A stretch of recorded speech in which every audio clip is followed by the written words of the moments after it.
Okay, we are back on the record. Do you want to put the white noise on? Yeah, that's fine. Judge, I have reason to believe that the three witnesses, Hispanic witnesses who were there that night, Perla Flores, Linda Flores, and Jose Rodriguez, along with the deceased Jose Munoz, were all illegal residents. Now, as to the witnesses, they're going to call Linda Flores, Perla Flores, and Jose Rodriguez. If the government has made any accommodations to allow them to stay in the United States because of this case, I think we're entitled to know it. We have not, Your Honor. We have not. We don't even think their legal status is relevant and that it should be brought up at trial. So we don't intend on bringing that up. And we would ask Mr. Eggert to do the same. No, but they're missing the point. We have not exchanged anything. Their legal status has nothing to do with this. We have not even talked to them about their legal status, no. The government has not offered them anything. Right, but if in fact they've gone and from the United States they've obtained some kind of, which has happened before, there's a process and a procedure for doing it, saying you can stay in the United States for the prosecution or for testifying, I think we should know about it. Okay, and I do believe that that would be relevant. That would certainly be discoverable, but from what I understand from the Commonwealth, I think they need to ask them, though. exist. I don't think they've even asked them, and I'd ask them to ask those people before they testify. If the federal government has given them some sort of accommodation. Right, because that's certainly important. It gives them a reason, motive, and so forth to stay here and testify. And so my motion is basically an exculpatory evidence motion. Okay. Yes. Response? What I can do is ask, and I don't know that they're a good historian. I can do that. I can tell you that it was one of the prefaces. This case is pretty old. We have had absolutely no conversation. Actually, this morning was the first time I asked her. I didn't know that they weren't legal. I know the victim wasn't. I figured that out. So you're wanting us to do. I think the request is to discover that information from them. To see if they believe. I'm also confused on what the request is. Well, I'm getting it, but I mean, asking someone who's not well educated, who's not, and they're like, and then it somehow becomes ability to cross them. I'll try to ask them. The Commonwealth in our office, we haven't done anything. We're not aware of anything. I'm not playing word games. I can tell you that neither Morgan or I offered or called or done anything at any time. This case is 4 years old. I don't know who had it first. You know who? It was Marit, and I'm under the impression that did not occur with her either. So there were no notes left about that. So we'll ask. Yeah, because they had a lawyer at one time. Okay. All right. Thank you. Thank you all. Okay. Anything else we need to take up before we bring the jury in? No, Your Honor. Okay, let's bring them on in, Hutch. Thank you.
Driscoll, White Deer present, Your Honor. Thank you. Please be seated, everyone. Were there any issues with the admonition overnight? All right. Good morning, everyone. Thank you for being here again today. We will continue with voir dire now. Mr. Eggert, you may proceed with questioning. Thank you, Your Honor, and good morning. And really appreciate you all being back. Sir.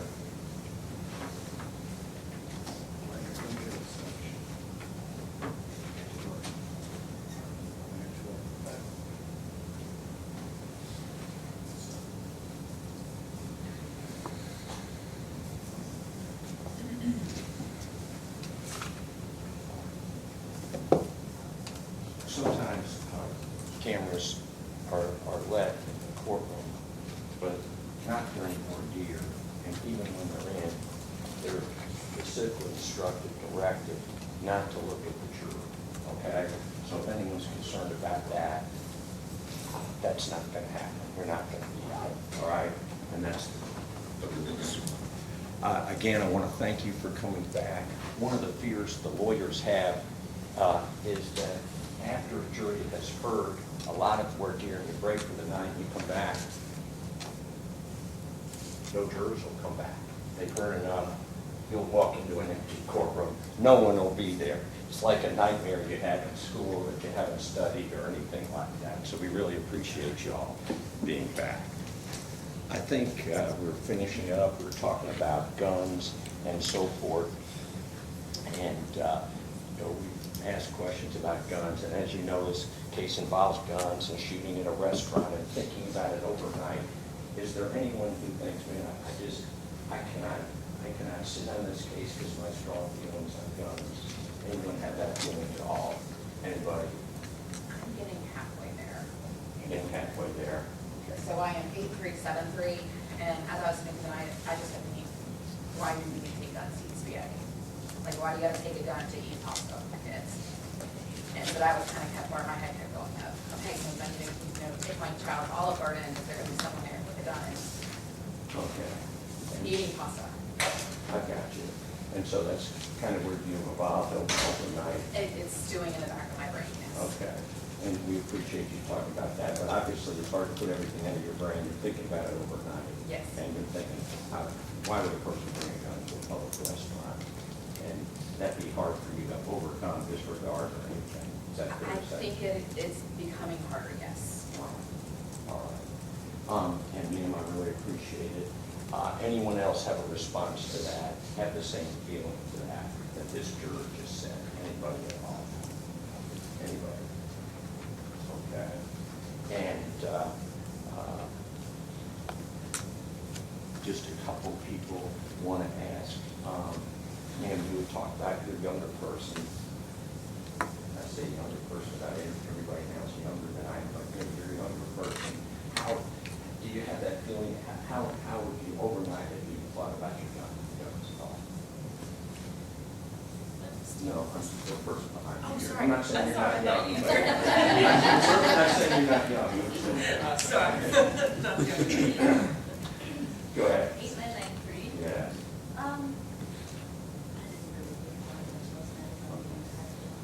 Thank you. And how about over here on the far left, third row? Any thoughts, ma'am, from you, far left, third row? Yes, ma'am. My number is 330-8950. Yes. And my concern is guns getting in the wrong hands. Okay. Like, young people bringing guns to school, they're not old enough to purchase the gun, so they have to get it from somebody. Okay. And my concern about innocent people getting shot on the bus stop, in their home, Yes. drive-by shooting, that's what I'm concerned about. Okay. Let me ask you this, ma'am. One of your areas that you're in, would you be interested, obviously, in as a legal gun, how it was bought, that kind of thing? Would that be significant to you? All They right. have to get it from someone, it's a family member. I understand a family, wants to have a gun for safety, but it should be, put up in the right way so that the child will not be able to get it myself or somebody else. Do you have an issue with a person carrying a gun, a legal gun? No, no. All right. Thank you, ma'am. Thank you. And, ma'am, next, did you have any feelings about it? Yes. Yes. A lot of people. Okay. What would they be? Well, I mean, you think you have a huge problem for a person to carry a gun into a public restaurant? How do you feel about it? Judge, Pardon me? Your Honor, move the motion. You may.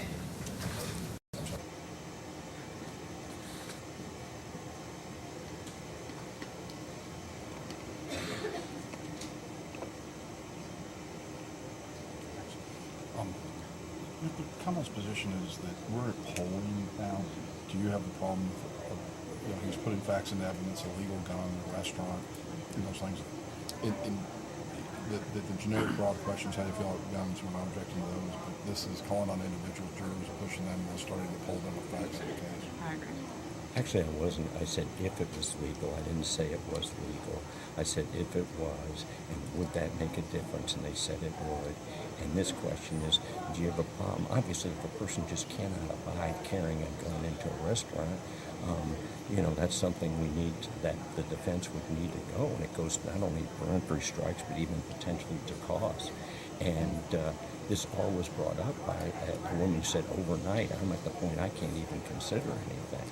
So that's where it is. I'm not going to go into much more detail than I have, but this woman was beginning to say, and there's a lot of problems, and she was about to articulate what she thought, and it may or may not amount to cause, but it certainly would be information I would need for a peremptory.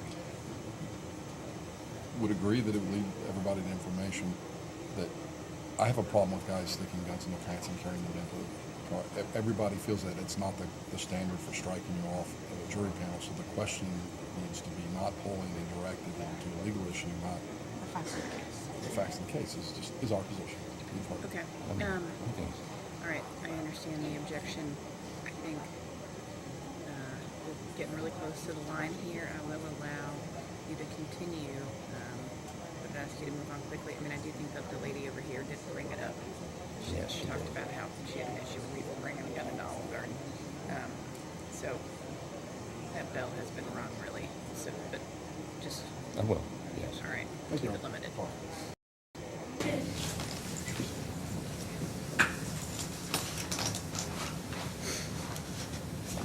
Thank you, Judge. Yes, ma'am, you were, said you had some thoughts about it, or feelings about, carrying guns in public restaurants, guns in general. What were your thoughts? Oh, well, my problem is with the huge number of guns every day you're watching, and they're waiting for them. Okay. And do you think they should be prohibited, that people shouldn't have guns? Yeah, there should be some prohibition. Okay. And I'm not trying to, when you say some prohibition, do you think a person should be able to have a gun ordinarily or not, or should not be able, do you think people shouldn't be able to carry guns in public? Some people probably need them Okay. because of the huge All right. subdivision service. Especially done in that.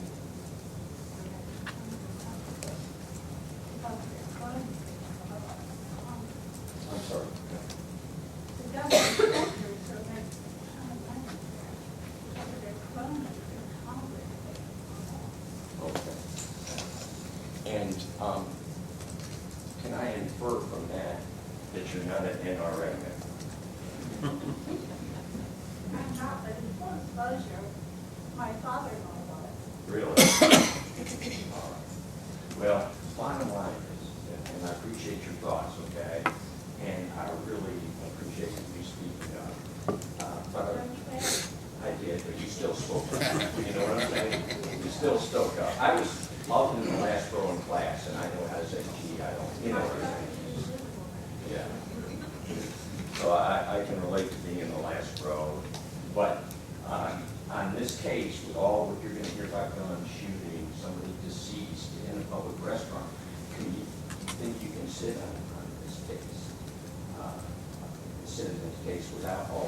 thoughts that you had kind of clouding your view of the evidence? My thoughts are not clouded. Okay, all right. And so I guess what I'm saying also, do you think there'd be instructions given, self-defense given? Do you think you can follow whatever the law is given? Well, I told you so. Thank you, thank you. All right, just a final thought on this. Anyone else have any thoughts overnight at all? Anybody? Okay. Not regarding guns, but I'd like to approach. Yes, please, yes, yes.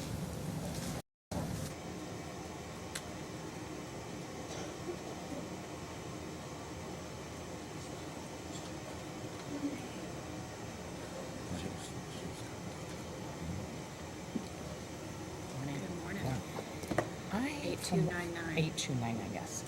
From where I'm sitting, I am getting a reflection of an orange camera-like structure in the defendant's glasses.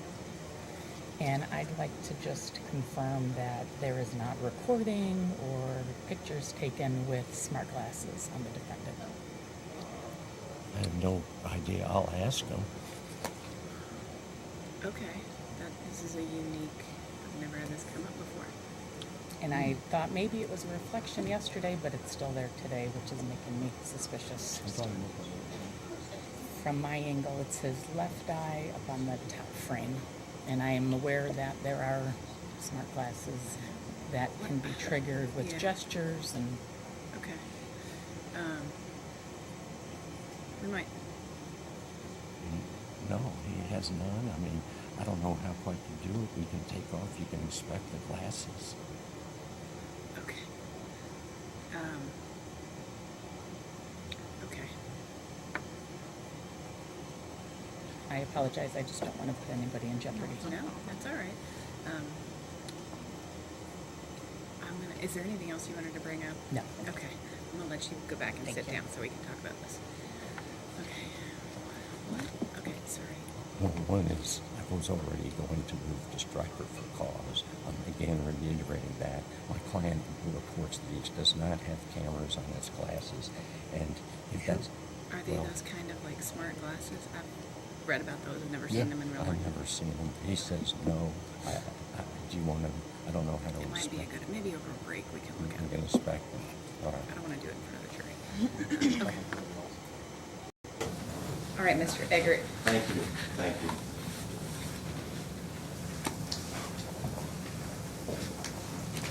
Okay, I saw a hand there, thank you, ma'am. Saw somebody, did anyone else raise their hand overnight? Yes, sir. I did raise my hand. Yes. Okay.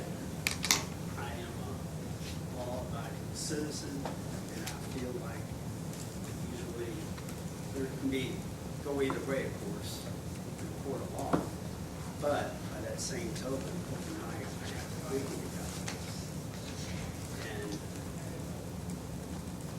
I'm just kind of at a point where I need to pull myself back because of the kids. And when you say pulling yourself back, are you saying you don't think you could sit on the case? Basically, yes. Okay. And 309-0393. Okay. And presence of kids would make it, I mean, we all want to do, put myself to death and be objective and impartial. But what you're saying is, your mind is telling you that's what you should do, but you think that the kids there would be difficult and impossible to do. Is that correct? That is correct. All right. And you had a chance to reflect overnight. Yes, but I'm willing to sit if it has to happen. All right. I know this began to sound like service in the Army, okay, but we appreciate your willingness to serve. But what you're saying, I think you've already said it. Yes. All right, thank you. Anybody else have a feeling like that? Anybody else at all?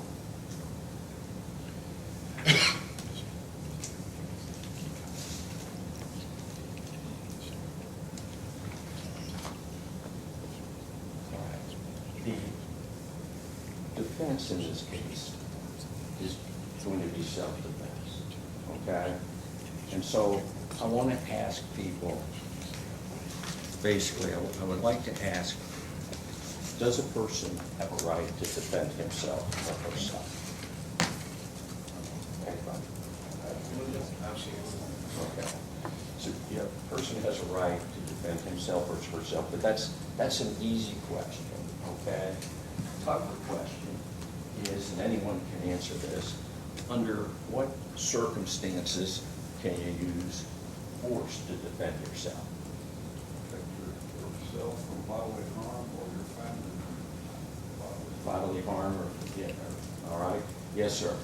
8867.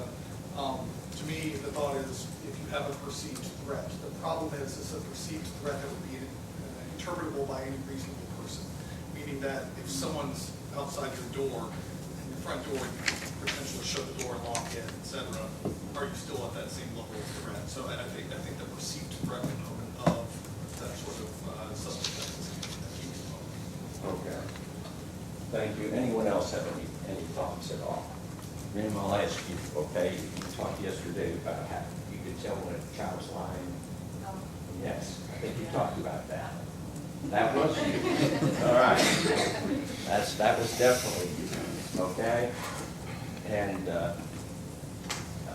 can I relate to that? My daughter tended to get sick the night before the test and things like that. So my question, what are your thoughts? When do you think a person ought to be able to use force? If it was me personally, I think it would, if it had to do with me, or if it was someone in my family was probably where. Okay. And how about, what are your thoughts about deadly force that is a gun? I think,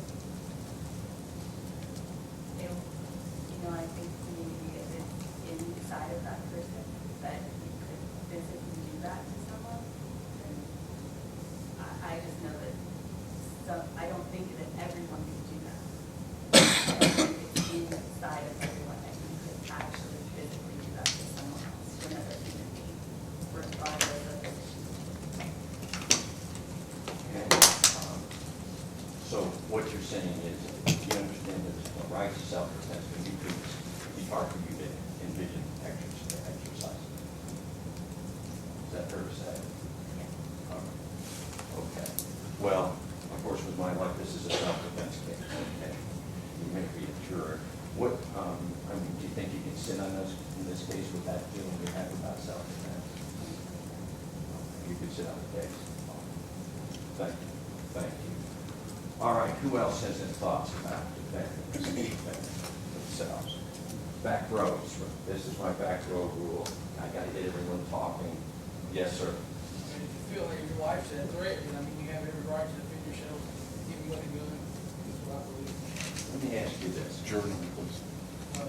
8592. Thank you. All right. Let me ask you if I can. There was a question about if you had to vote, how would you vote? Would you vote guilty now? Do you recall that question yesterday? Yeah. All right. And I think you raised your hand. Do you recall that? I might have asked. Okay. Well, I guess I'd ask you, do you think a person is guilty when they start, or how do you feel about that? I'm going to see some evidence. Pardon me? Some evidence before you decide. Okay. All right. You're going to see some evidence before you decide. All right. Do you own a gun? Yeah, I'm about 3 or 4. 3 or 4? Thank you, sir. Thank you. All right.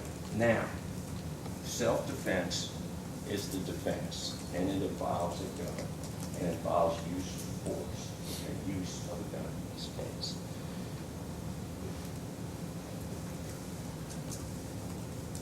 You may hear evidence that, or you may hear some kind of judge will instruct you as to the law, but generally speaking, we're talking that if you believe there's a threat, serious physical injury or death, you can use force, including a gun. Okay, that's what you'd be instructed as. anyone here have a problem with that? I just can't, I don't care what the circumstances are, should never use a gun, or, I don't care what the circumstances are. Anyone have that thought at all? Anybody? All right. Is anyone here to the point where they think, maybe whatever the law says, I can't think it would have to be so extreme, someone would have to shoot me 2 or 3 times? Brooke?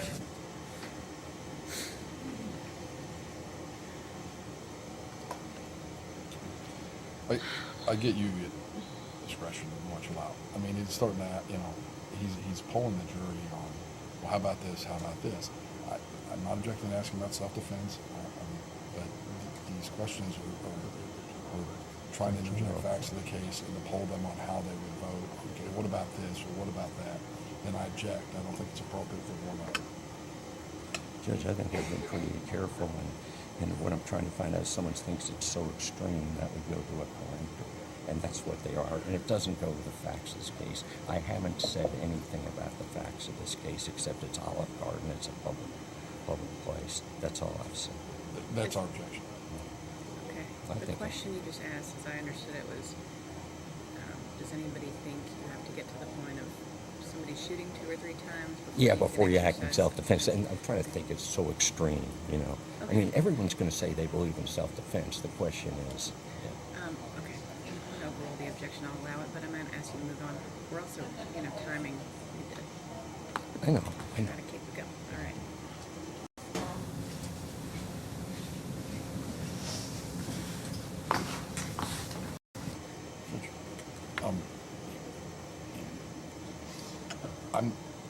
If the Commonwealth's in that position again, I'm just going to say you're on the same note. Okay. And if you're going to overrule me, fine, but you'll know where I'm at. Okay. I'm not trying to rock your boat. Thank you.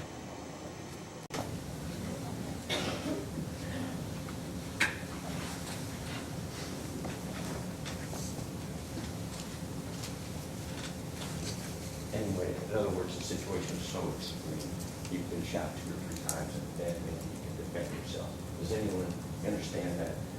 Does anyone think it just has to be so extreme you can't imagine a situation where you never use force? Does anyone feel like that at all? Anybody? All right, now, can you use force to defend somebody else, to defend a family member or loved one? Yeah. Okay. Anyone who here would disagree with that? Does anyone disagree with that? Do not. Okay.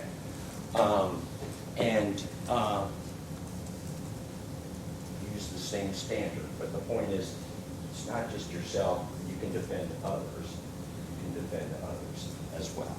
Does anyone have an issue with that? A problem with that? Now, this juror said a few minutes ago, talking about a person, the defendant's perceptions, okay, which is beliefs, okay, beliefs. In this case, the jury is going to have to determine what a defendant believed, okay? How do we do that? Anyone? How do we try to determine? We do this every day, but how do we determine what was going on in a person's mind? Anybody? Yes.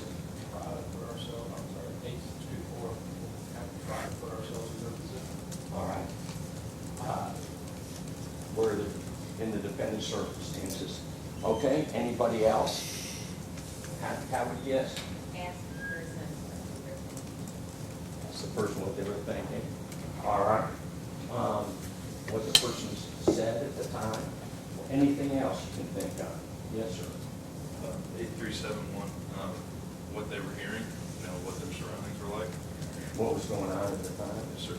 All right. Thank you. You have to listen to the situation, what was going on.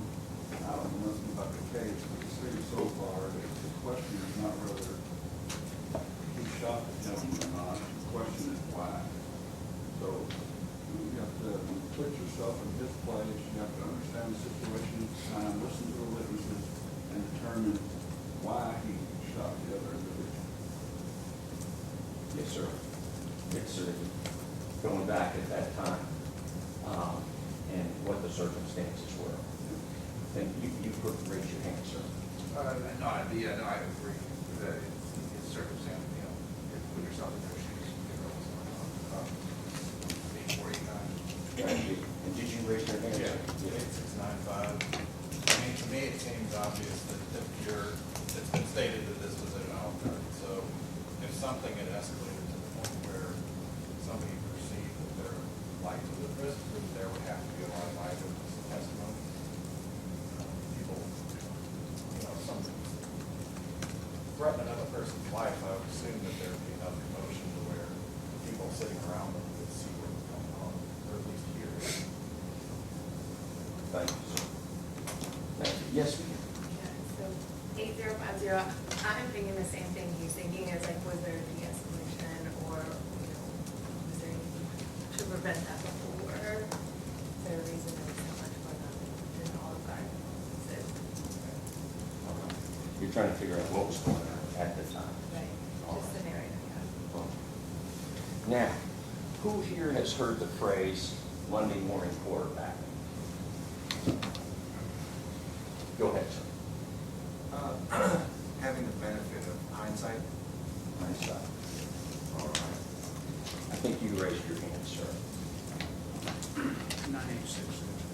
I think having the benefit of hindsight, but also I think not having the expertise. You know, it's regular people who watch the game, and then Monday they're around the water cooler talking about they should have done this or that, you know, but they don't really know how to coach football or baseball. That's how I think that's coming into play. Yes. Just like, you know, you hear every lady mention that, police officers being slammed all the time. It's the same situation. I mean, you can come in on Monday and say, you should have done this, this, and this, but when you put in a volatile situation, just like officers, then you have to make a decision right that second that could cost you your life or someone else's. You know, you can't come in the next day and say, this is what you should have done unless you were in that situation. All right. Number of jurors have mentioned this and have said this, and so one of the issues here is beliefs, what a person believes under the circumstances at the time. Okay?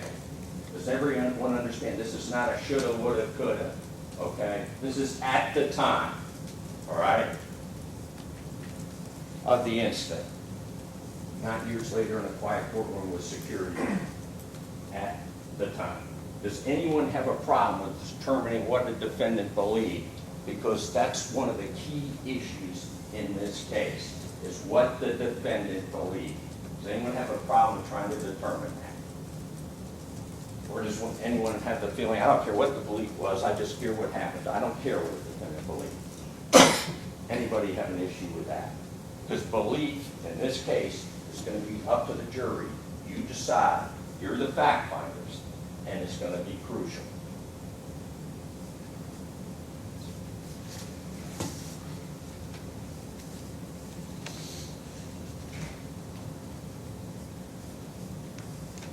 Just a few more questions on that.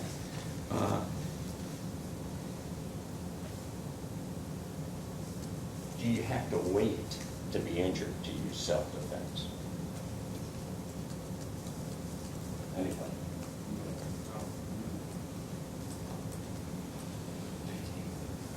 Okay. Now,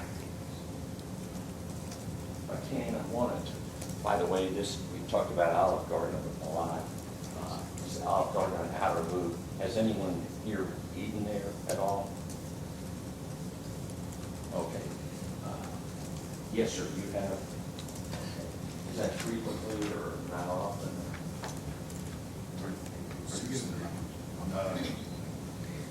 All right, approach.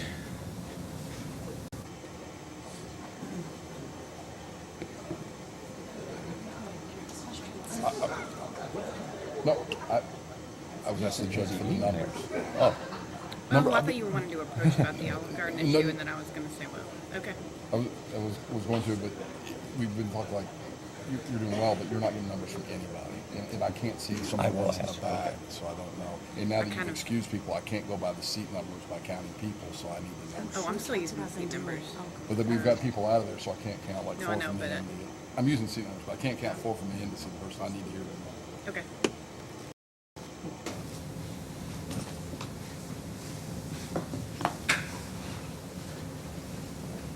Sir, I'm reminded anybody to follow the rules. You did it yourself, check your number, okay? So we really appreciate that, okay? You say you ate here several years ago? Once a year, okay.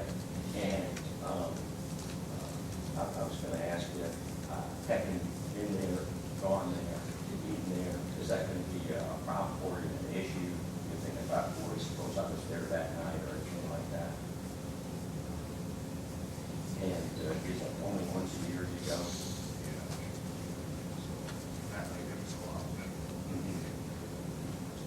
Okay, all right. And you're not commenting on the cuisine. You're not saying you won't go there because you don't like it. All right. All right, thank you. Thanks a lot. Anybody else? I think I saw another hand. Yes. Go ahead. Yeah, it's about minutes from my house. It's permanent. That particular Olive Garden stop in my house, not heavy. Okay. All right. And do you go there a little frequently? How often do you say? Not minimal. Okay. And is that going to be an issue for you? Thank you. Thank you. And yes. 893. I've got You got to take that once. Oh. Thank you. All right. Anybody else at all? Anybody? All right.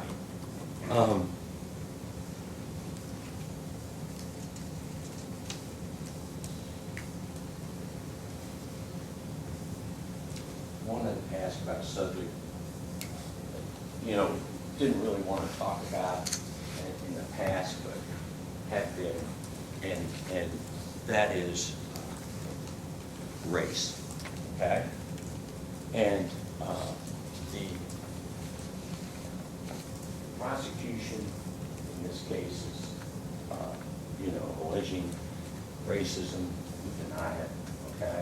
It's one of the factual, one of the issues in the case. But I want to go back and speak about something more general, all right? Generally speaking, going back, do people believe that the criminal justice system always treated African? Can we approach? You may.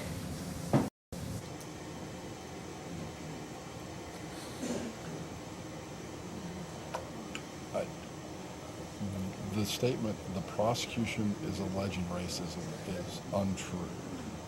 I know if the court wants some background, but you can say a lot of things, but you can't say that we are or that we're alleging it against you.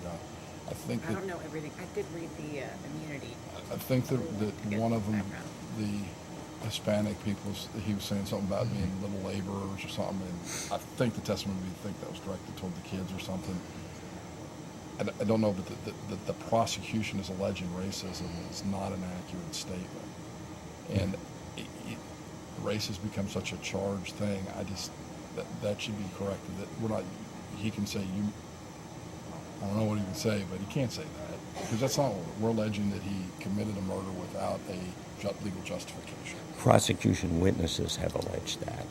They haven't alleged racism. Yes, they did. They said it was a hate crime. They said Mexicans. They said it was racist, and that's what they said. If this were a hate crime, it would be federal. You find number that. one. You find Number it. two. They alleged it's a hate crime.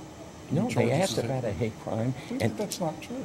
Yes, I've got transcripts. Anyway, Judge, if they want me to say to prosecution witnesses, that isn't even where I was going with this. I was going about what my client's African American, and that he's entitled to be decided upon regardless of his race. No, what Mr. Eggert is doing is trying to elicit an emotional response, which is leading to jury nullification. So I would ask that the court put a stop to it right now. A jury so that he doesn't do it nullification. again. Jury nullification, that's insane. I'm not trying to nullify a jury. I'm trying to find out if there's any prejudice, which there has been, okay, in the past, and I'm entitled to ask that about race. I can't Yes, you are imagine a entitled judge to saying, ask that, but you are not entitled to say that the prosecution is alleging that this is a race-related Well, your incident. witnesses did. This is jury selection, not trial. Your Okay. witnesses did. Okay, Yeah. all right.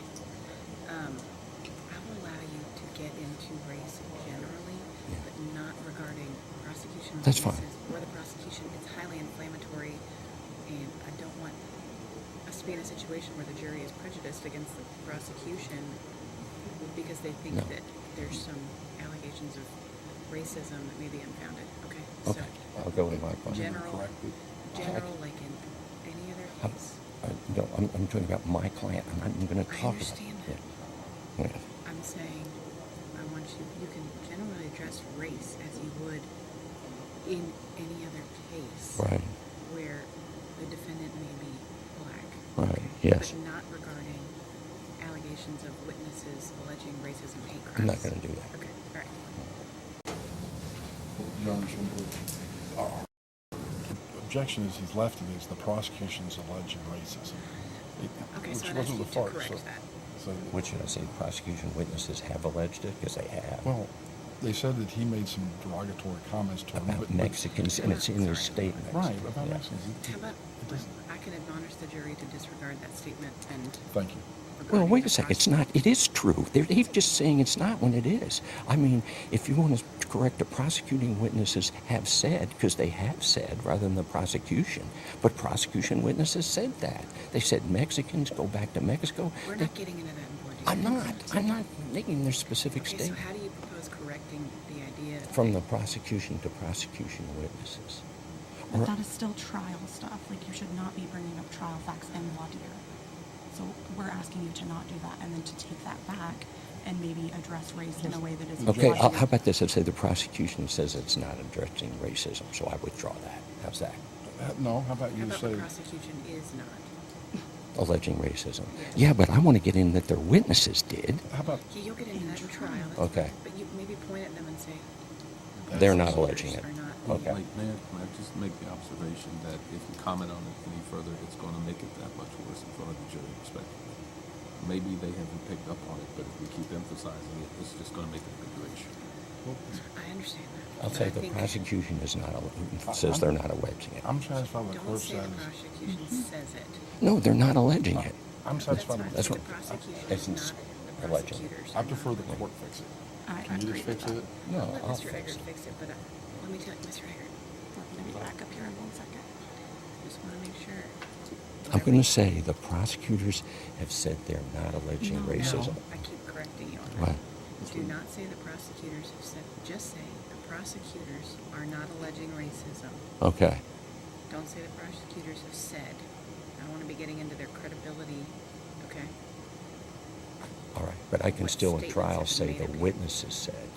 Yeah, that's fair game when you're, that's, Is it possible to say simply that in this case, the issue of race is going to come up in the evidence, so that you're not putting it on one side or the other? that's fine. In terms of your general race questions, Right. racism, that's fine. He's gonna So say- correct this, then you can deal with general voir dire questions about racism, racial bias. You can say that the prosecutors are not alleging racism. Just because you've already slipped that in. So you have to now undo it. Okay. Yeah. All right, I You think can we're do good. it. I see you. Just tell me what I'm supposed to say, because I don't want to be back up here. Especially since they did say it. It's all over this discovery, but I'll obey whatever order you give. What is it? I mean, that certainly is going to be game in trial, from what I understand, okay? But we're just in voir dire. The prosecutors are not alleging racism. Race will be an issue in this case. Right. All right, Mr. Eggert, you may proceed. Thanks. Thank you, Joe. Thank you. Okay. I want to talk about Mr. Briggs has an affidavit that prosecutors are not alleging racism. I want to talk about the history of African American defendants. Has the criminal justice system always treated African American defendants fairly?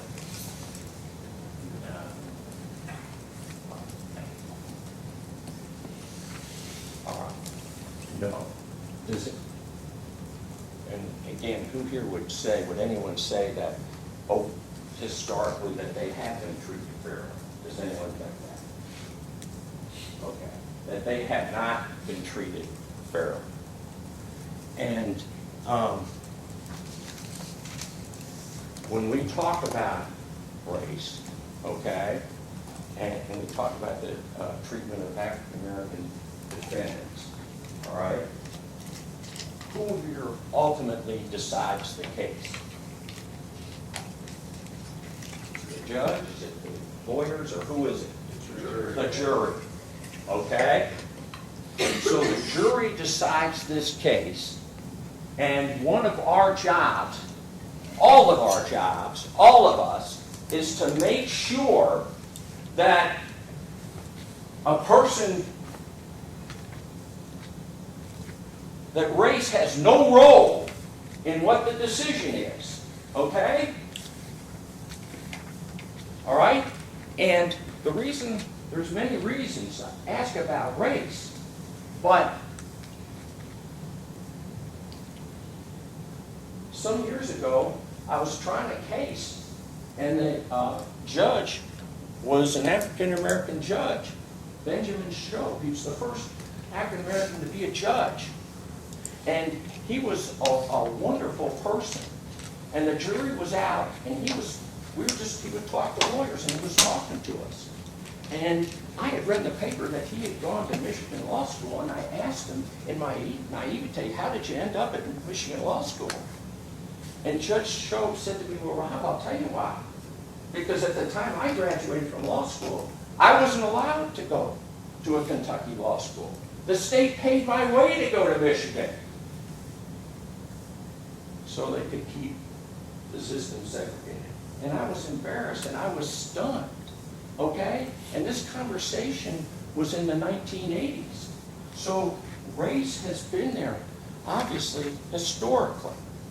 So let me ask you, can we all agree that whatever happens in this case, whatever happens, that Devonen Briggs, African American, is going to be treated fairly, and that race is not going to be part of whatever happens or whatever the decision is in this case?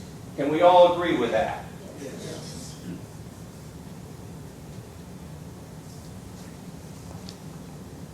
All right.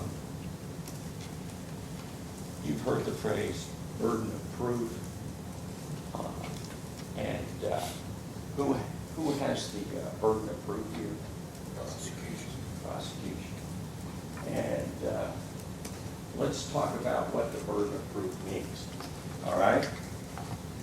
Say we go to trial, and Mr. McGee and I don't ask a question. And then it comes to closing argument.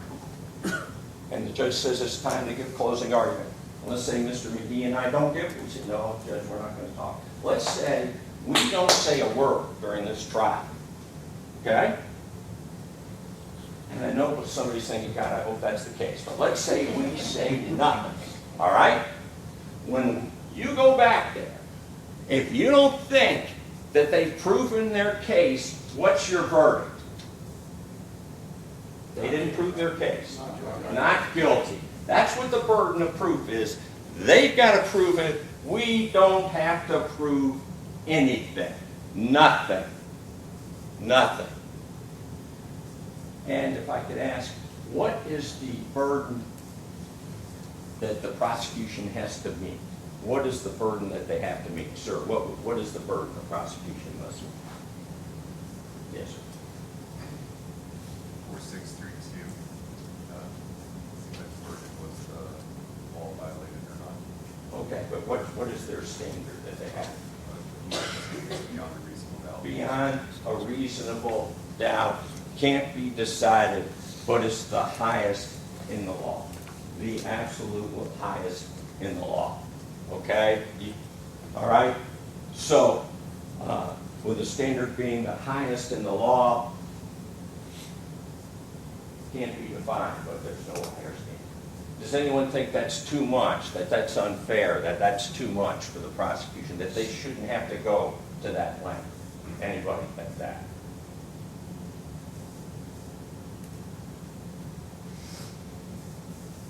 All right, with the prosecution having burden of proof, if, I'm not saying he won't, but if a defendant doesn't testify, who here would have a problem with that? Anybody? Pardon me? That would depend on on the other witnesses. You felt you got enough information to make a decision, and, I would think there was time that the defendant would need to testify, and maybe there's time he's not, depending on the case. Right, right. Anyone else have a thought about it? Yes, sir. 8867, it's his right to not testify. However, as you brought up earlier, if there is about what's his mindset going forward in terms of his affirmative defense, then it probably is in his best interest to tell us what's in his mind, but he has no obligation to do so. Okay. Who else would have a thought? Yes, yes, Mr. Devonen. I would love to hear what he had to say, but chose not to testify. Yes. 869 Lab, I kind of agree with what you're saying. It would be very difficult to understand exactly what was going through his head at the time without hearing testimony. Yeah, like, how can you then claim something just without hearing testimony? Obviously, in any case, I can discuss all the evidence you're going to hear, but you hear lots of different kinds of evidence in the course of the case. But everyone understands that, obviously, the defendant doesn't have, any defendant, not just doesn't have to testify, okay? It was not. And beyond that, if he or she doesn't testify in any case, it can't be used against the defendant.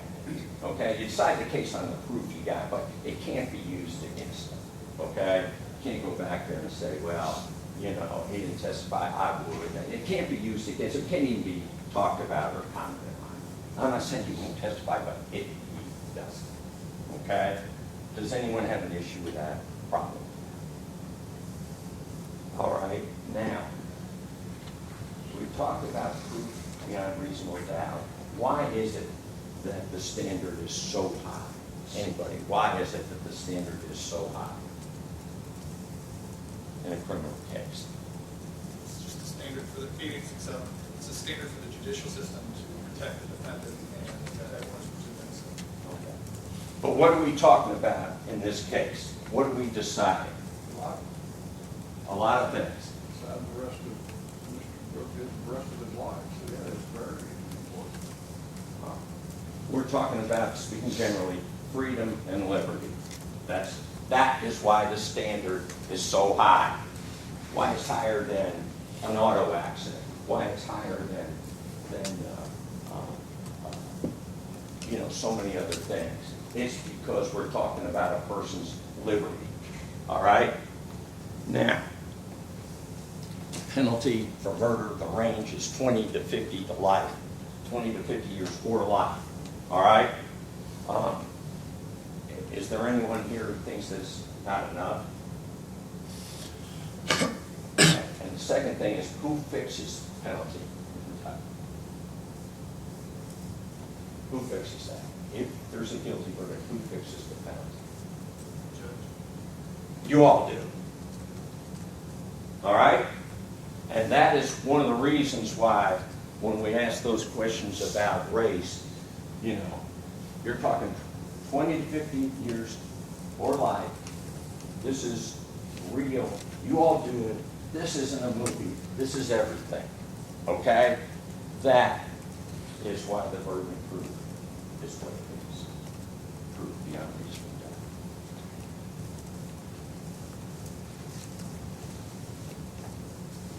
Just had a couple more questions. That is what we're going through right now, what we're doing. We're about to have a jury trial. Does a person have that right everywhere in the world?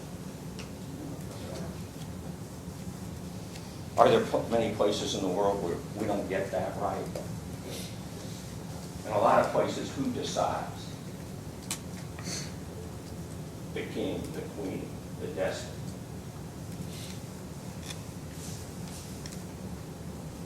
And can we agree that there's a lot of places in the world where if a lawyer said the kind of things I said today, that lawyer's case would be the last one. He'd be in jail because the rules were that case and nobody else.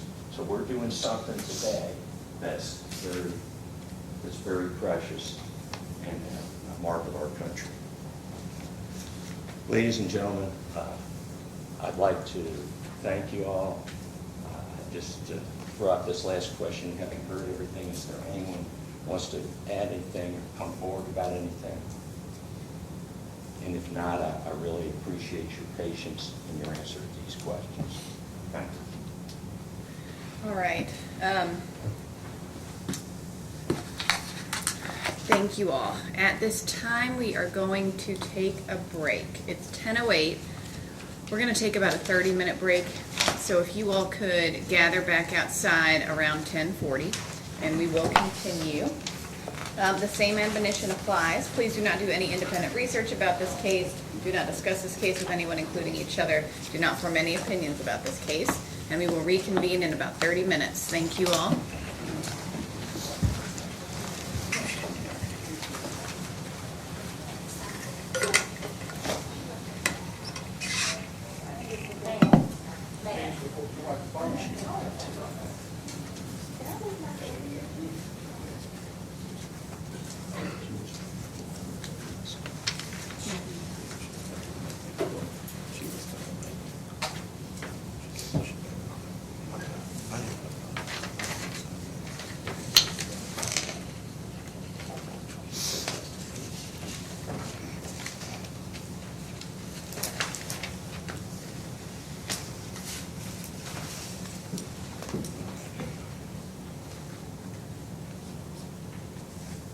We're going to use the conference room.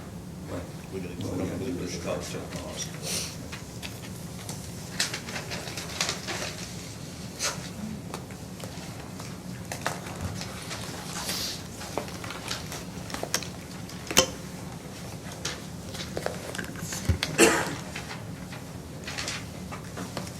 I think we also need to address the glasses. Oh, yes. Hey, Mr. Briggs.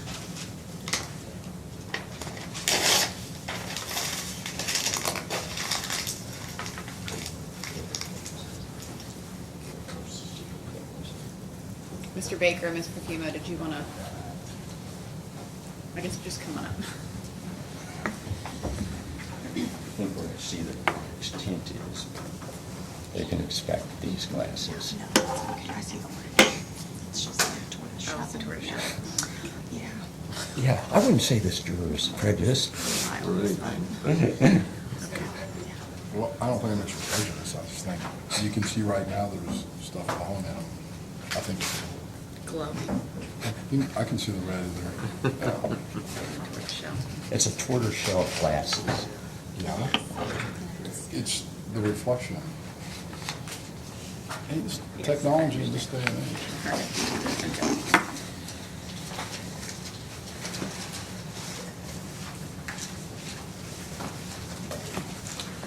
All right. Ready for cause? Yes.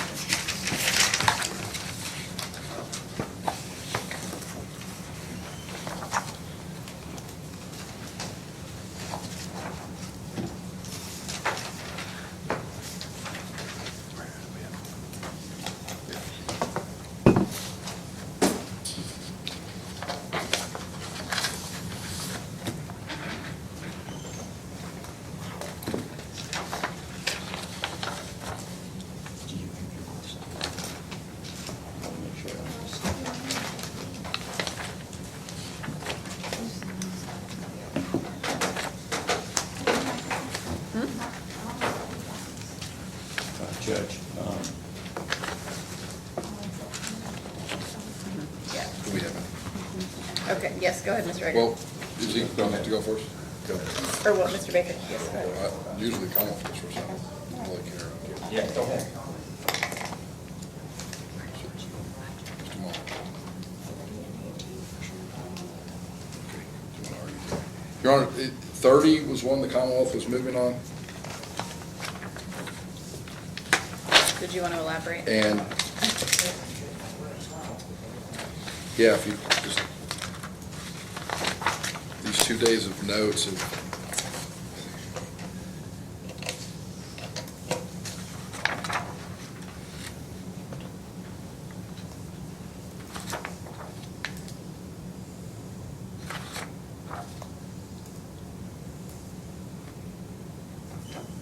Your Honor, Rob, you go ahead.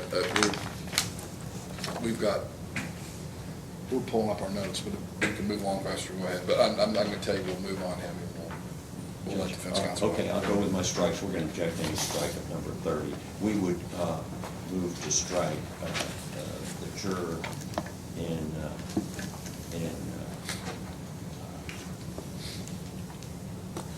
C7. He essentially said today that he couldn't sit out this case, that he thought about it overnight because of the issue of the children. He couldn't sit on the case. That's what he said. And it was all I said, did anyone think of something overnight? And that's what he said. He said he couldn't serve, couldn't do that, and that was the bottom line. So I think he has to construct. I agree with most of the factual predicate. I don't think he said he couldn't serve. But, and I think to leading questions, he said he had some concerns. He volunteered. But the Commonwealth is an objection for this reason. Maybe because it wasn't general enough. We started getting answers yesterday about people being concerned about cases with kids. There are kids present in this case. The Commonwealth is, the initial attorney indicted some wanton endangerments would have been the gun going off and them being in the restaurant. And you have people from CASA and people that were foster parents, like, I don't know if I can sit on a case of kids. Again, they're drumming up facts in their minds that don't exist in this case, and this case is not about. And I think every juror is concerned and would be upset about a case where kids were put in wanton endangerment or harmed, everything. So the Commonwealth's objection is that the Commonwealth believes that he was an articulate, intelligent juror, that he was questioned by both sides and answered some questions. And if the court came in and said, can you follow the law based on the parameters of the case, then he would qualify as the juror. That either because of our questioning, that he's conjuring things in his head about children, that he's like, and the Commonwealth agrees with the words he said. I'm objecting for the words I've said. Okay. I think what he said when asked if he could still sit on the jury, he said, I'm willing to if I have to, which that is concerning to me. There wasn't a request to call him up here and examine him further, and I don't think I'm not going to do that from the bench, obviously, during voir dire if there's not a request. I think based on what he did say, there is a reasonable basis to believe he would not be able to be fair and impartial, so I am going to grant that for cause motion on 7. And I'll be talking about the children. I'm not just, first of all, they indicted of wanton danger about children. I didn't conjure that up. Objection, you won. No, I'm going on to other objections, okay? But the second thing is we're only selecting those people that was so extreme that they just can't do it, their feelings were. We would move to strike the juror seat 8. The prosecution asked who would vote guilty now, without hearing any clue, and he raised his hand. Guilty now, and that's the juror in seat 8, and we would move to strike him for a cause. Your Honor, that's not a strike for a cause. The question for the juror is he participated, he answered questions, he was in tune with what it is. Lots of jurors come in with foreign concepts. I would like to, half the place said, I'd like to hear him testify. Half the place said, yeah, this is a process, but this is what voir dire is for. And that he is not a juror that should be struck for cause from an initial take. The issue is when put to the thing, do you understand we have a right to remain silent, our burden of proof, the presumption of innocence, can he comply with those? And, based on the totality of his answers, we believe he's a qualified juror for this jury. He never gave any of those answers. In fact, I didn't even read this. He says, I would vote guilty now, plain and simple. And this is after they've been oriented, Judge, after they've been given whatever thing, and after you said the indictment is not evidence. Then they ask, hey, how would you vote now? Guilty, which was completely contrary to what you just said. And Judge, I'd like to take exception that I'm supposed to call people up when they've made these answers and ask them the same thing. It was a question, and they asked the question. No, I'm saying Yeah. if you get a response and the Commonwealth thinks that they need to be rehabilitated, then I would expect there to be a request for that or an objection. That's fine. In the next trial, I'll know. Again, he didn't say a word. The question was. I mean, the answer is the procedure. answer, so yeah. I'm okay. We'll get a jury and we're going to be fine with Judge, but he didn't say anything. So saying he said all these things, he didn't say a word. What Rob said is he raised his hand to a generic question by the common law. So just for the record and how the judge rules and court rules will over. He did say the word guilty. They asked how he voted. Guilty. So I'll be honest, that question, I couldn't get down how many, I think I got down 3 numbers of people who responded to that. There wasn't any attempt to rehabilitate them by the Commonwealth asking, but you could still be fair and impartial, right? So there was this question that elicited a response that is alarming to me in terms of, yeah, he's already guilty, and then no follow-up of, well, you may think that now, but that's not the way the law works. And I understand there was a general, you generally advised them of that, but you didn't ask the specific ones to rehabilitate them, which is part of voir dire. I didn't get number 8, but I wasn't able to get all of the numbers. So if juror number 8 did give that response, He did. without anything further from him regarding that issue, I do think I have to strike him for cause, so I would grant the motion.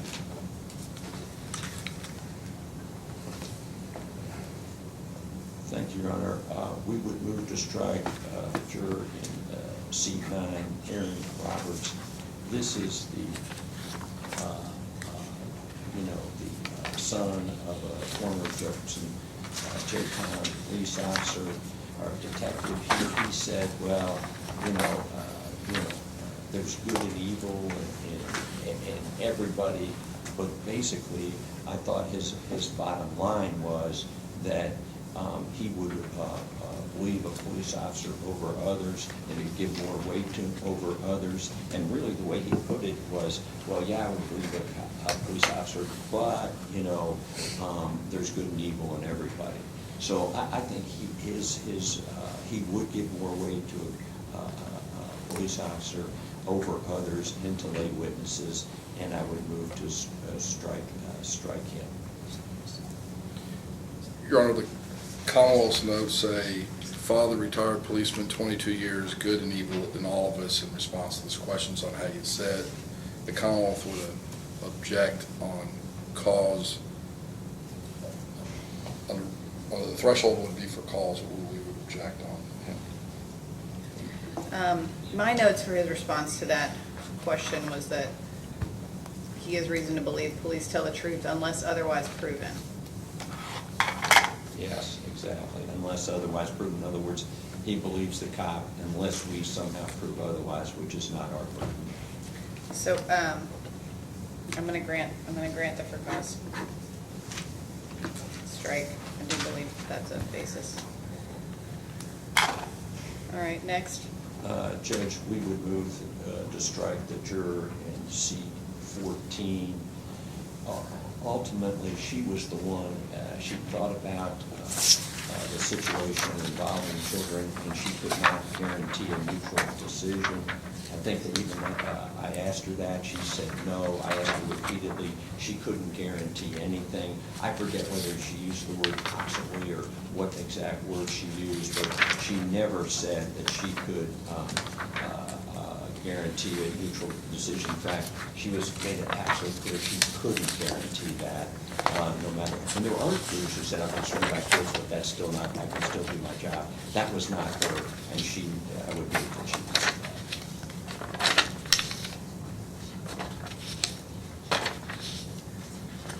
And 14. I'm sorry, Mark, I'm sorry. And that added to her bias on guns. Which 14, she talked about guns and as well, how much her bias was on guns.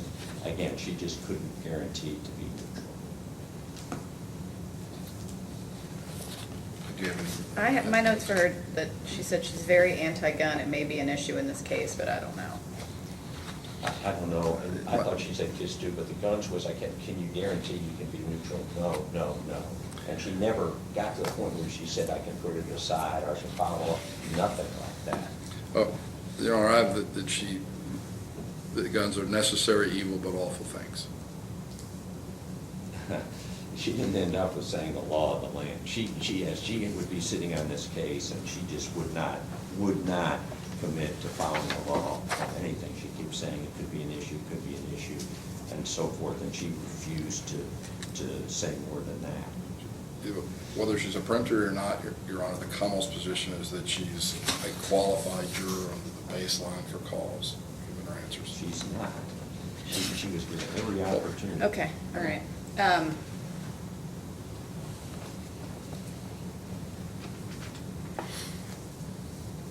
I don't have a ton of notes on her. But in taking Mr. Eggert at his word that she said that she did not ultimately say that she could be fair and impartial in this case after saying that she had issues with guns. I have my notes with her just that she said, I am very anti-gun.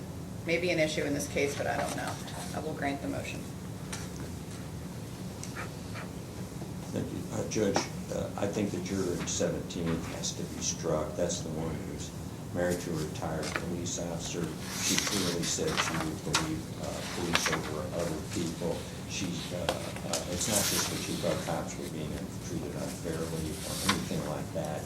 She went way beyond that. She would believe the police, give more weight to them.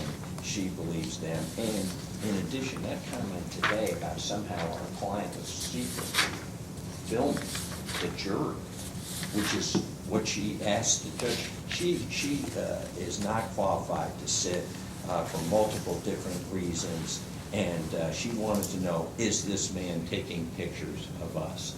And so I'm trying to get some specific words here, but she clearly stated she would lead police over others and that she was biased for the police department.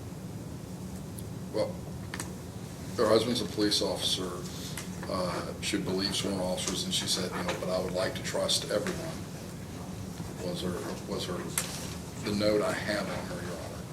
So. She also said she would vote guilty as well.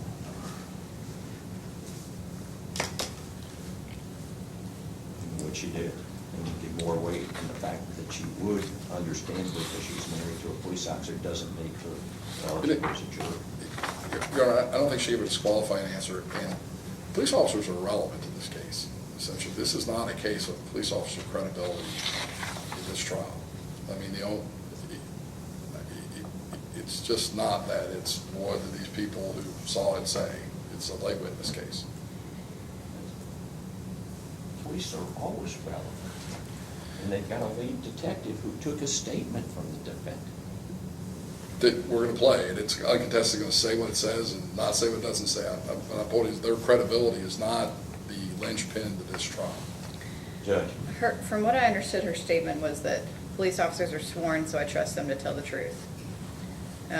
When Mr. Eggert asked, do they have a leg up? Or so police have a leg up, she nodded her head. Not so, I interpreted her nodding her head to be more of just saying, okay, move on, not so much saying, yes, that's how I feel. But she did say that they're sworn, so she trusts them to tell the truth. I don't know that that by itself is enough. However, when combined with the worry about the glasses, I do think that there's a reasonable basis to believe that she could not be fair and impartial, so I'm going to grant the motion. 17. Wow.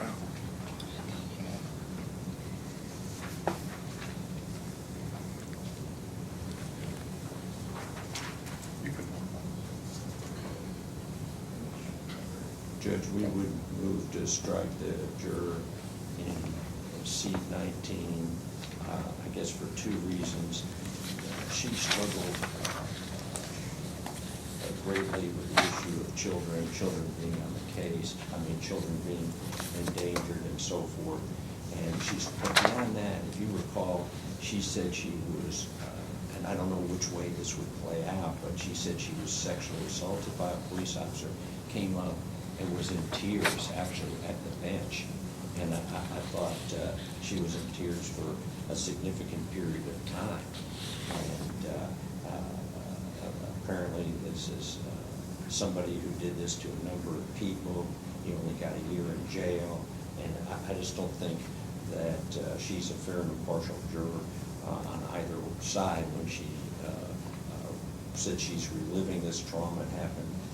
And so we would ask that she be struck for cause. I may have part of that confused with 25, but she was clearly had been sexually assaulted by a police officer and was in tears at the bench. Response.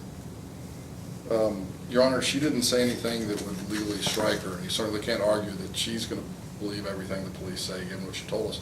I understand she's been through a traumatic situation, but she came to the bench, she was articulate, she was emotional, she's under control. We asked her if she could do the task that the court might set for her, and I think she indicated every time that she could do that. So whether or not she's an ideal juror, I don't know, but she is not, the Commonwealth's position being that she's not meet the legal threshold to be struck for a cause.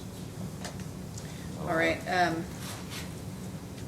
When she came up, she was visibly upset, but she also did say that she could still serve as a juror, that she would listen to the law as given to her and make a fair and unbiased determination based on the evidence in the case. I'm going to deny the motion to strike her for cause. Thank you, Your Honor. Judge, we would move to strike the juror C-22 based upon her statement today. She thought about it overnight, and she was at the point of bringing guns into a restaurant. She just didn't know. She was in a public restaurant. She did not know whether she could be guaranteed impartiality. She was thought about it. Suppose she takes her family, eats pasta or something like that, and somebody was there with a gun, and that she was getting to the point where was at the point where she could not sit the jury, and that wasn't even responsive. Said, does anyone have any other thoughts? She raised her hand. I have those thoughts. These are my thoughts. Why would anyone have this? I'm thinking my family go out to pasta. I think she clearly should not be on this jury, that she can't be impartial, and we move to strike 22.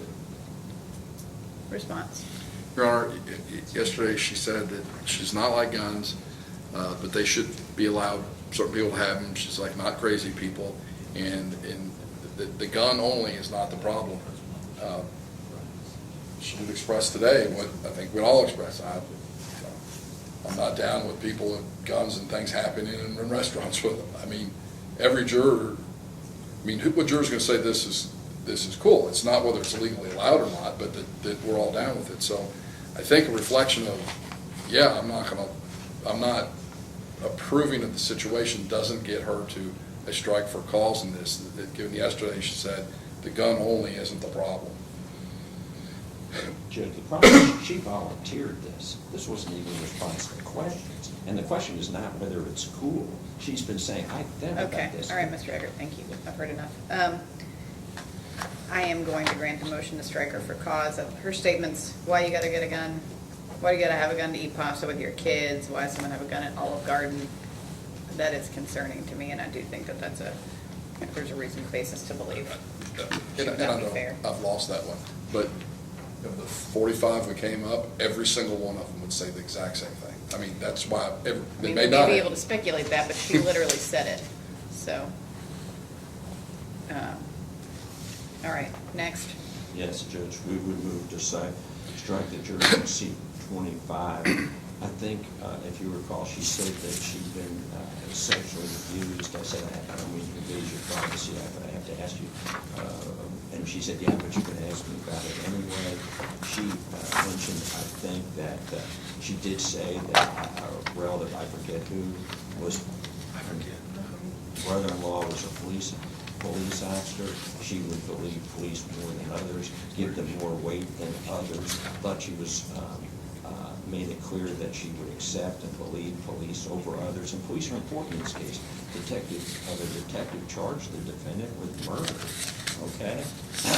And after and arrested him and so forth. So the police are important in this case. And I think that it's not just a bias to police, but bias where she would believe officers over others. And we would move to strike her for cause. Well, if you just have to coordinate our notes on this one, we should. Feels okay. Is that her? And then that's it. You're, is that, did we approach on that though? Is that the research? The Commonwealth conceded this was someone who answered that they knew, I think that's relatives that were policemen, and that if I have the right one, that she came to the bench about an issue, the family member, the Commonwealth doesn't believe she said anything that's sufficient to get her struck for cause. We talked to her at the bench, she was articulate. I think she said she could do this case and felt she could go through with it. And again, from our notes, Your Honor, I don't have anything written down that would put her in the cause category. Okay. Okay. When she came up to the bench and discussed being a victim of sexual assault as a child, she said, I didn't take that to be a basis to strike her for cause. She also said that she could still render a decision based on the evidence and be fair and impartial. She also said that her brother-in-law was a police officer, but she said she might give police more weight. She didn't know, and there wasn't any follow-up on that with her. I don't think that's sufficient. She said she did not know if she would give police more weight or not. So I'm going to deny the motion to strike her for cause. Thank you, Your Honor. We move to strike the juror in C-27. She was the one who stated that she was a foster parent, and her concern for children would make it difficult or impossible to sit on this case. She apparently had been a foster parent, she said, for 4 years, that they usually came from abused situations, and she could not commit to being fair and impartial in this case. In fact, I didn't know she was a foster parent. She said she was, and she said that could be the point where she was a point of great concern for her, and that she could not, she never committed being fair and impartial. I kept asking her questions, and she's concerned about kids, and she was the foster parent, had been for years, and we would move to strike her for cause. And again, I just asked about with children, and then she was the one who talked about how concerned she was because of the foster parent situation. I'm not using generally anyone who's concerned about kids. It's those that made these specific comments about their concern and the strength of that concern. And I would move to strike the jury seat, please. Response. We have that she been through the jury process before, been a juror and rendered a verdict. That there was a question of, I think it was the question, which is not legally relevant, would you struggle to sit on a case involving children? If I'm wrong on that quote, which is neither cause for strike or anything, but to that question, she did announce that she's a foster parent and would be sensitive to childhood trauma. We agree with that, especially for kids under 5. I think she put that as a limit on who she fostered. But the Commonwealth doesn't believe she's said anything that would disqualify her for cause to sit on this jury. Okay. My notes from that exchange are that she's sensitive to child trauma. It could be hard to sit on this case. I don't know. So I don't believe that's sufficient. I'm going to deny the motion to strike for cause. Next motion. Yes, Judge, we would move to strike the jury judge, the juror in seat 32, because I think he came to the bench yesterday, and I think we agreed that he would be struck for cause. This was the Reddit. The Reddit, he read all about it. he agreed with the comments. He essentially said he couldn't be fair, and Mr. Baker asked him several questions, and he agreed with that. The words he said would exclude him for cause, whether he. Very heavily influenced by comments on Reddit. Yeah, whether it's true or not. It was very curious to me, but, I mean, that is what he said. That it would color his judgment. These comments are so impactful on Reddit. I will grant the motion. That's 32. That's 32. All right, next motion. We would move to strike the juror in seat 36. First of all, we've got a unified system of prosecution. She's a Preston County attorney. This is an indictment. Second of all, she made clear that she would believe the prosecution's case. She said, I'm a prosecutor. Third, she said she would vote. This is after going through the thing, after being a prosecutor, after hearing you saying indictment is not evidence. She said, yes, she would vote guilty, and then added, I know what it takes. Sounds like there's no objection. Okay. All right. So, juror number 36.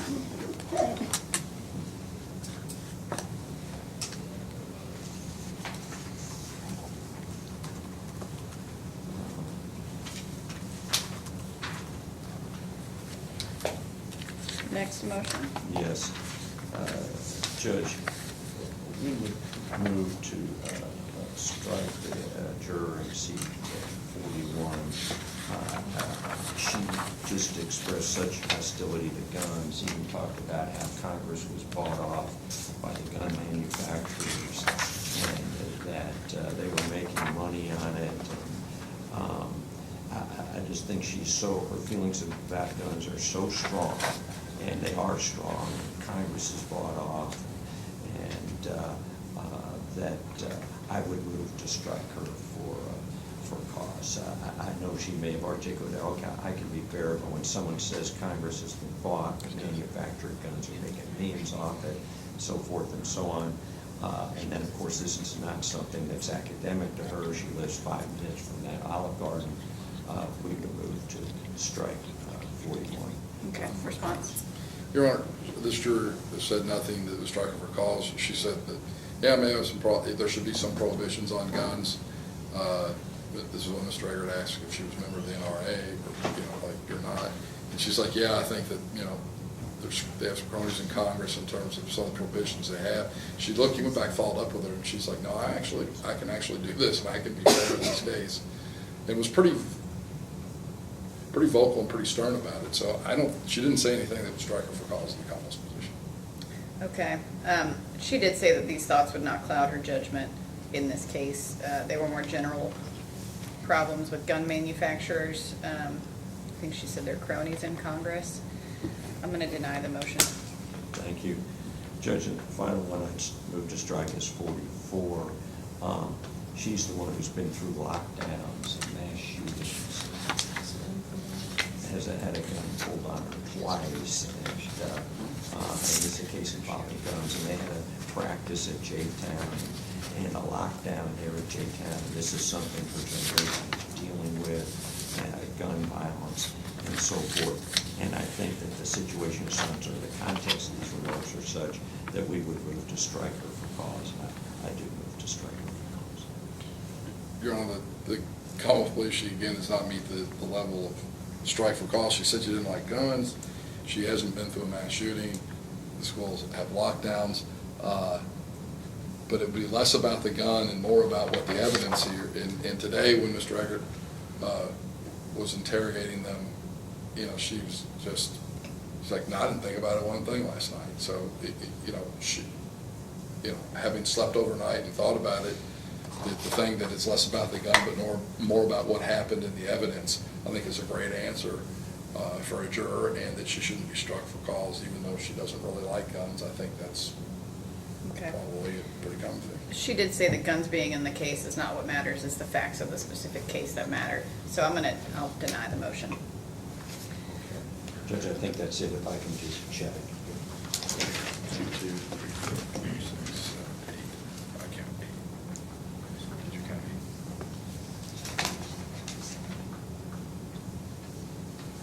8? Do you have 8, Your Honor? Yes. Okay. Does the Commonwealth have any for cause? Is that our thing? We move on 30 because he knows Detective Dan Snyder, Your Honor. Okay, response? Yeah, I said maybe somebody knew his hairdresser, okay, there was just That nothing. was wife's hairdresser. Wife's hairdresser. You don't know how close a relationship that There could was be. nothing that he indicated. Pretty he close to couldn't my hair pick. problem. Yeah. But I don't think that's a sufficient basis. I'm gonna deny the motion. All right, and Your Honor, we may have one more. No, we don't have to go. We've done something good. Yeah, me too. All right. Get in there.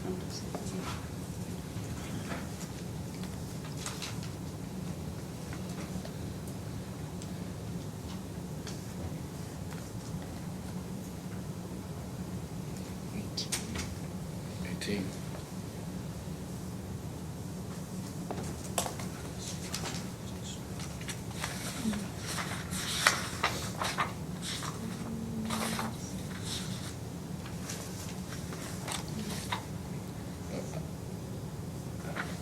Your Honor, that, unless the court wants to reconsider 30, we have no further. Okay, all right, well, it's already almost 10:45. Can you all get your peremptories done in 10 minutes? How many do we have, jurors do we have left? We've got, I think, 27. All right. And how many do you intend to seat, Your Honor? Like 13 or 14? We have 27 left. Probably be seating 13. See what happens. I mean, I don't know, there may be overlapping peremptories, but we may run out of And jurors. would we both get 11 or 9? Okay. A 9, you both get 9. What is it? We're not gonna be able, we can't get that. Ramon, it's just a question. You can, you Just might a have, question. Oh, if you have we- overlapping peremptories, we that each get 9, would, we right? wouldn't run out. But I think I have to wait and see. 13 and 9 is 20. So, 10 minutes. Hutch, could you let the jury know it's gonna be a little bit longer? I'm sorry. So Let's let them know it'll be another 15 minutes, probably 15, 20. we lack 4 jurors basically that have a full 30. We have to have at least.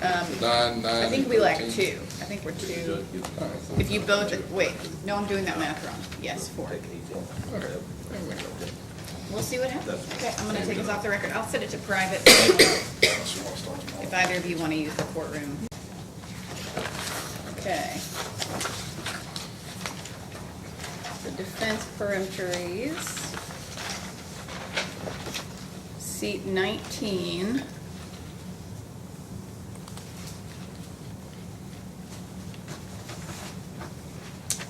Seat 25. Seat 27. Seat 34. Seat 39. Seat 40. Seat 41. Seat 44. And I do see Mr. Eggert's note. I'm going to read because it's a little tough to read. I think it says, Rob Eggert, I would have struck Judge, the juror in seat 5. Juror, yes, and juror in seat 13 should be struck.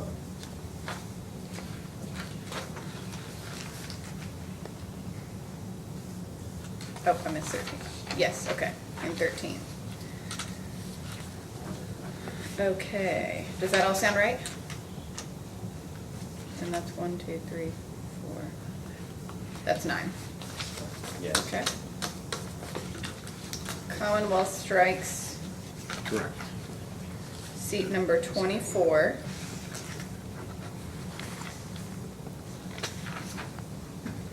Seat number 29. Seat number 30. And that's it. Does that sound right? Did he strike him?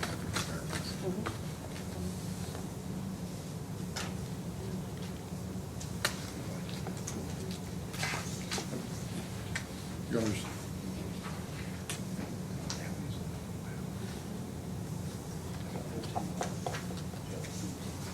15 left.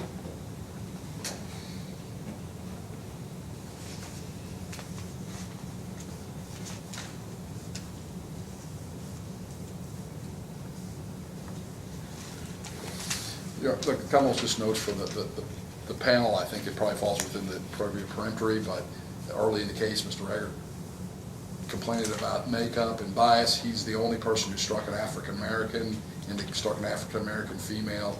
It doesn't have a right to have a jury of African-American males, and it looks like that the jury will be far in excess of population percentages of color, I think, if my count's right, than Jefferson County or anywhere else in Kentucky.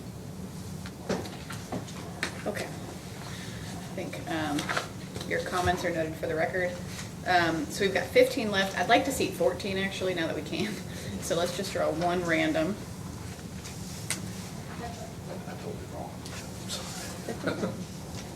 I just want to make sure that was right.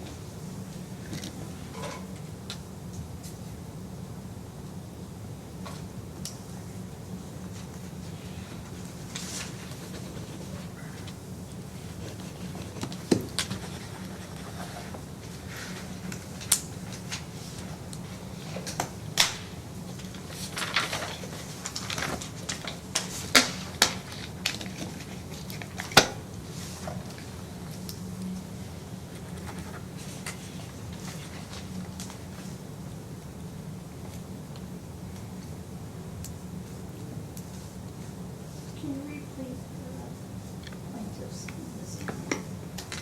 The plaintiffs are number 24, number 29, and number 30. Just, okay. All right, we'll draw one more. One random. Mm-hmm.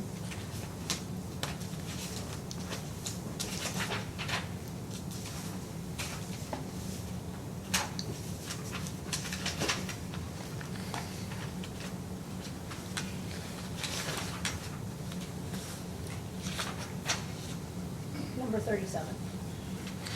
Number 37. So that leaves us with juror number 1, 2, 4, 5, 6, 11, 12, 18, 21, 33, 35, 38, 42, and 43. That all sound right? Okay. Anything we need to take up? Anything else we need to take up before we bring them back in? And then we can do openings and then break for lunch? Yes, we can, Judge. I think Emil says it's going to take her a few minutes to set up after they set up, after they're finished their opening. Okay. Can you set up now or do you? Yeah. Okay. We can, how long do you think you need? I need about 10 minutes and then I'm fine. Most likely gonna be much less, but I'm just putting it on the high end. Okay. How about you go ahead and set up now and we'll go ahead and bring them in and we'll let them be getting sat while that's being set up? Just so that we don't, I don't want to have to take a 10-minute break after a 20-minute opening.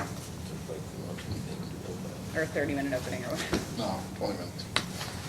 And Your Honor, may I ask the court, I guess, just for organizational purposes, would it be better to have the jury go to lunch and then have both openings? Or does the court want to do, because if that's the case, we may not get the jury out till 1:30, 2 o'clock, depending on how long the openings are? Are you thinking your opening's going to be an hour or more, Mr. Eggert? Right, because I think the time it was, what, 45 minutes? Do you know what it was? Right, so and I don't know how long the Commonwealth Is that, Mr. Eggert, how long do you think your opening's going to be? I don't, maybe 30 minutes, 30 Right. to 45 minutes, Okay. 45 minutes, apparently time. Mr. Baker says his is going to be 20 minutes or so. Okay. So I think that's fine. So let's just get them back in here and Can I get go rolling. Back for just for a second. Yes, and then we'll bring them back in.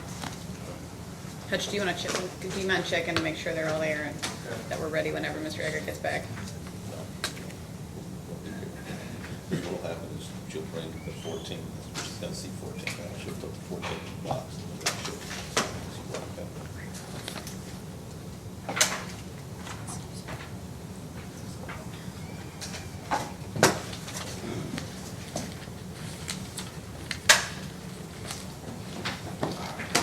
Give her grace.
Are the jurors about to be sitting right there? They are about to be sat. So, where should I go?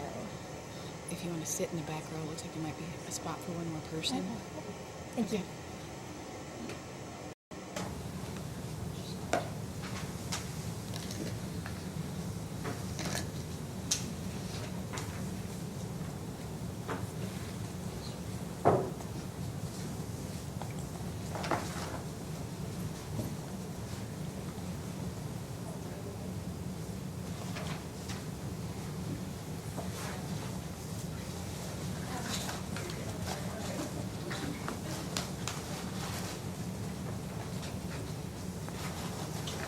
All right, we got everybody? We're ready, John. Let's bring them in. All right.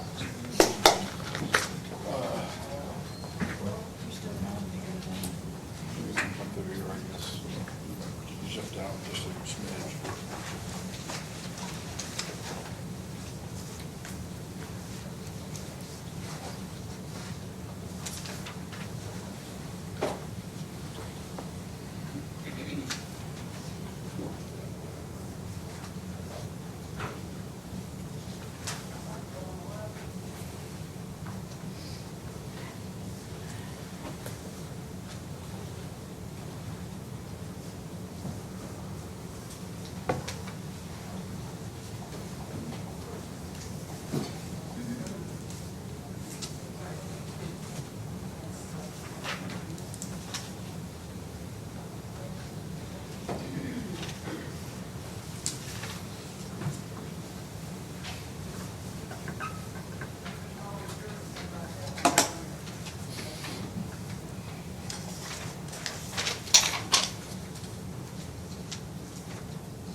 All jurors present, Your Honor. Thank you. Please be seated, everyone.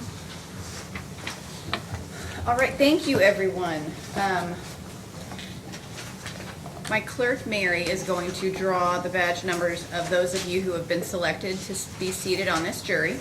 There will be 14 of you. We select 2 extra jurors just in case something happens while the trial is going on so that we don't run out of jurors.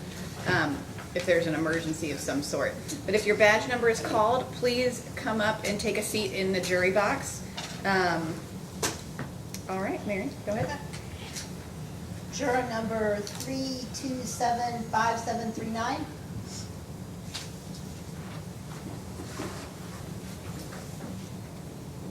Juror number 2898371. Juror number 3049741. Juror number 3169866. Juror number 3058050.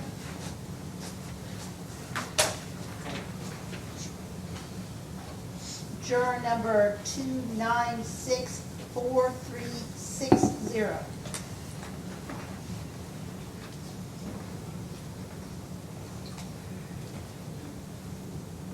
Two 9-6-4-3-6-0.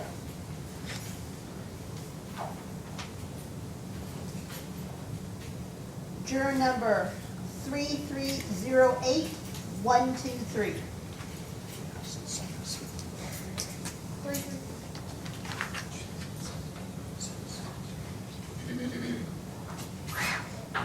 Juror number 3308302.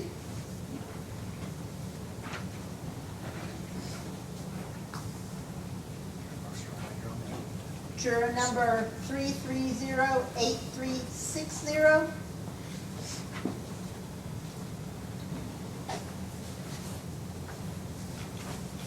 Juror number 3308715.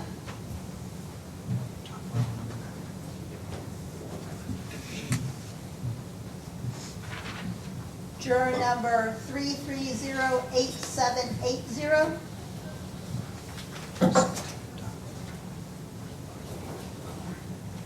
Juror number 3308863.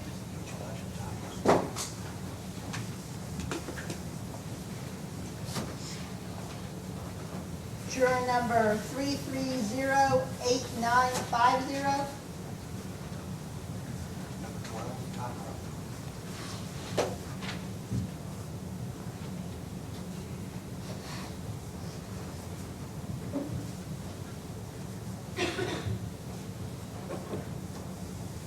And juror 3308962.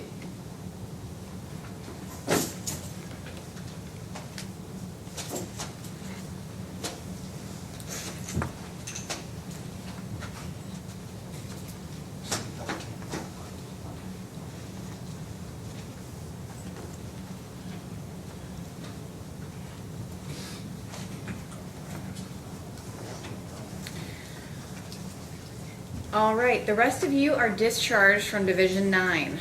You still need to report to the second floor jury room to see if they need you any further today.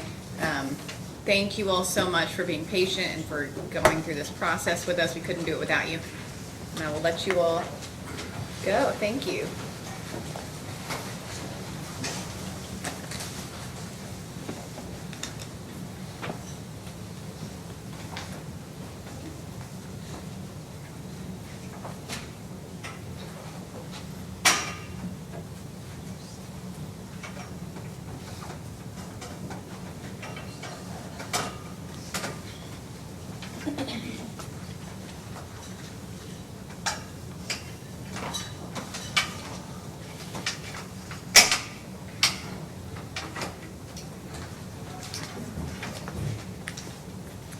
All right, now those of you who were selected, I need to administer the oath to you as jurors in this case, so I'll ask you all to raise your right hand. Do you solemnly swear that you will fairly and impartially try the case of the Commonwealth versus Devonen Briggs and render a true verdict based upon the evidence and law unless dismissed by the court? All right, thank you all. A few preliminary matters to go over with you, and then we will begin with opening statements. I'm sure you've noticed you have notebooks in your seats and pens. Those are your notebooks. You are allowed to take notes. You are encouraged to take notes throughout the case, but they are your notes, not someone else's. Your notes are not evidence. They are to remain in the courtroom. So when you leave for the day, or when we take breaks, you will need to leave your notepad with you in the courtroom. No one will be over there looking at your notes or otherwise messing with those notepads, okay? So they will be safe where they are in your seats, but you'll need to leave them in the courtroom when you leave. Scheduling, as I said during the initial starts of voir dire yesterday, we will start every day at 9. We will end around 4 o'clock every day. We'll take about an hour for lunch around noon every day. It may be a few minutes before or a little bit after, depending on how witness testimony is going. We'll try to take an appropriate break. Today, we'll probably break for lunch around 12:30 after we finish opening statements. We will also try to take, we'll take bathroom breaks, 10-minute or 15-minute breaks every 90 or so minutes. If you need to take a break and it doesn't appear that we are taking a break, if you just get someone's attention, my sheriff's attention or my attention or an attorney's attention, so that we can go ahead and take a break.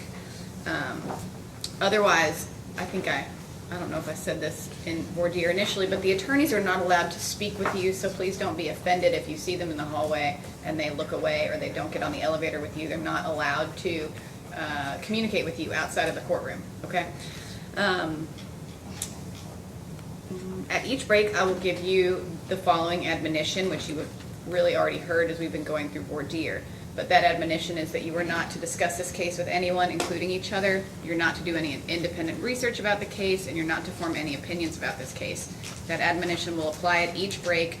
When we break for the day, when we have bathroom breaks or lunch breaks, if I forget to give it, it still applies. All right? Okay, we are now ready to proceed with the trial.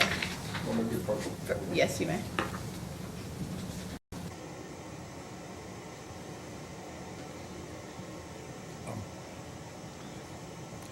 Finished my spiel yet, but yes. That's all right. By the second trial, I'll know I'll be in better rhythm that's with the okay. court. I apologize to you. I still go off of the guide. I probably always will. Well, I guess Rob's has a PowerPoint for opening. They're great.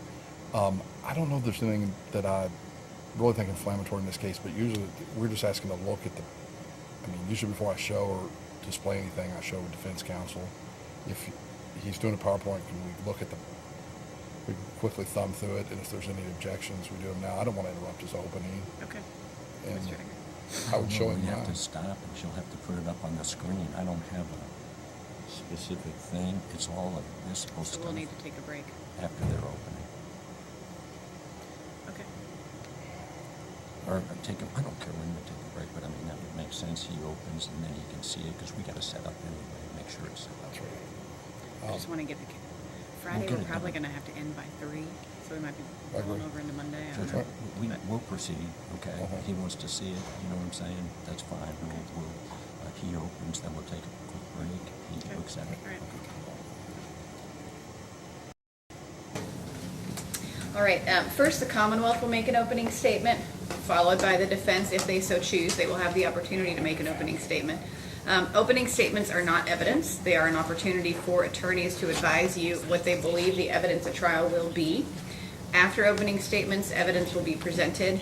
The Commonwealth will present evidence in the form of sworn testimony by witnesses or by exhibits. At the conclusion of the Commonwealth's evidence, the defense may present evidence, but they are not required to do so. And at the conclusion of all evidence, I will instruct you on the law of the case by reading the jury instructions to you. After I've instructed you on the law of the case, the attorneys will have a chance to make closing arguments, which are also not evidence, but they're an opportunity for the attorneys to tell you what they believe the evidence showed and how they believe you should find. With that, Mr. Baker, Ms. Profumo, you may proceed with opening.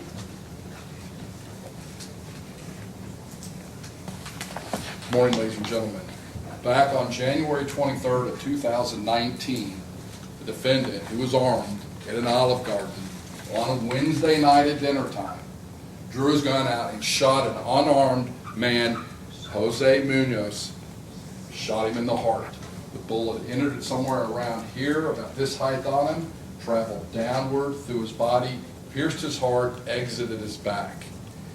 Jose dropped to the floor and did the only thing he could do at that time with a wound like that. He died. Now, for you all to get some context to understand this case, okay, we got to step back a little bit and know who's involved. And some of them have similar names, so I want to quickly go to the board so you can follow me when I'm saying the names as we go throughout trial. You're going to hear from a lot of witnesses, but you're going to hear from a Linda Flores,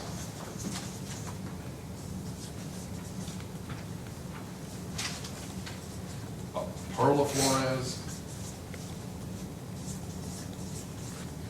and a Jose Rodriguez. Okay? The victim is Jose Munoz. All right? Now, you'll also learn, and if I slip, I'm just kind of scorecard, you follow with me. Jose Rodriguez sometimes goes by his buddies, call him Joe. And Jose Munoz, the young man that was killed, go by BBs. And you'll know that when we talk about this, that Perla and Joe, or Jose Rodriguez, they were fiancés. They're now husband and wife, and I may slip when I question, I may say husband and wife. They're together back there at this date. They have, between the two of them, they have 2 kids. They have like a 4-month-old baby, a 4-year-old kid. Linda Flores was a fiancée to the victim, Jose Munoz. Linda also has 2 kids.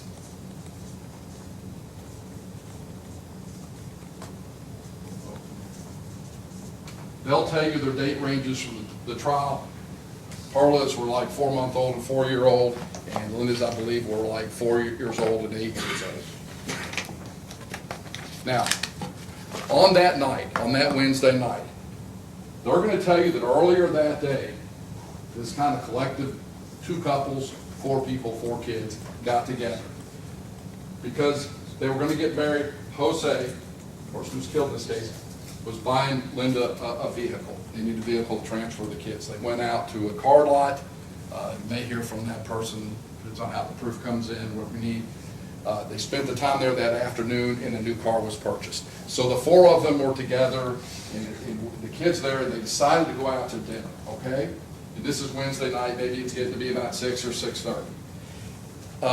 They kind of have an argument, kind of like my house, I guess, going out to dinner, and they decide to go to the Red Lobster.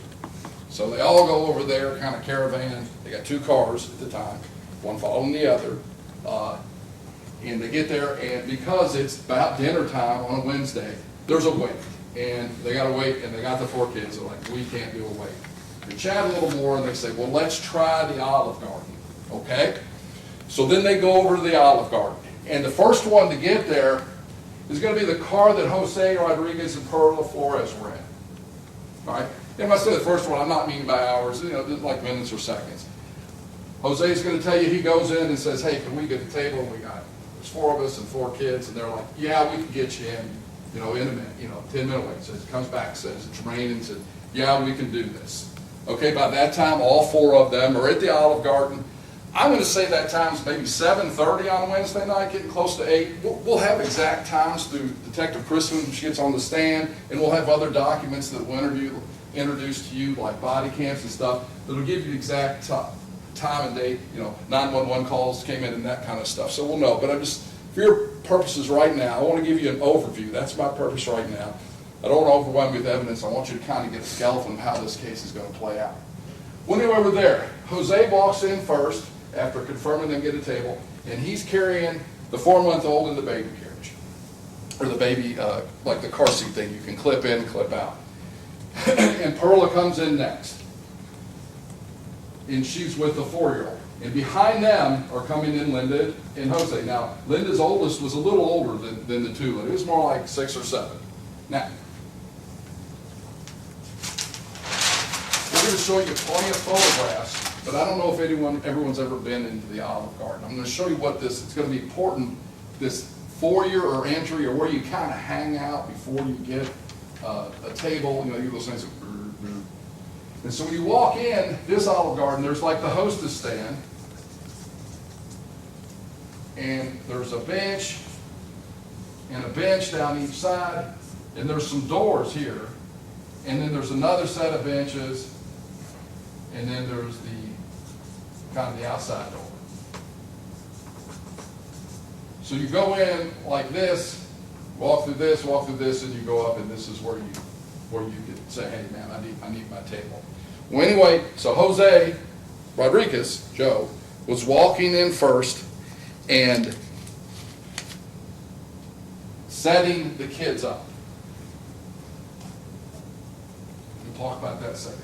Earlier that night, the defendant left his house, took a gun, tucked it in his pants, put his sweatshirt on, and he was there at the time these 2 couples and their 4 small children arrived. Okay? He was there on a wait at the Olive Garden. And when they got there, you're going to learn the defendant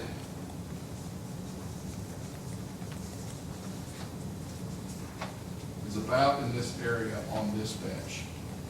And you'll learn as we go on the evidence that I don't recall if it was his fiance or maybe now wife, but a woman was here. Right? Joe's going to tell you the baby was placed up here,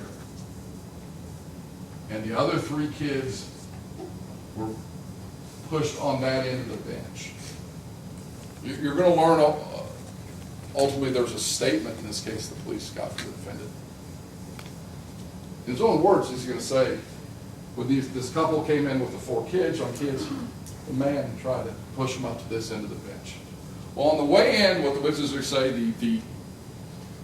the oldest boy, and oldest by still young, steps on the defendant's foot. This is what Linda and Perla are going to tell you. And he seems to get a little bit aggravated. But nothing's said at that time. In fact, I think Linda will tell you that Jose Munoz, who's killed, was like, sorry man, something like that. Well, the kids are all still centered up here because they got, if you have kids, they got an iPad. And they're crowded around. It's boy, girl, boy. Folks kind of sitting here on each side, one with the iPad on each side, and here's where the defendant. Well, I guess the kids are getting, I think we would concede a little ramble, like a 4-year-old moving around and stuff, and they're resituating with the iPad and fussing over it, and the girl gets off the bench again, she comes down this way to kind of resituate and climb up. And when it climbs up, when she gets up there, she steps on the defendant's foot again. And then maybe she situates around again and steps up again. And I think you'll hear his own words that she was trying to, like Flora, trying to climb up on his leg. And Linda and Pearl are going to tell you, he shoves her. He's going to tell you in his own statement, just the police ask him, okay, did you push her? Yeah. Pearl and Linda get upset at this, that someone else has laid hands on their 4-year-old daughter who was trying to climb up on the booth. And they let him know about it. She says, that's my daughter. If there's a problem with her, you come to me. Don't touch my daughter. Everyone's going to agree about it, that this is what happened. The people in the restaurant, Jose Rodriguez, Linda Flores, Perla Flores, the defendant's statement plea, everybody agrees. She was upset and said, hey, don't put your hands on my kid. She's going to tell you the push was hard enough that she caught the kid as she came back. Now, when you look at the photograph, this is on a Wednesday night out. There's people coming in here. It's not a huge space, all right? You'll be able to look at it and judge it. I'm not going to tell you what I think it is, but it's a small space. But she called her kid.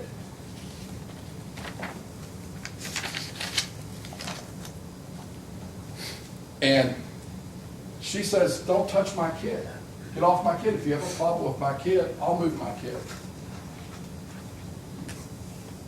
You hear that that's a point where the defendant felt that she got disrespectful. And that he's going to tell you he got mad. And after the mother of the 4-year-old, who was shoved back almost to the ground by the defendant, the guy who had a gun tucked in the pants, your kids need to learn discipline. Fuck off, bitch. Maybe teach your kid some manners, your 4-year-old. Don't push my kid. I'm going to do whatever the fuck I want. Back up. To the ladies. I'll smack the shit out of you.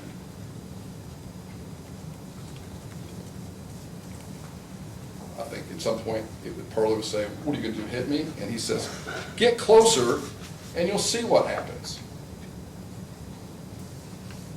These are statements from people in the restaurant that aren't related to Jose Munoz, aren't related to the defendant, aren't related to Pearl. So you're thinking right now, well, this is how it got on. No. Jose Rodriguez, he's the bigger of the two Jose's. What do you think he does? And it's going to be undisputed. I'm not going to prove it to you beyond a reasonable doubt. I'm going to prove it to you to an absolute certainty. He makes peacemaker. After hearing, fuck you, bitch, I'll smack the shit out of you. He's, no. And he moves his people further down the bench, pushes his wife back, stops this thing. And you're going to hear there's a break for the men. He was trying to get everybody to be quiet. And he got it. I think in the defendant's word, you'll say, he got everybody chilled out.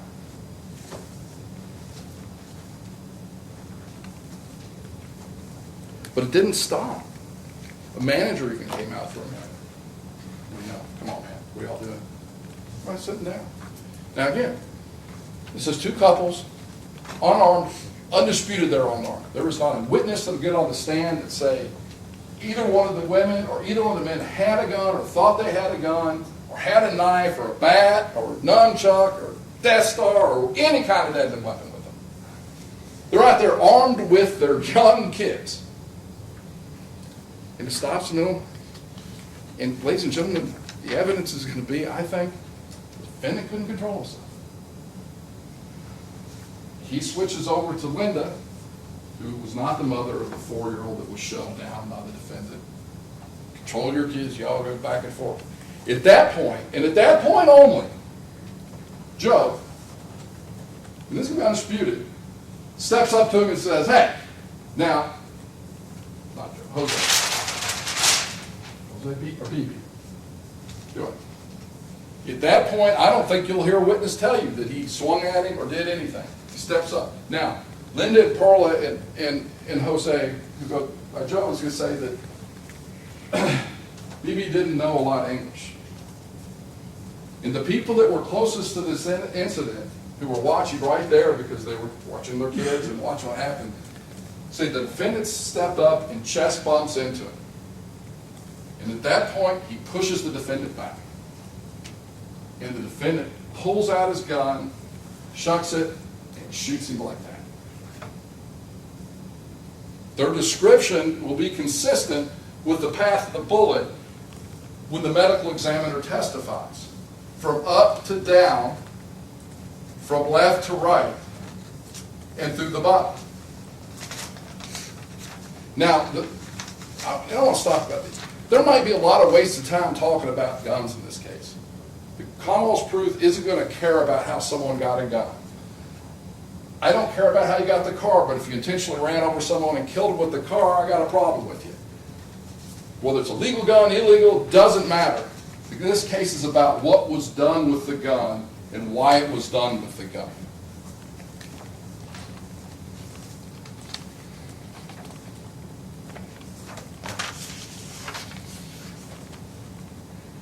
After this check and a push, and by the way, the defendant tells the police, "Oh, I got pushed down and I thought he was going to hit me and I got shot from the hip and that's how I got it." I'll let you characterize it from the hip area. The description he gives the police is not consistent with physically what happened. So you're going to hear that, the defendant gave a statement, the gun is legal. Well, you can give a statement and it can be a self-serving statement. It can be a statement to try to get out of trouble. And we're going to go through, when we put on our case, and go about the inconsistencies that were in that statement about versus what the physical evidence was.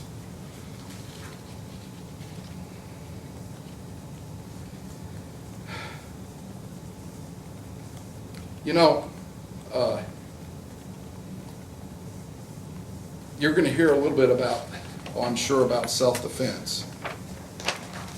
But I'm going to ask you to look at the facts that we bring into the record, both sides, and want you to know that this was self-defense. He called 911, he talked to the police. The facts of this case is the defendant got mad. The defendant got mad about a family of 4 kids and an Olive Garden on a Wednesday night. He's going to admit that he was mad. He was the initial one to aggress the situation. He provoked it. He antagonized it. There's nothing in his words or actions all that evening that suggests that he was afraid of anyone in that room. What he was saying to those women and 2 guys standing there. And no one in that room, no one in that place is going to say that any one of these people had a weapon or was armed. Not one of them. As a matter of fact, the behavior you're going to see from the 2 males in this situation was one who played peacemaker and tried to break this up, even after the harsh words and the fighting words that were said.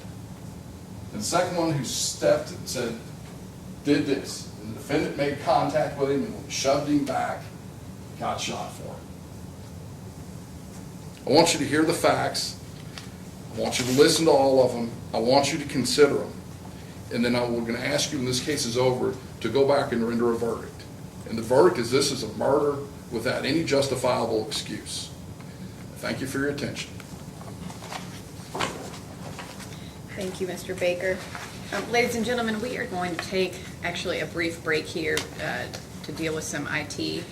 So if you all could please be back outside in 10 minutes. The same admonition applies. Do not discuss this case with anyone, including each other.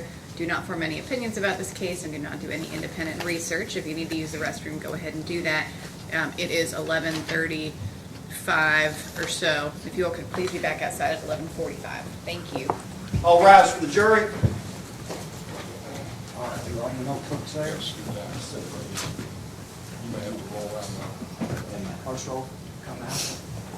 And my last roll fall.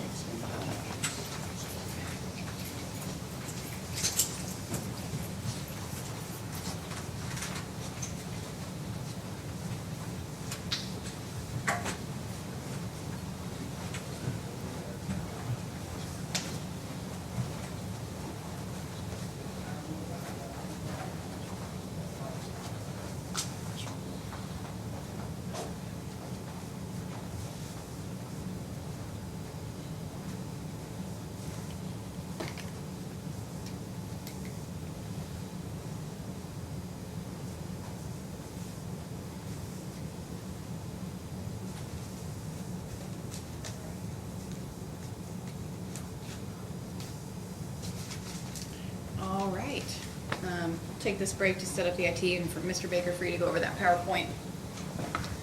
I'm going to take us off the record. Mr. Baker, you had a chance to review the PowerPoint? I did. Somewhat anticlimactic, but I did. I mean, not the one. It's great.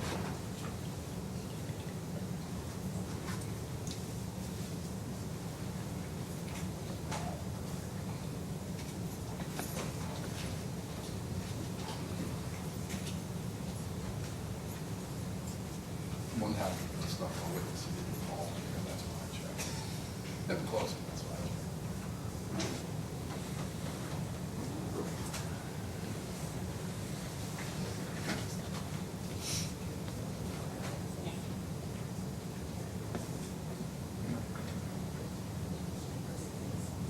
He said he's not calling.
We gotta get that right.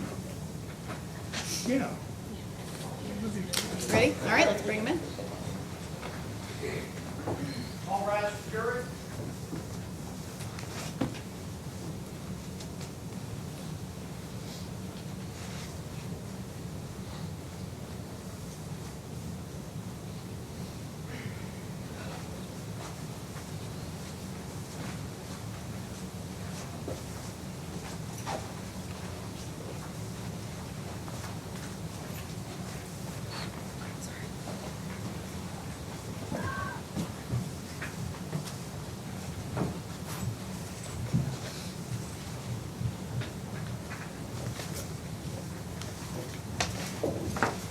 All jurors present, Your Honor. Thank you. Please be seated, everyone.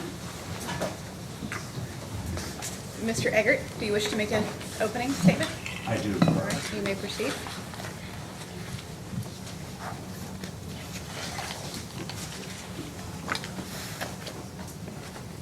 Your Honor, counsel, detective, ladies and gentlemen of the jury. Ladies and gentlemen, the Commonwealth's narrative is backwards. Devonen Briggs was not the aggressor. He instigated nothing.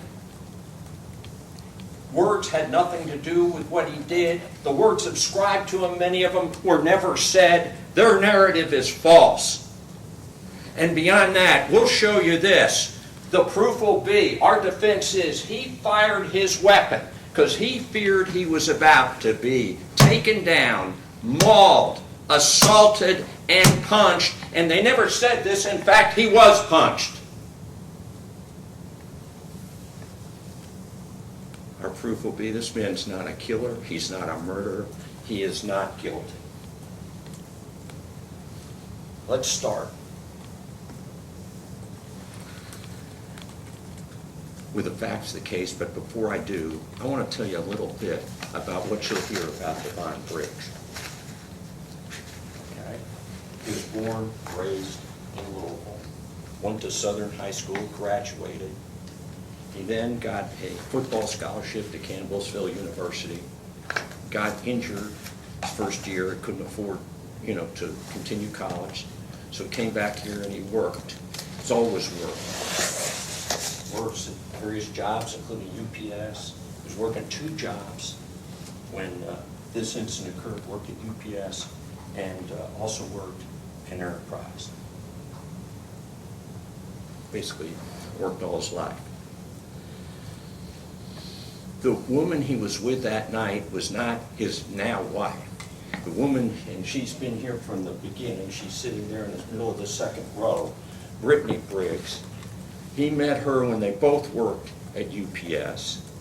They dated for 3 years, from 2011 to 2014. They got married in 2014, and they've been married ever since. You'll also hear evidence about this gun. Well, ladies and gentlemen, this gun, and we'll show you this because when they see the gun, they do a check, ATF check. Devonen Briggs bought the gun when he was an adult. He bought the gun at a gun store, okay? And it was a legal purchase of a gun at a gun store, all right? And that's where he bought it, and he bought it, it was turned over to ATF in December 2019, but he bought it in 2013. I'll tell you something else he did.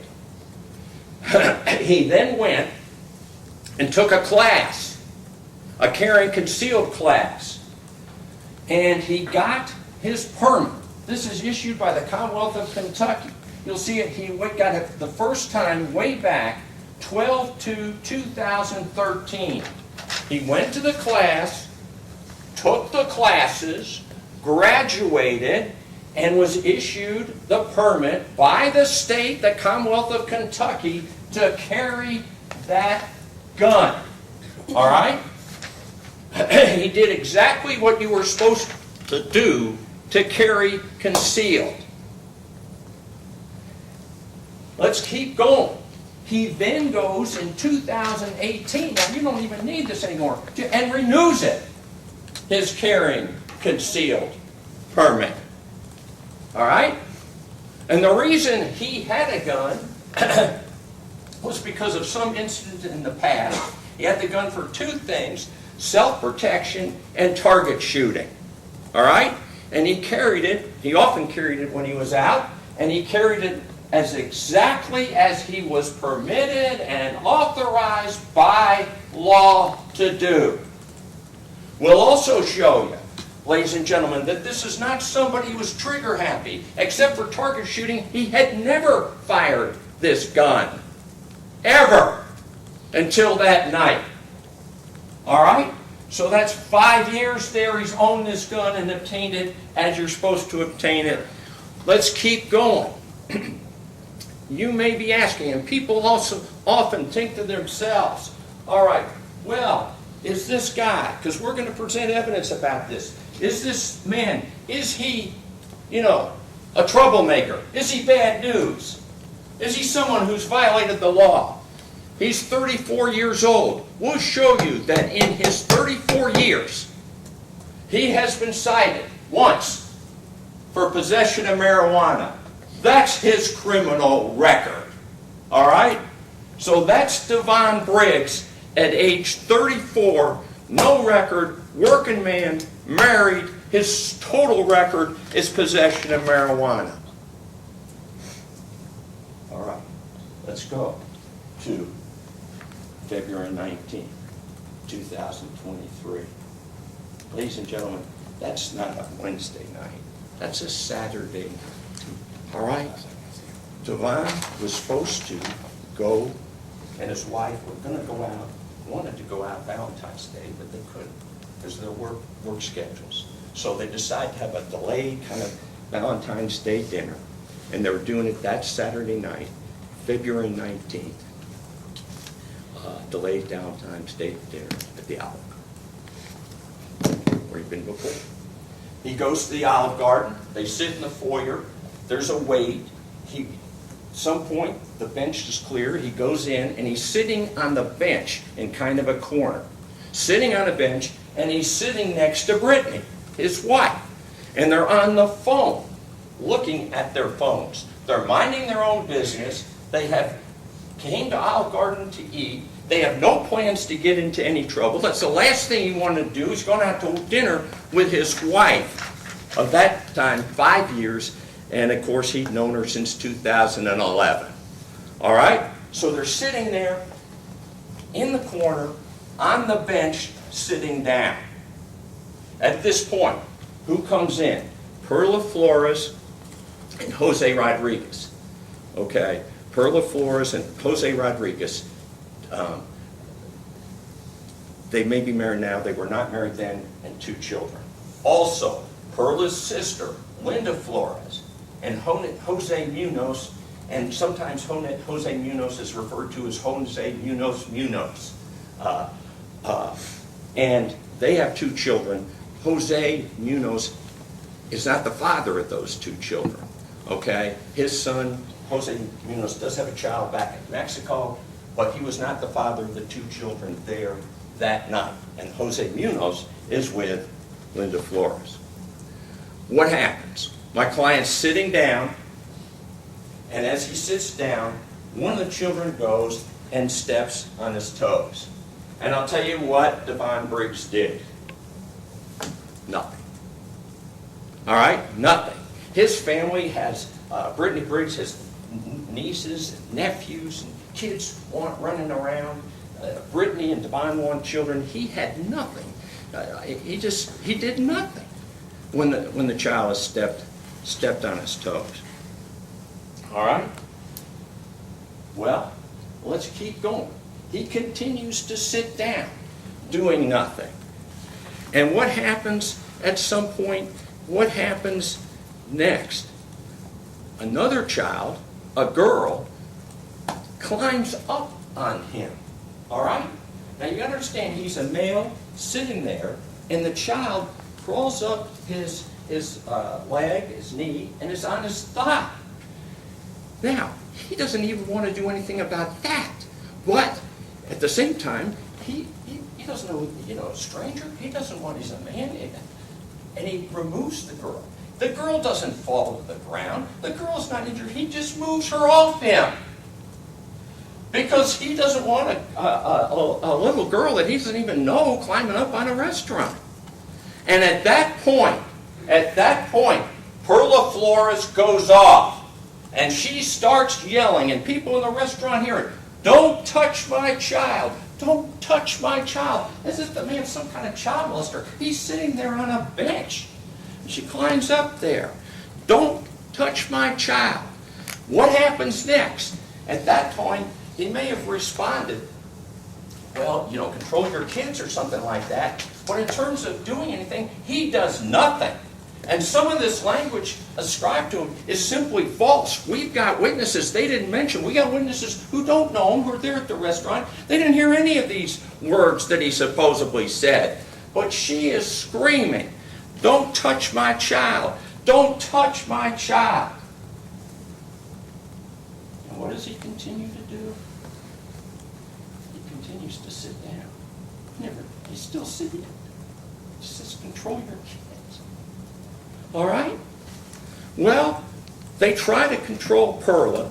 Jose Rodriguez gets in front of her and at the same time is very close to Devonen. Devonen says, back off, back up. That's what he says. Back off, back up. And it looks like maybe the situation will calm down. The manager never had to speak to Devonen Briggs. Never did speak to Devonen Briggs because he's not the problem.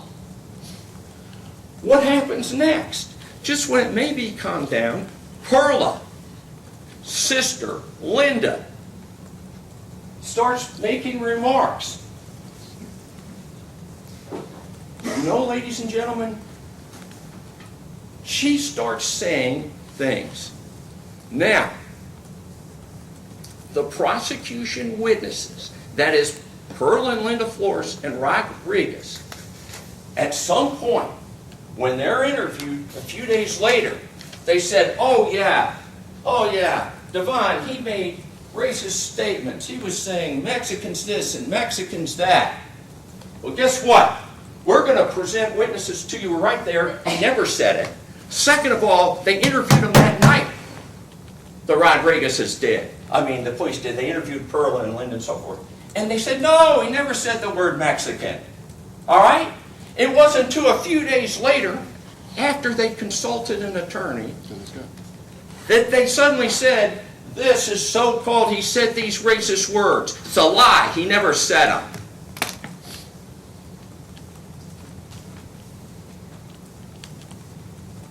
But there was a comment there, and it was made by Linda Flores. And what she said is, I don't see how they let people like you out of the box. I don't see how they let people like you out of the box. And you know what Devonen Briggs did when he heard that? He continued to sit there.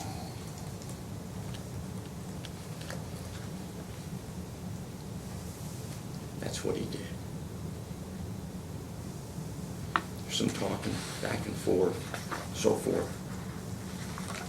He's telling people to back off. And then Jose Munoz, who had been people were trying to restrain Linda because Linda had a temper problem, they said, gets in front. And at this point, he is closing in. He is really close to Devonen Briggs. All right? And Devonen Briggs is getting increasingly alarmed because he's done nothing but sit next to his wife the entire time.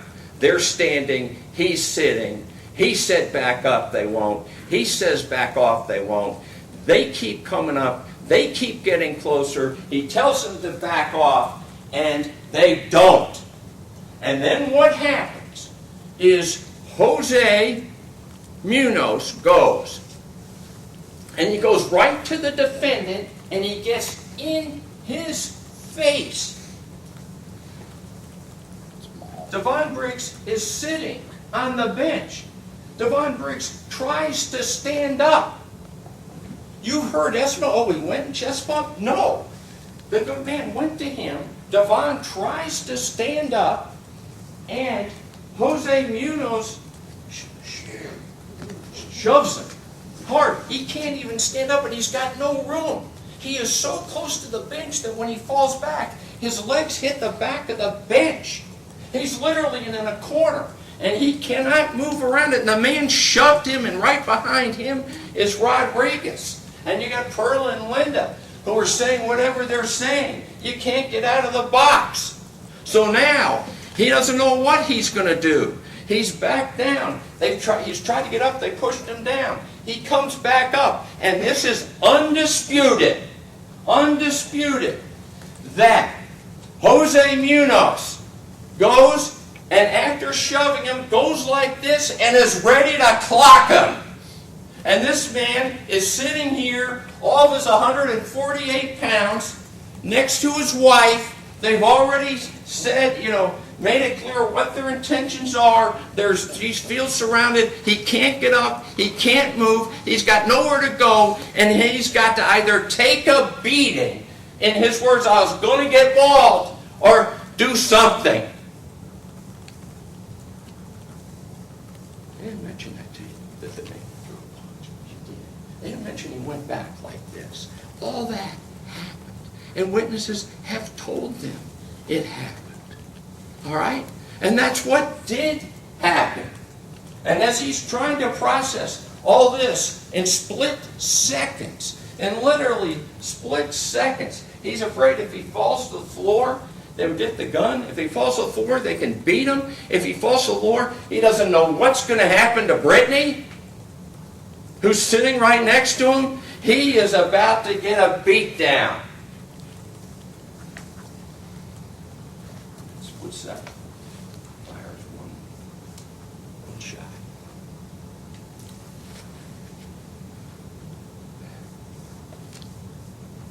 Munoz falls. There's chaos. He looks for his wife. He's got his wife. He runs out of the restaurant. They get in the car. But they don't flee. They drive to an adjacent parking lot. They're not sure who is with.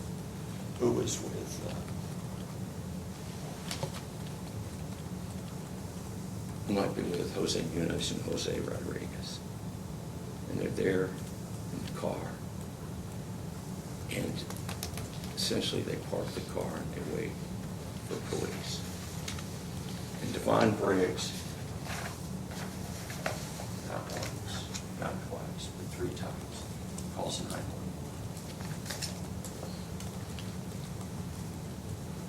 Can't get through. Police go to the parking lot. He gives them the gun. He's taken into custody. He's detained. He's given his Miranda rights. He says, I don't want to move. You give a right to remain silent. I don't want to remain silent. And what he tells him that night is what the truth is and what happens. And he said, I was in the corner. I couldn't get up. He pushed me back down. He was going to clock me. I was about to get a beat down. They were going to take me down. I was about to be mauled, and the man was in the process of munching.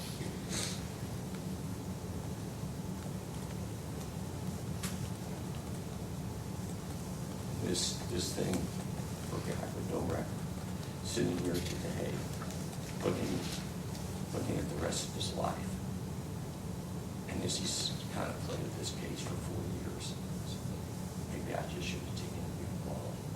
Maybe I should have let the man put his hands on me. Maybe I should have taken a big ball. Maybe I should have let him do what they wanted.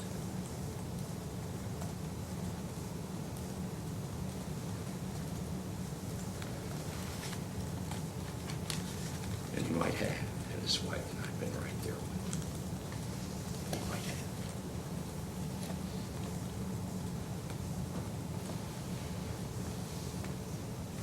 A couple of things I want to talk about. One, in his statement to police, he says something. They asked him about, feared. He says something to the effect is, well, if the Mexicans are in a group, who knows how they can be. It was a stupid remark. It ain't one remark. But it's not what the man is. He is not a racist. When he and Brittany started dating, there were people who didn't like it. He went ahead and married her. He's not a racist. Stupid comment, but he didn't pull his gun or discharge his weapon because of anybody's race, creed, or color. He did it because he feared his own family with his wounds all. And of course, women use his wound. The second thing they're going to talk about is this. They're saying, well, he didn't, his statement isn't accurate. He doesn't have the angle of the bullet. The medical examiner will tell you that the bullet was in a downward direction, okay? Not straight down, it was at an angle. And Devonen thought he had fired, he had the gun in his waist because he didn't want to carry it in a holster. He didn't want to bring attention to it. He didn't want people to feel threatened, intimidated, or threatened. But he did, the angle of the bullet was down. Devonen thought he fired up. Makes no difference which angle of the bullet it is. What had happened is this man had gotten so close to Devonen and he pulled it out of his waist and discharged the gun. It was hit at a downward angle because Jose Munoz was on top of him. I mean, on top of him. Now you think about someone sitting in a chair who comes towards you, who's been told to back up, who's been told back off, back up, back up, who keeps coming at you. When you try to stand up, bumps you back, puts you in there, gets ready to cold cock you. And let me tell you, the medical examiner will tell you that this shot was, there's what's called stippling. Stippling is gunpowder particles. You only have stippling if the shot is so close. And this medical examiner will tell you, Dr. Springer, that there was stippling, and this is totally consistent with the man being virtually on top of him. We're talking an inch or less. And the shot is fired.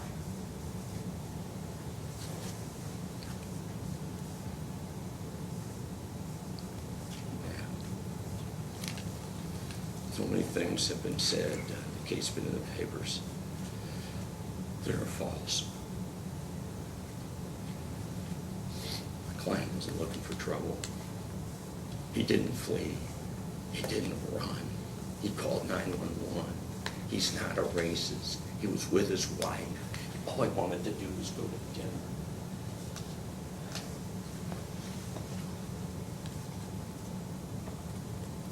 He's never been in trouble before. He'll never be again. Judge, what approach? Okay.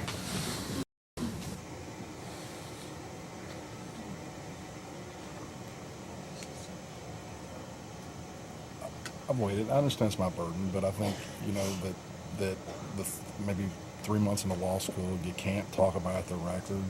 Doesn't matter whether he has a long one or a short one. I let it go the first time. That's just the fourth time. He's like, he doesn't have a record. I'm going to put on a character evidence of law-abiding citizen. I'm entitled to do that. No, there isn't a planet on which he's able to get in his prior record of the defendant.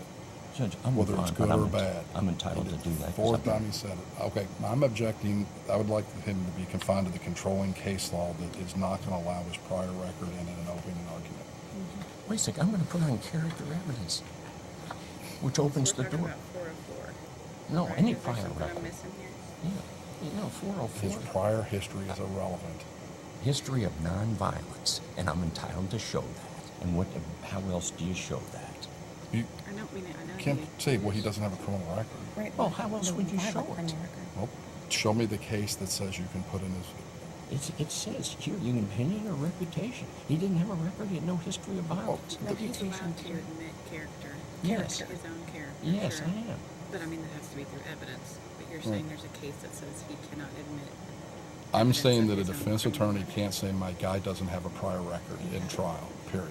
Unless someone in our case said, well, yeah, he does, and he was rebutting. No, I can put on affirmative evidence of He can character. put on his opinion. Well, I'm not saying he gets it in, but are there limited circumstances for character? But I don't have a criminal record is not one.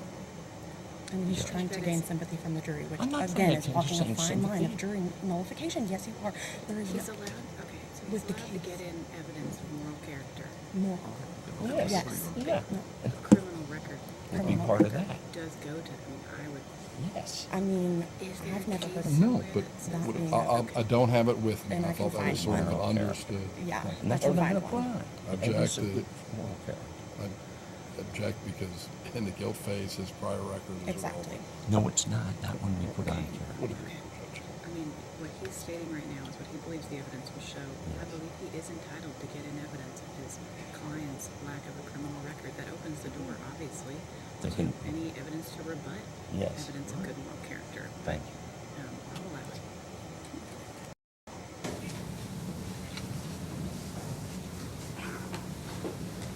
The evidence in the defense will present evidence to of his moral character in this trial. Good moral character. Bottom line of this case is this: the proof will show that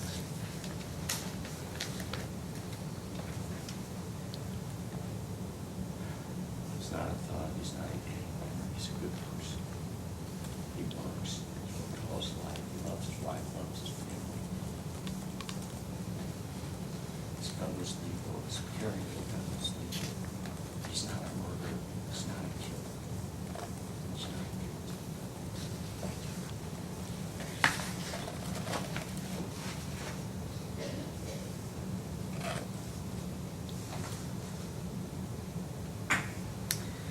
All right, ladies and gentlemen, we are going to take a lunch break. It is 12:15.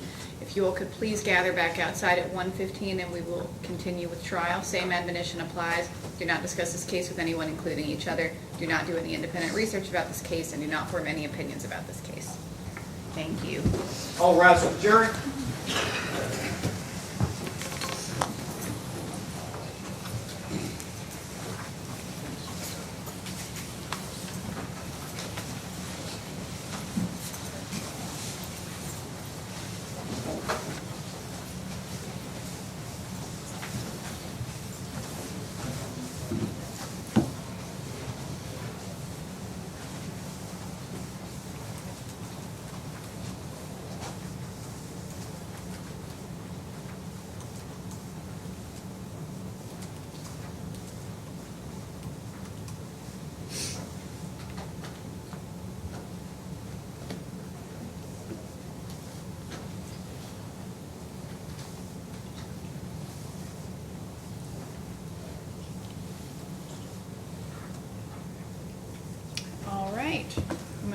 the record, we will break for lunch. Hour. So, 15. Before we bring the jury in, Mr. Eggert, there was something you wanted to address? Yes, if you recall, I asked that any scene photos, pictures be shown before the show. He says he's about to show one, and he'll show it to us in case the court if necessary. It's 40. He says it's about 45 seconds. Okay. It is. And Judge, we had one when we get a chance. I'm sorry, I couldn't hear you. Ours was just that we didn't think there'd be any overlap in witnesses, but Mr. Eggert didn't voir dire on his witnesses either. Are you going to prevent him from calling them? I would be happy to name them, Judge. Well, I mean, you said voir dire, you got prevented from calling. Oh, God. I think, I wish that had been. They never raised this That's actually the rule. No, it's not. And I'm I think this should have been raised during voir dire. Yes. Much like, I appreciate that you all brought that, or that was brought to my attention and you all were able to read the witnesses. I understand the point. We apologize. We just thought your order meant something. Judge, I'll get through this. If you can just show me the 45 seconds.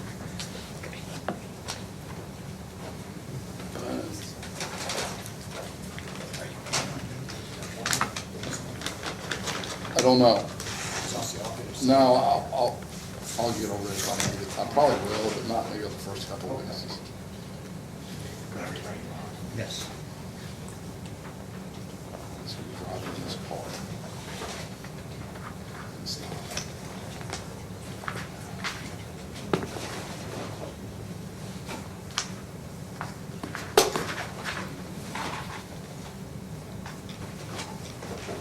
I don't know why.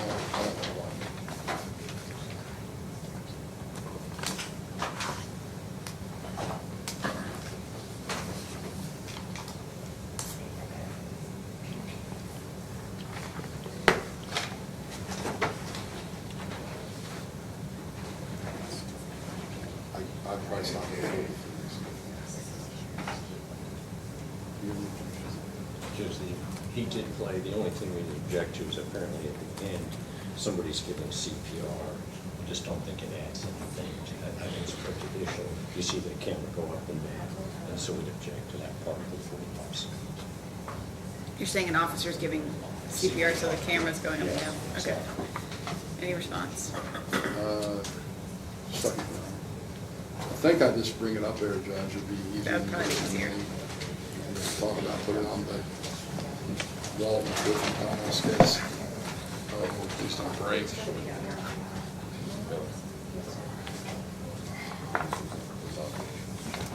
Burns is going to testify. He's the first responder.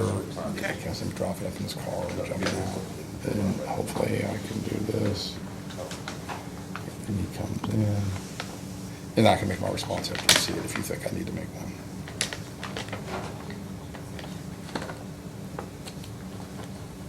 And then I think we were to 40 seconds. I mean, I'm not going, this kind of gives me a weird headache. But so 40 seconds there, 41 seconds. Okay. I'm going to overrule the objection. I do not believe it's unduly prejudicial, having viewed it. They're going to stop what they said. Well, yes, you're going to stop at that 45, 46 second mark, Mr. Well, I'm Baker? right, it's 41 seconds. 41 seconds. Okay, yes. The point that I have seen, yes. All right. 3 seconds before I ended it for you, I was stopped. Okay. Anything else we need to bring up before we bring the jury in? I don't think so. Okay, all right. Let's bring him in. Thanks, Hutch.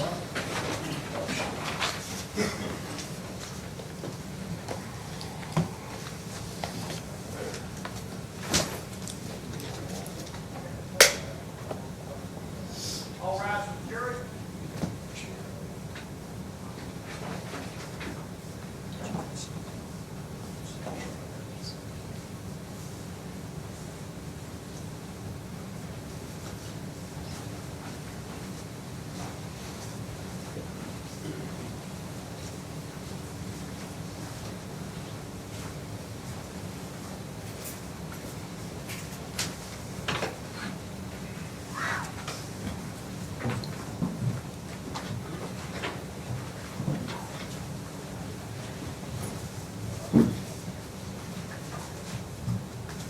All jurors present, Your Honor.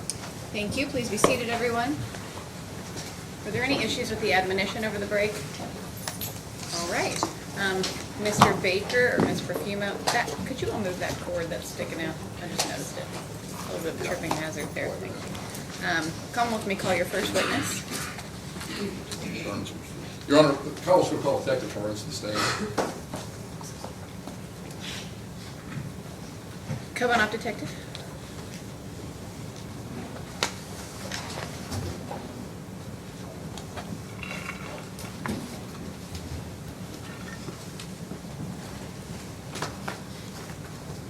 Please raise your right hand.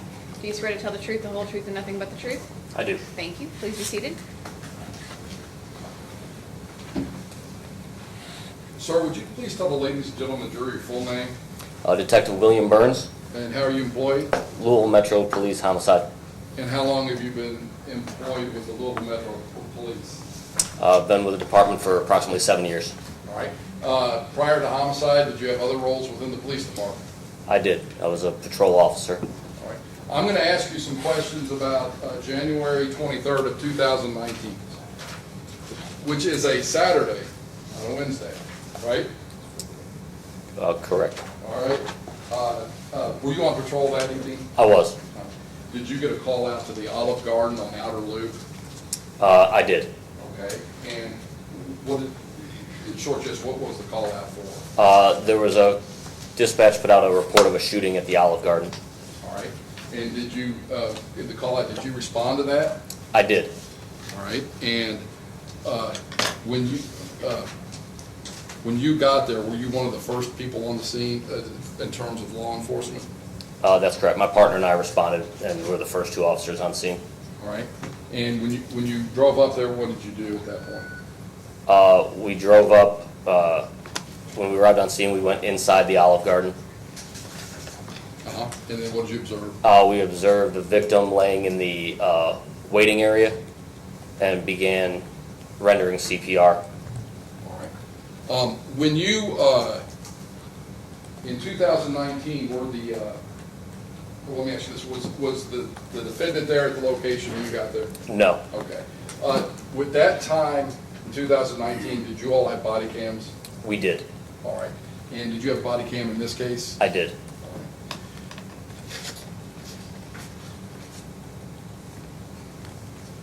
Give me a minute here.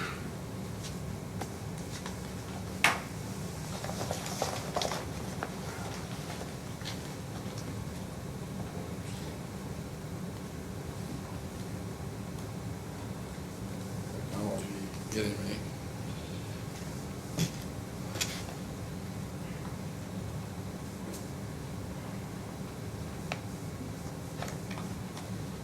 Detective, did I ask you to look at that before you came today? Yes. All right. I'm going to ask you to look at that in just a second. But first, before that, I'm going to show you what I've shown the defense counsel and marked as Commonwealths 1, 2, and 3, okay? Okay. I want you to look at these for a second. I just look at them, and I'm going to ask you a couple questions about it.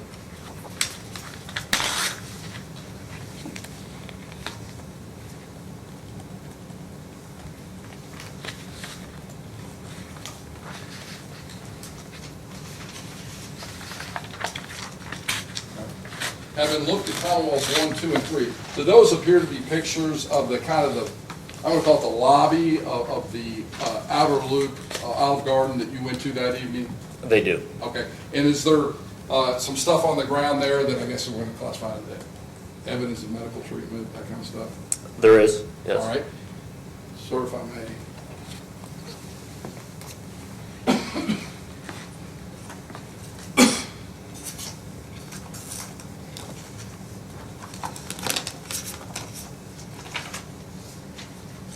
I'm going to show you what's marked Commonwealths 1, then again, hopefully it's displayed right side up.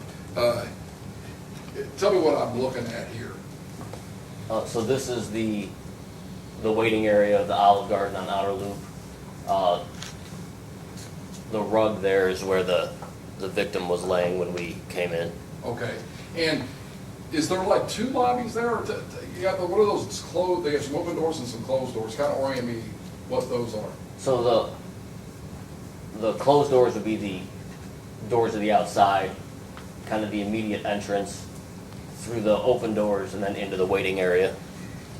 All right, and I'm going to show you another picture, slightly, I guess. Show you another picture, slightly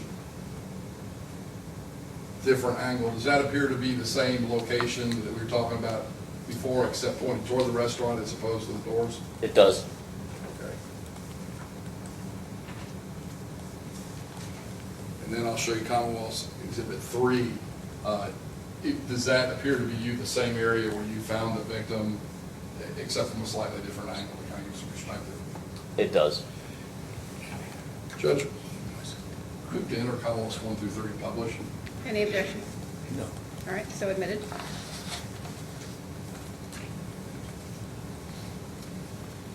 Also, let me quickly, hopefully, switch back to the other system here. Yeah, and I began with asking you, did I ask you to review your body camera before you came? Yes. All right, did you do that? Yes. And just to save us some time, does this appear to be you in your car? Yes. All right, and I'm going to play you the first 40 seconds of this video, okay? Hopefully the sound on. And is this right after you've seen received the run? Yes. All right. This is us, yeah. All right. Just kind of describe what you're doing there. So this is us arriving on scene and walking into the Olive Garden.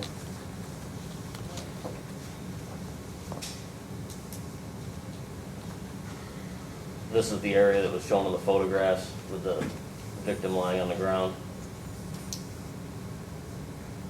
There was a patron performing CPR. I took over CPR. Okay. And back there, you were on patrol. You were a patrol officer back then, right? Correct. And now you're a homicide detective. Okay. The homicide detectives and patrol officers have kind of distinct duties or jobs on homicide scenes? Yes. After you got there and you attempted to, how long did you attempt CPR? I believe it took about 4 or 5 minutes for EMS to arrive, EMS or fire, and once they arrived, they took over those duties. Okay. And as a patrol officer back then, would you have, even though you were the first responder and you'd done the CPR and you waited for EMS, would you have continued to investigate the case? Not in any meaningful way. Beyond that night? No, no. Okay. And after doing the CPR and until the medics or the paramedics arrived, did you perform any other functions in terms of witnesses there at the restaurant? We gathered some preliminary information from witnesses. It was, I don't know that segment of the body camera shows it, but it was an Olive Garden that was serving people that night. A number of people were in there. We kind of tried to separate people, separate witnesses from patrons, and just kind of maintain order in the scene until homicide arrived. Right. And I don't mean it to be, at that point you just kind of turned it over. I was saying, was that sort of end of your duties? Yes, involved yes. in the case of Jose? Yes. Right. Your Honor, I don't have any further questions of this witness. All right. Mr. Eggert?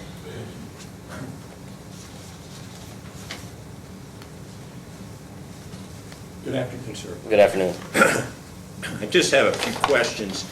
Obviously, you described the mat where the victim, Mr. Munoz, was lying. You saw that in the body, correct? Yes. All right, but you can't say that that's where he was when he was shot. You only know that's where he was when you arrived. Is that correct? That's where he was when we arrived. Yes. Okay.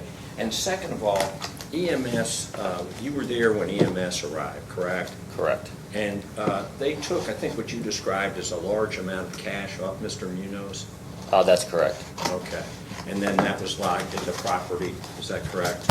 I believe so. It was given to me, and then I turned it over to homicide. Thank you, sir. Nothing further. Will you redirect? I don't have any, Your Honor. All right, thank you. Anything further of this witness?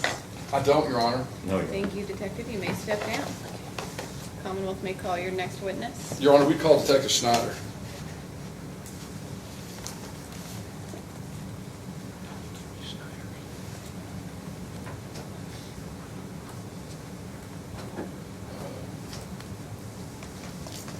Good afternoon.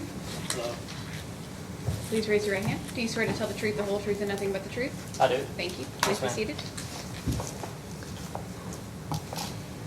Detective, you please state your full name Detective Stephen Snyder. and how are you employed? I work for the Louisville Metro Police Department in the Homicide Unit. And how long have you been employed with the Louisville Metro Police Department Homicide Unit? In Homicide for almost 8 years, with the department almost 14. Okay. Back on, I guess, January of 2019, were you in a homicide detective at that time? Yes, I was. All right. Did you receive a call out at this Outer Loop Olive Garden? Yes. When you respond to the scene of a homicide as a homicide detective, do you have the same tasks as other homicide detectives? All right, tell me how it structures, like who's in charge and who does what, generally speaking. Yes, sir. There's always a lead detective on every homicide case that we pick up here in this city, and that's just a rotating basis. Everyone takes a turn to pick up the next case. Depending on, each scene is different. Some needs more manpower than others, but whenever we're called to the scene, one person may be responsible to process the scene with our crime scene unit. That was my task on this particular investigation. Other detectives may just speak to witnesses or knock on neighbors' doors, depending on where it was in the area. Other detectives may just try to get video. So it's always divvied up. A lot of times, it's not always on the lead detective to do every single task on a homicide. Usually there's just too much to do. So everyone basically shares the load, but it's always kind of guided by the lead detective and maybe a commanding officer trying to coordinate who would be best in what area for that particular case. All right. And were you the lead detective on this case? No, I was not. Who was assigned as lead detective in this Detective Chrisman is the lead on this investigation. But being a homicide detective, were you asked to complete certain tasks while you were out there that evening? Yes, Okay. I was asked to process the scene. All right, so you responded to the actual physical location. Yes. Tell the ladies and gentlemen, jury, what happens when you're asked to process a scene. So we notify our crime scene unit to come to whatever scene that we're on to help us and assist us by documenting the scene to collect any potential evidence that may need to be collected.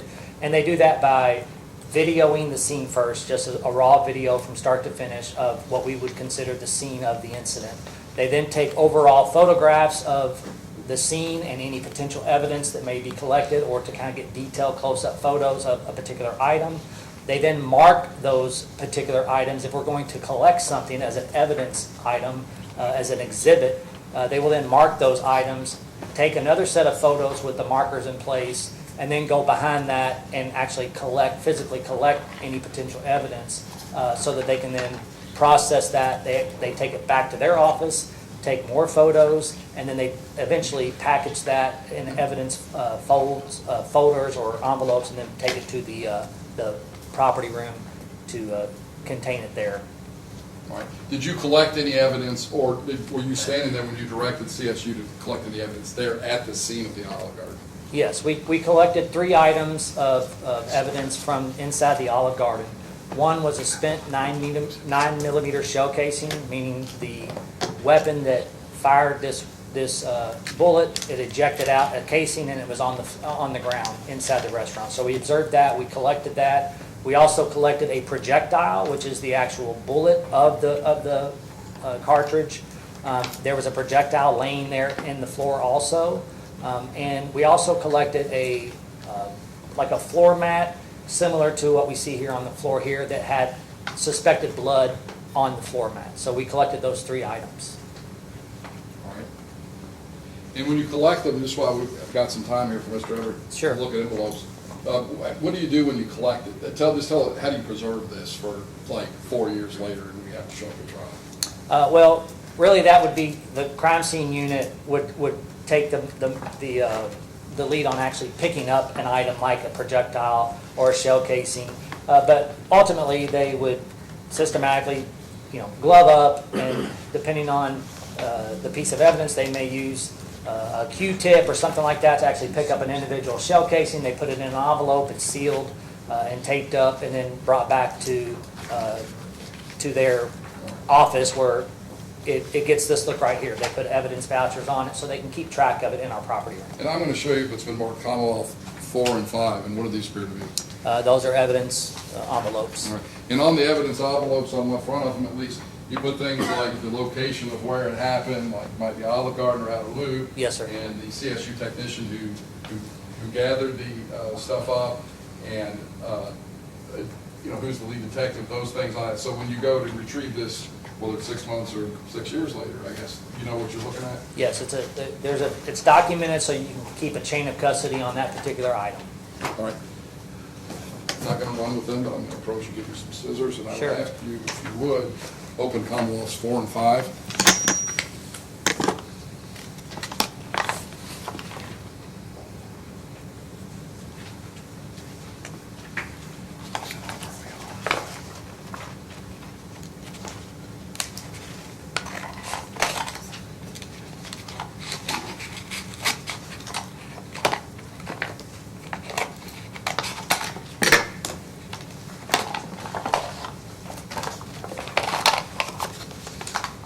It's just another box that has been taped up by evidence tape. On the outside of this, it says spent casing. Do you want this box open? If you would, sir. Yes, sir.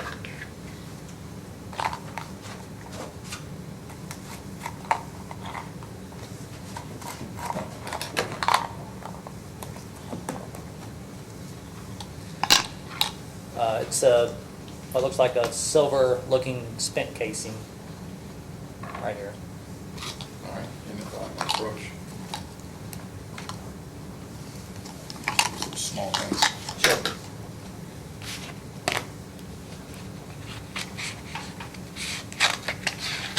I'm thinking if you could, leave a moment, look over your, get a little flare there, look over your left shoulder. Is that the casing you're describing? Yes, that appears to be the same casing. That you found at the scene? Yes, sir. All right. And if you continue on, rebox this, don't lose it.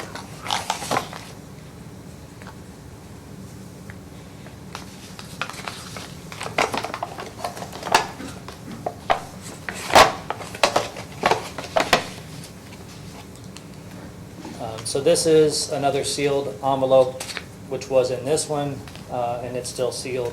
This is a projectile that we recovered from inside the Olive Garden as well.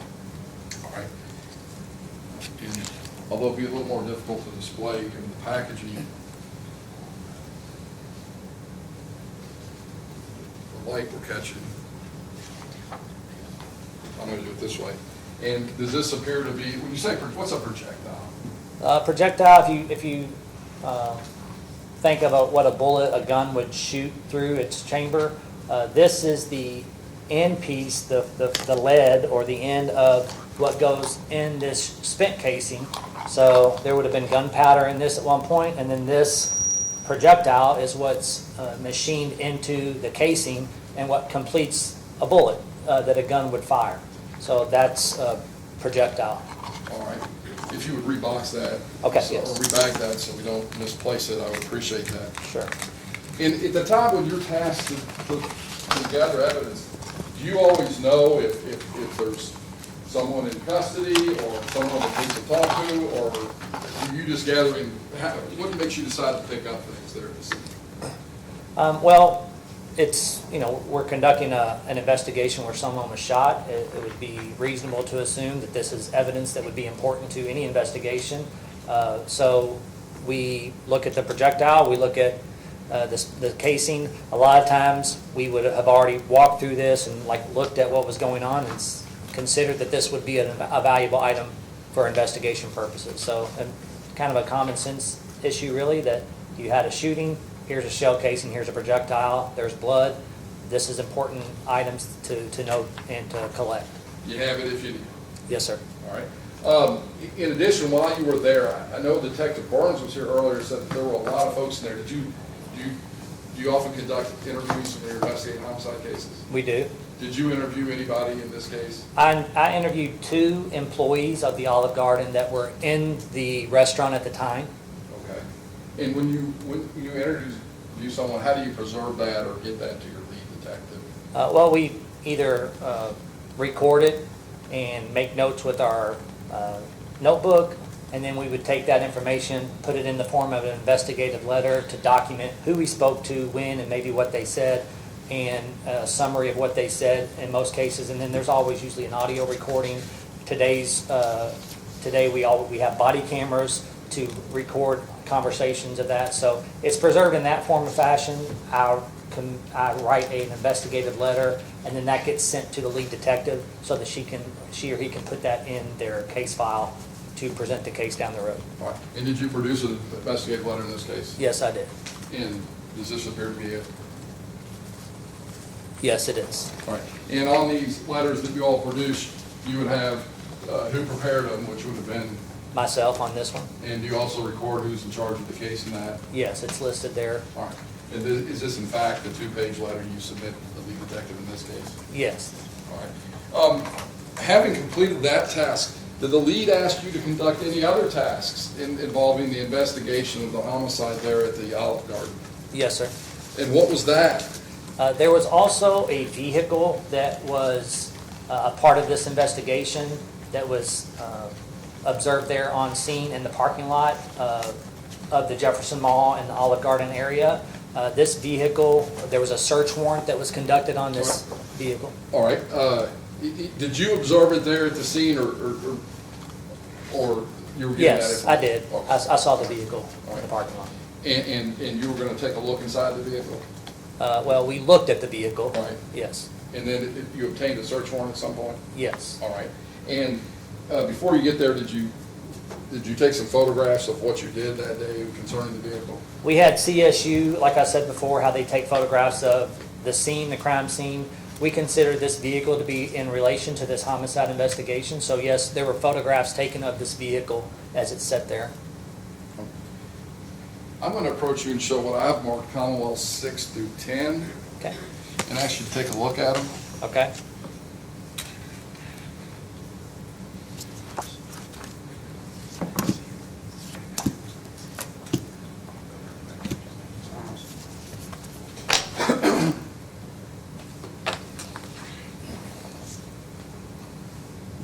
And you told us earlier, you said you take photographs whenever you conduct, an evidence collection exercise. Correct. All right. And, having showed Commonwealth's 6 through 10, just so we'll reference, I'm going to name that here. Does that appear to be a photograph of the vehicle that you conducted the search on? Yes, it is. All right. And is this a side photograph of that same vehicle? Yes. All right. When you searched the vehicle, did you find anything that you thought might be of value to the case that you were investigating, this homicide at the Olive Garden? Yes, sir. And what did you find? Notably, there was a 9mm handgun that was recovered from inside the vehicle. All right. And is that a photograph of the gun you recovered? Yes, it is. All right. And I'm going to show you, and they're a little dark in the mid of it. Is that a photograph of the gun where you found it?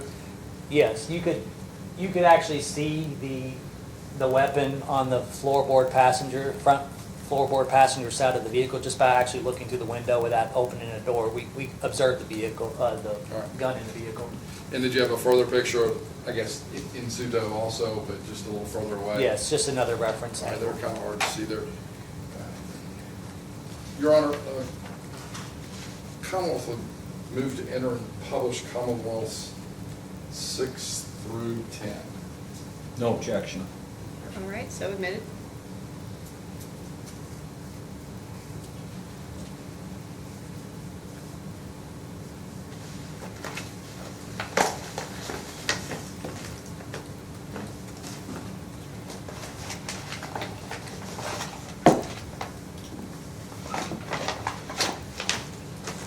Detective, I'm going to approach and show you what I've opened up and marked Commonwealth's Exhibit 11. Would you? Can I get gloves, Your Honor? Yes.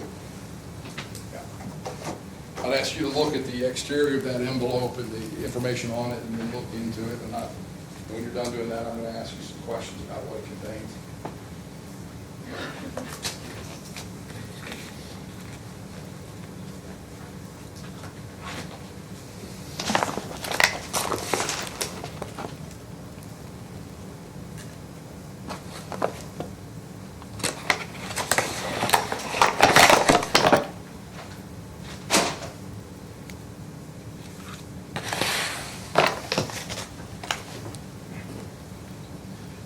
Sir, do you recognize that item? Yes, I do. Would you hold it up for the ladies and gentlemen of the jury? Is that the gun that you retrieved from the black vehicle that you executed the search warrant on pursuant to your investigation in this case? Yes, this is the weapon. All right. And was there anything else in that envelope with the weapon? Yes. I'm going to set this down here. All right.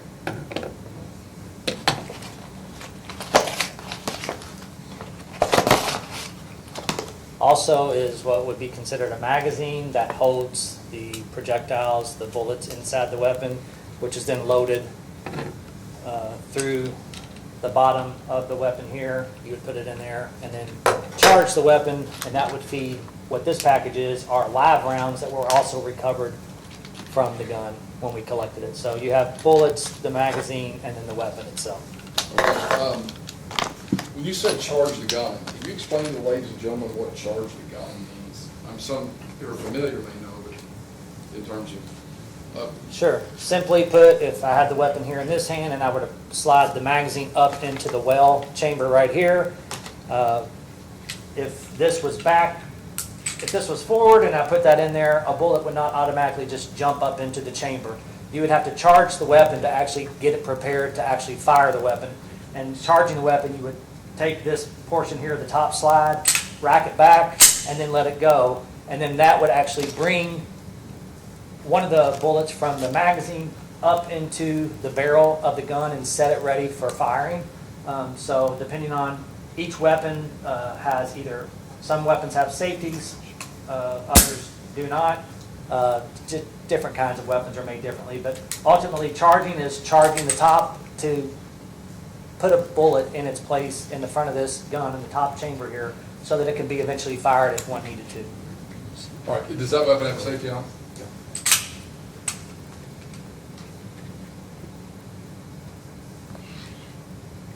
It appears that it has one right. It may be this lever right here. I'm not super familiar with this weapon, but Okay.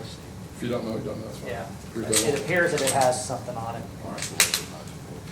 If you would, Detective, return those three items inside that envelope. Sure. You drop to the bank.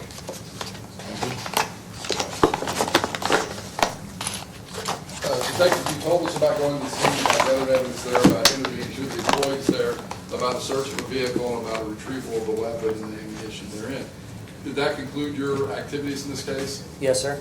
Did you ever interview or talk to or see the defendant that evening? No, I never spoke to him. Anytime after that? No, sir. Are you familiar with the review? You don't have any idea what he said or didn't say? I did not speak to him, so Okay. I don't know.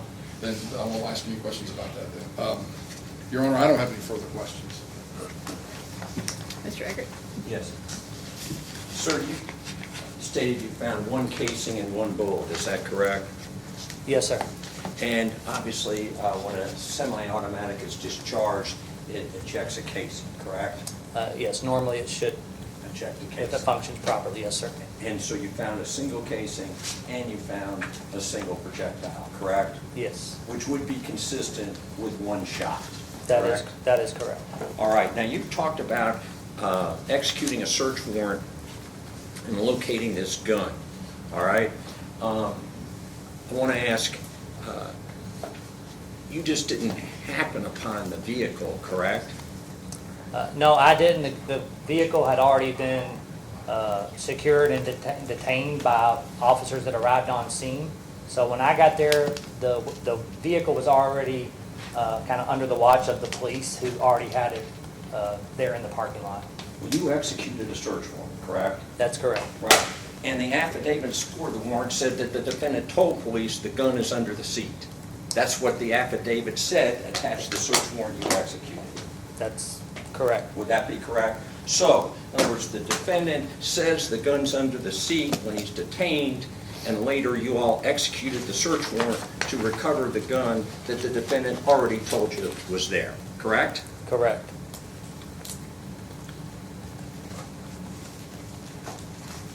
And finally, you weren't the one who, everyone has various jobs, if you said, but you weren't the one who detained or arrested the defendant. No, I was not.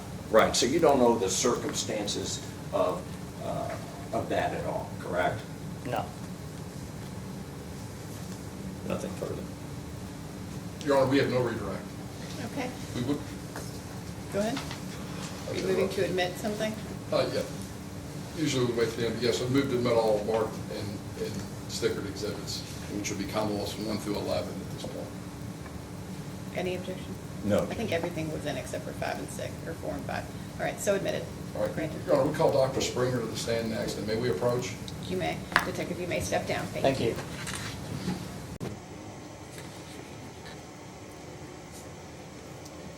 You were asked to, before I display any of the autopsy photos, you wanted to look at them, and so that's what I'm doing, because that's what the court ordered. I don't even need to be reminded. That's what's required anyway. So is disclosure of witnesses.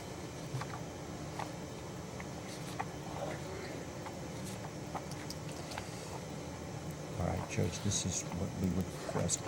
I want to go back to the exhibits that he did admit. I assume that none of those packages contained any marijuana, correct? Marijuana? Yes. No. Okay, because remember, that was excluded in Oh, okay. okay. You brought it up You'll already. have to remind me of. All right. You've already introduced the marijuana. You've said he has a marijuana connection. Years ago. Okay, Judge, we object to these. They're not pre-marked as far as I can tell. Well, I didn't know what you would No, I object got to. I know, I'm trying. Judge, I object to all the kind of close-ups of the wound. There's multiple close-ups of the wound. We're also going to have a diagram that's going to say where the wound occurred and so forth. I'm objecting in addition to this picture here of a body part that is being held. Object to yet another picture of the wound. I object to the victim lying on a slab. Yet another picture of the wound.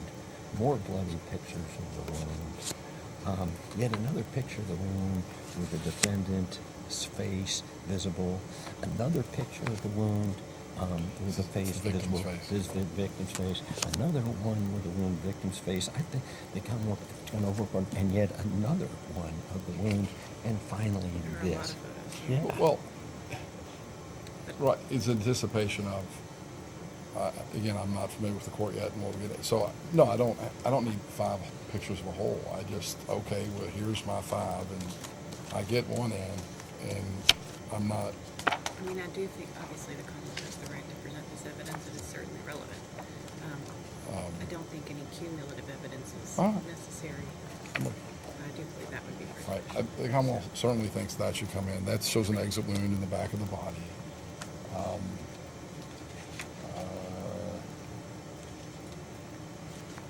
That shows the entrance wound in the front of the body.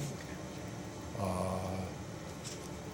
heart shows the path of the bullet that went through. That's why he died so quickly. It went right through the center of his heart. And these are, Mr. Eggert's correct, these are cumulative. I'm just, some are a little closer, some are a little farther away. I just, those, this one would show the only difference, and I don't need all 3 of these, would show that he arrived with some evidence of medical treatment. Okay. And I could, which So one let's doesn't really pare it matter. down. I mean, I do think that's relevant, but I only think you need one. So, do you want me to pick which one? Yeah, I'll let you decide which one. right. Which one's the least offensive to you? This one? Boy, this one doesn't show it. I'm not going to choose on one of these 4, Judge, because I think they all should be excluded. Okay. Overruling that objection. I would- The Commonwealth you picked. That's the I don't farthest find away. any- Okay, that's fine. I Um, don't find any specifically to be more prejudicial than the others, but I do think admitting 4 of the same I think that's the same as the one we've got there. If these are a close-up, let me make sure I have, the doctor on the entrance wound, I think, would talk about some margins and abrasions, and you brought up the stippling, so I If there's think. a difference in these, and if you There's not. clarify that for me, okay. If there's no difference in them, that's. Then I would choose to, this close-up to, show that, and then I will not use this whole stack. And I think, and if the doctor's like, I need a different picture or something, I will approach the bench before I display it in any way to the jury. Okay, folks, please don't let me confuse them with. Judge, I know the jury has overruled it, but just so I can complete my objections, I do object to the one where his mouth is open and you see his face. I object to this bloody one here, bloody picture. I object to the bare torso. I object to the close-up of the wound, and I object to the heart. So I'm objecting to his photos, and you've ruled on it, but I want to make that prescriptive. All right. Thank you. And the reason is I think they're unduly prejudicial. Thank you. Thank you. Judge, may we approach? You may. I anticipate, or I certainly hope, that the Commonwealth has talked to the victim's family. I don't want oohs and ahs and tears and people leaving when they see these photos. That's not the purpose of them. You want me to request that they don't do an ah? Well, I think that they. I don't want anybody to have any emotional outbursts about Yes. this. Well, I'm going to tell Candace, I'll prep the doctor for a couple of minutes while Candace, she's supposed to tell him that every time. I'll double check. Okay, all right. Thank you. If you can secure that, I'm sorry, sir.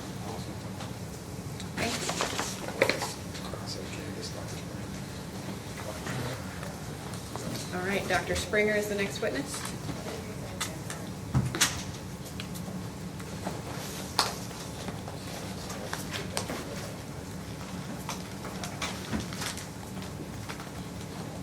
Good afternoon. Good afternoon. Do you swear to tell the truth, the whole truth, and nothing but the truth? I do. Thank you. Please take a seat.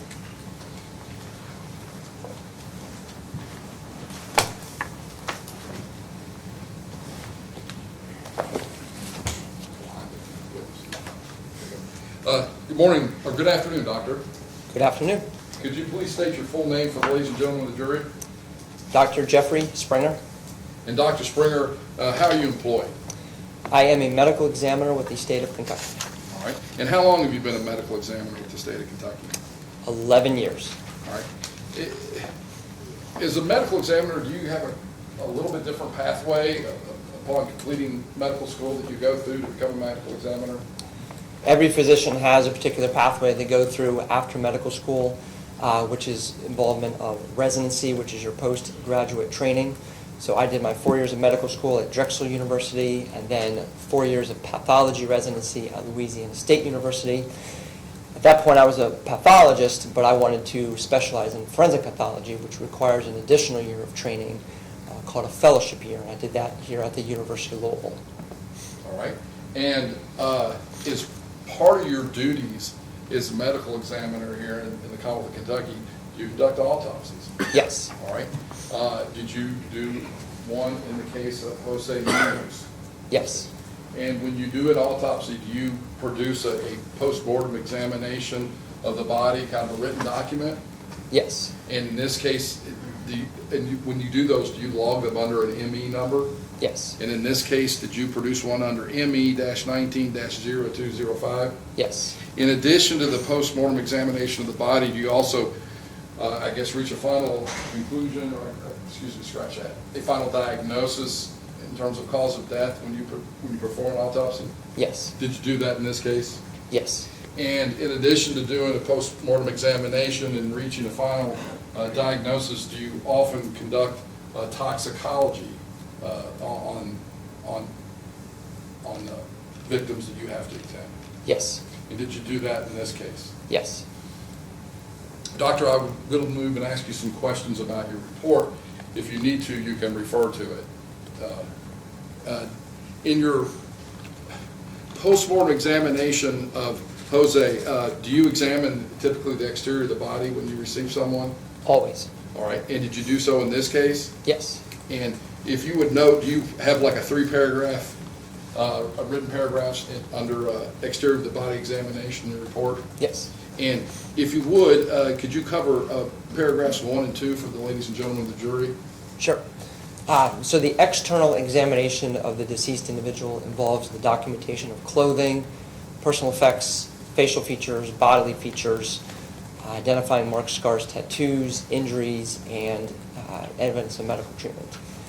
So the first thing that we're evaluating is basically the general appearance of the individual. He came to us nude.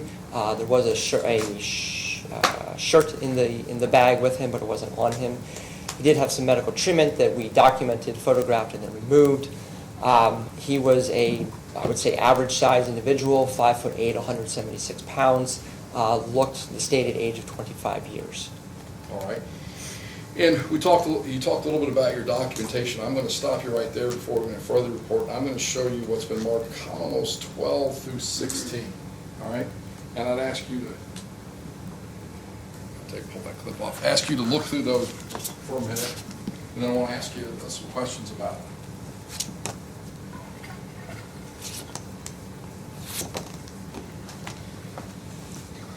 Do those photographs appear to be consistent with your report that you issued in this case? Yes. Okay. You talked a little bit about, you note when you receive someone if they've had medical attention before you've received, if they've been there, right? Does every autopsy you do have prior medical attention involved? No. All right. I'm going to display for you what's Commonwealth's 13.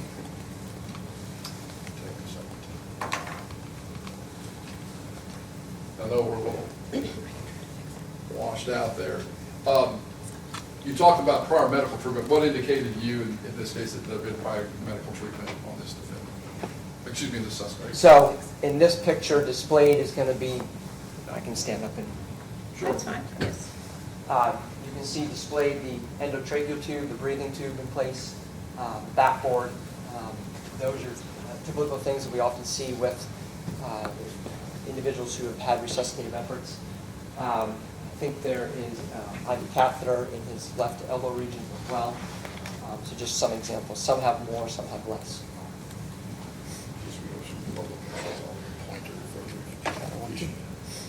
All right, doctor, after completing your exterior examination of the body, do you as a medical or a pathologist look for evidence of injury? Yes. Okay, and did you do so in this case? Yes. And did you document that? Yes. All right. Could you please tell the ladies and gentlemen of the jury what you observed, and then I'd like to show some photographs for you to kind of explain what you're telling them. Is that okay? Yes. All right. If you would go ahead and explain the evidence of injury you found on Jose. So he had a perforating gunshot wound of his torso. Perforating means that there's an entrance for where the bullet entered the body and an exit where the bullet exited the body. Torso meaning the thoracic and abdominal region.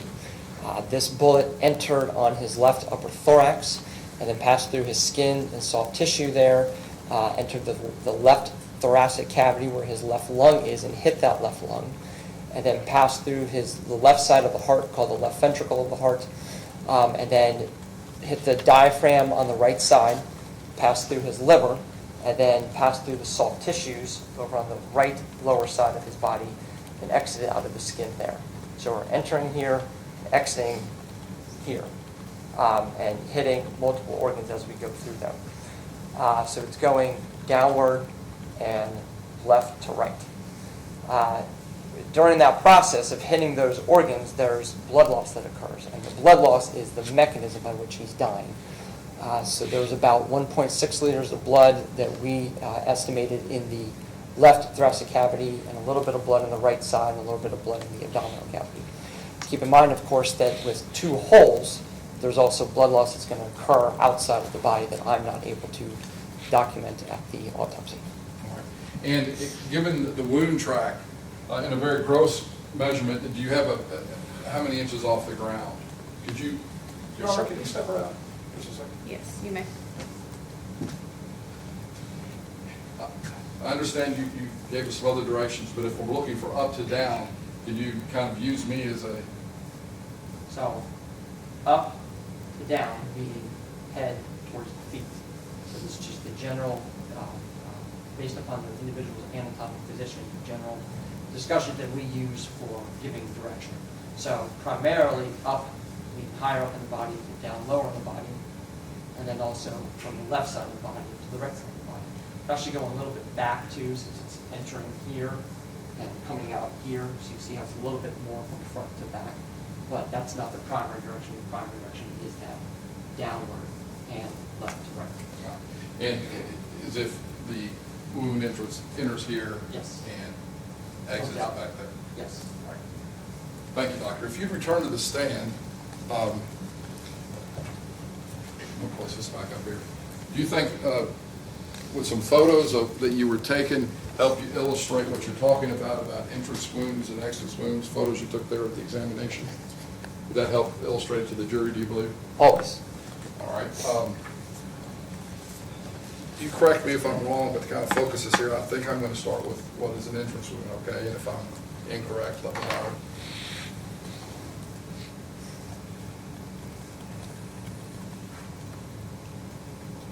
All right.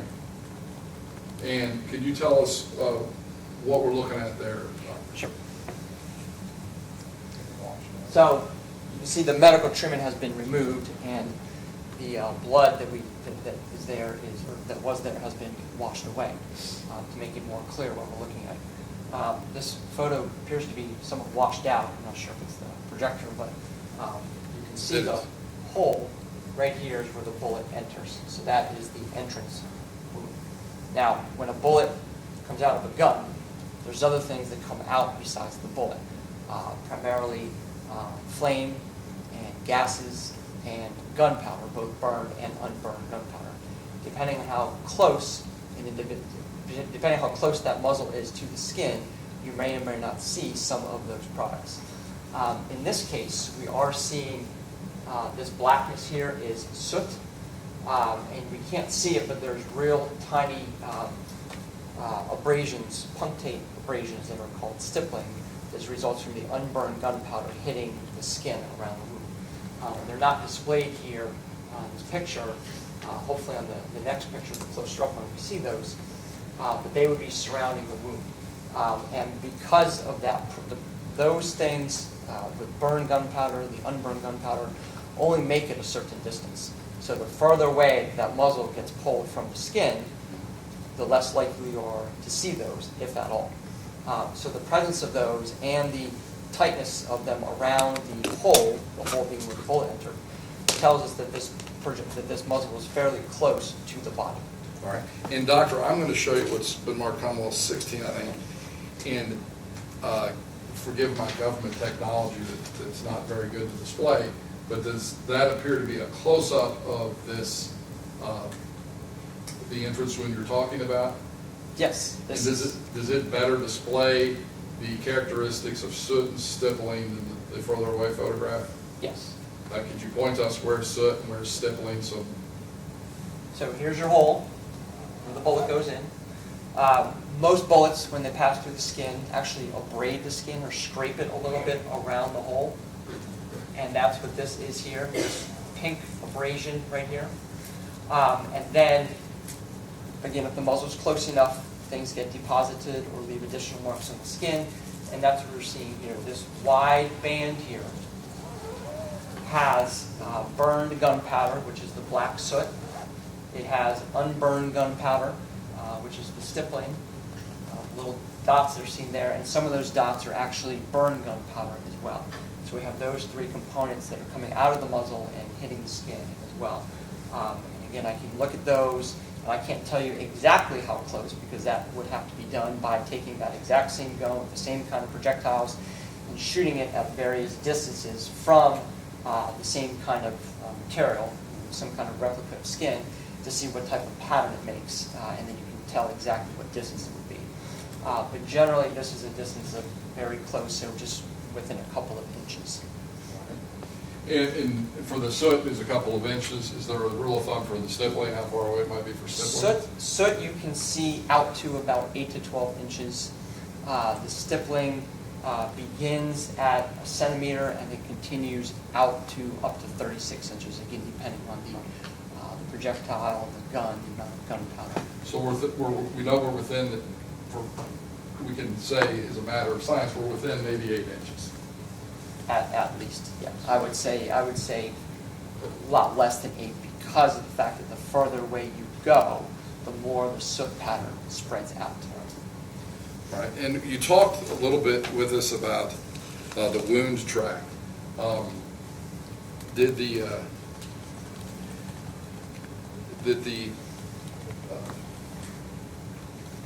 a wound strike the pericardial sac in one of the ventricles of the heart?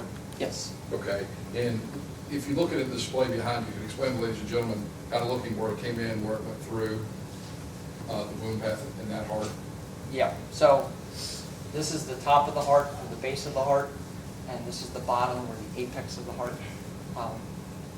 Your heart is 4 chambers, 2 atria, and 2 ventricles, and this bullet is passing through the left ventricle, and the left ventricle is the last part of the heart that the blood passes through and pumps out that blood into the aorta and into the rest of the body. Really, hitting any part of the heart with a bullet is going to be significant. And given where the nature of that was, and it was in the ventricle, not the atrium, would that have been, I mean, I'm going to ask you, if you had that shot at the ER, would it have been fatal there, or was that? Any shot, whether it's to his atrium or the ventricle, any shot to the heart is most likely to be fatal. Well, I mean, I know it was fatal here, but with the chance of medical treatment mitigating that is very small, right? Correct. All right. Yes. And then you talked a little bit about the exit wound. I'm going to display what's column 14. If you could look over your shoulder again. I'm going to kind of reorient that to be consistent. There we go. All right.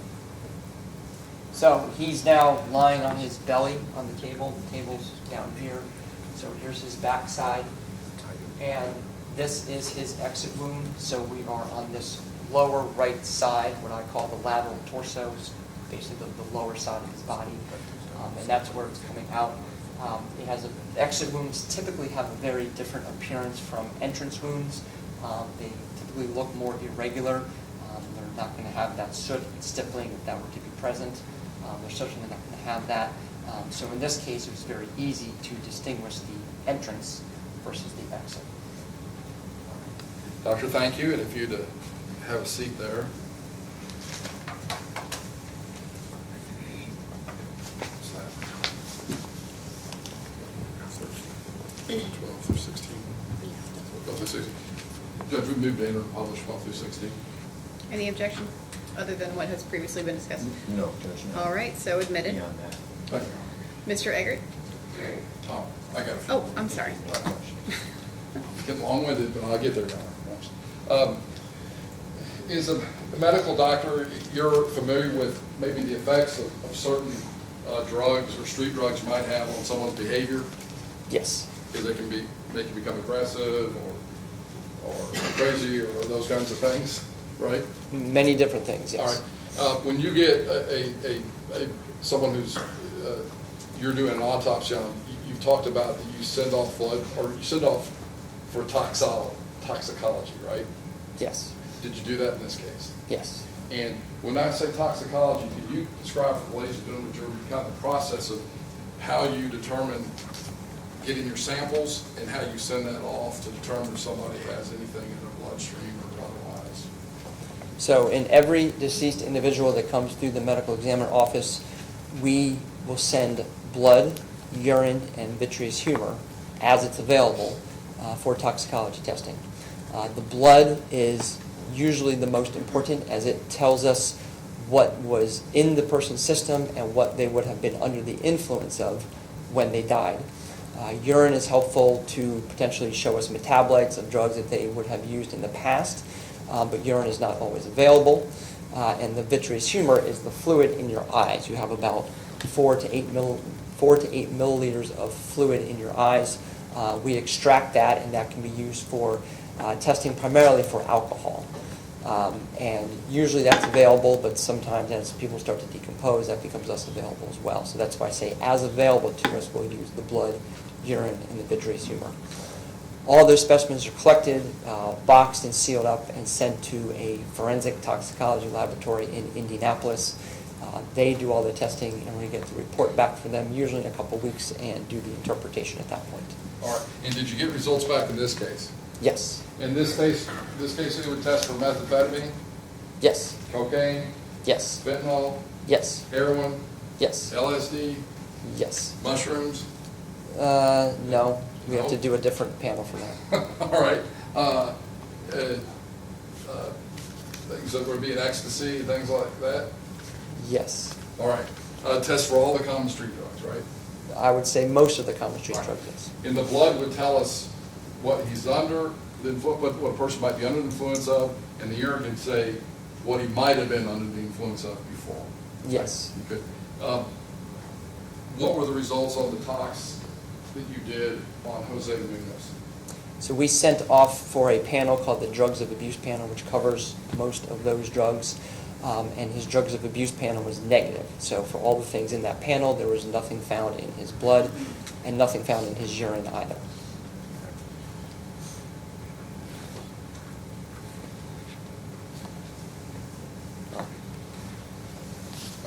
And when you ask you about evidence of injury, and you talked to us quite a bit about that, do you also look for other things when you do an autopsy that might be consistent of assault or fighting? You look at knuckles and around the eyes and things like that for bruising, cuts, scrapes, anything like that? Yes. Would you do that in any autopsy you did? Yes. Okay, did you note anywhere in here that there were any bruising on fingers, knuckles, scrapes and scratches anywhere on him that would be consistent with? The only other injury was a contusion, a bruise on the on the left side of his neck, but there was nothing on his hands, arms, anywhere else. So he had another contusion on his neck, right? Yeah, on the left side of his neck. Yeah. Your Honor, we don't have any further questions. All right, thank you, Mr. Eggert. Thank you. Good afternoon, Doctor. Good afternoon. Doctor, the contusion on his neck, obviously you have no idea if that had anything to do with this case, correct? Correct. All right. Second of all, someone can punch somebody and not have a bruise on his knuckle, correct? Correct. All right. Third, when they ask you about the panel of the drug panel you did, I think your answer was, yeah, it tests for most street drugs. It doesn't test for all, correct?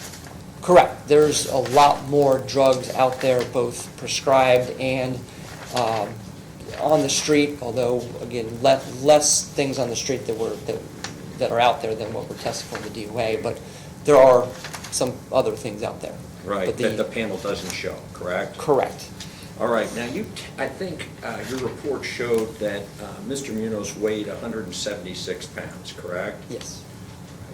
And this wound the direction's downward, correct? Yes. Not straight downward, at an angle, correct? Yes, correct. All right, and from left to right, is that correct? Yes. I want to ask you about this stippling. But before I do, because the bullet hit the heart, the deceased could have been rendered unconscious almost immediately, correct? Yes. I mean, within a second or two or even less, correct? Yeah. All right. Now, ask about the stippling. You noticed stippling in the wound, correct? Yes. Right around the wound, yes. All right.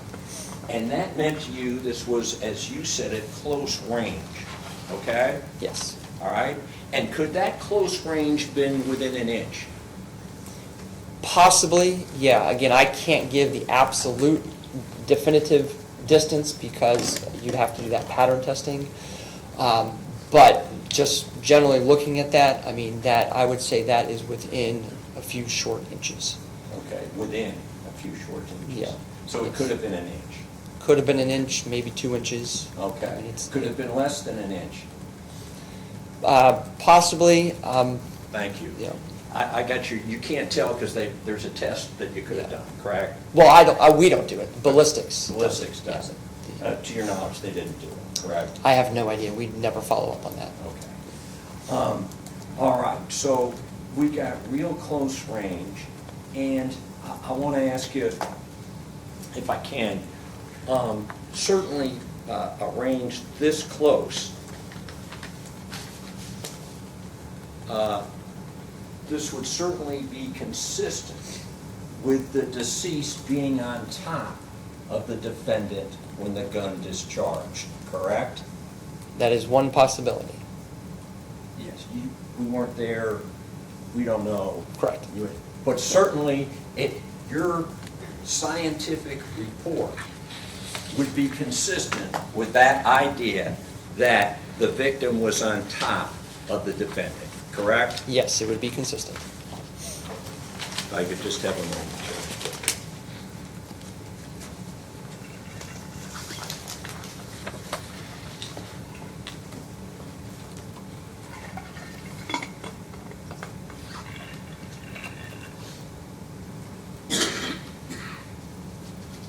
Nothing further. Redirect? On this soot and stippling, Doctor, can you tell the difference in it?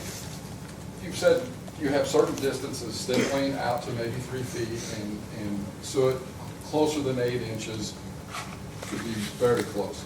Can you tell if it's a contact wound or not? In this case or in general?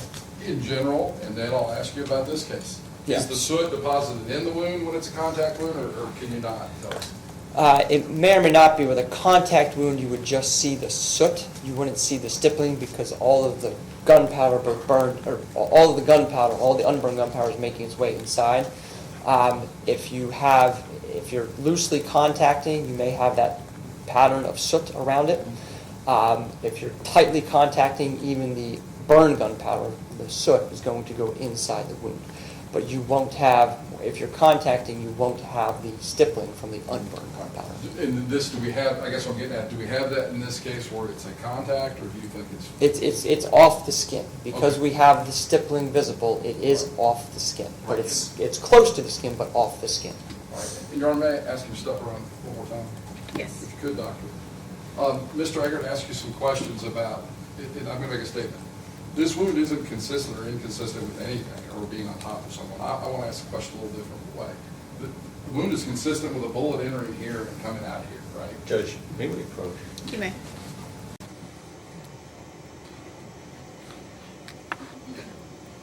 Did Mr. Baker say this wound could be consistent with anything? Right, we did. He can't say that. He can argue that. He can't say that to the jury. Hold on.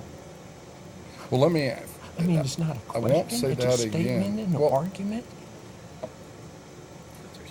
hypocrisy. What I'm getting at is it's not consistent with someone laying on top of him. I'm going to ask him, it's consistent with the gun being here and a bullet coming out here, and whatever thing you can think of. But he gave the word, this is consistent with being on top of someone. And I he don't said think he can yes. say that. Yeah, I'm going to get him to say no. That's not what he meant to say. I got 3 or 4 questions. I'm going to object, and I'm going to object to him announcing this could be consistent with anything. I'm going to ask him what it could, you ask him what it can be consistent with, and I'll ask him. Obviously, this is not closing argument, All right. so when they. All right. Judge, I would ask that last remark, that they ignore it, because he can't just announce that. He's not a, I mean, You're it's just, asking for an admonishment? yeah, just ignore that last statement of Mr. Baker.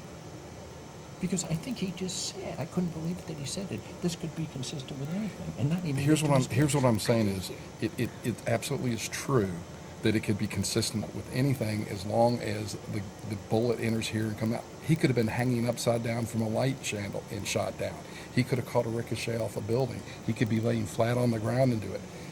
The on top of him is what I want to make sure this is clear, that it's not like he's on top of him and this had to be it. So yes, I could put the bodies in any position and create this wound. That's what's important, not that it had to be he's on top of it. And I didn't say it had to be, I said it was consistent with. In fact, I obeyed the rules. Is it consistent with? And he said yes. I did too. Okay. I'm going to allow you to clarify this question. There's a request for an admonishment.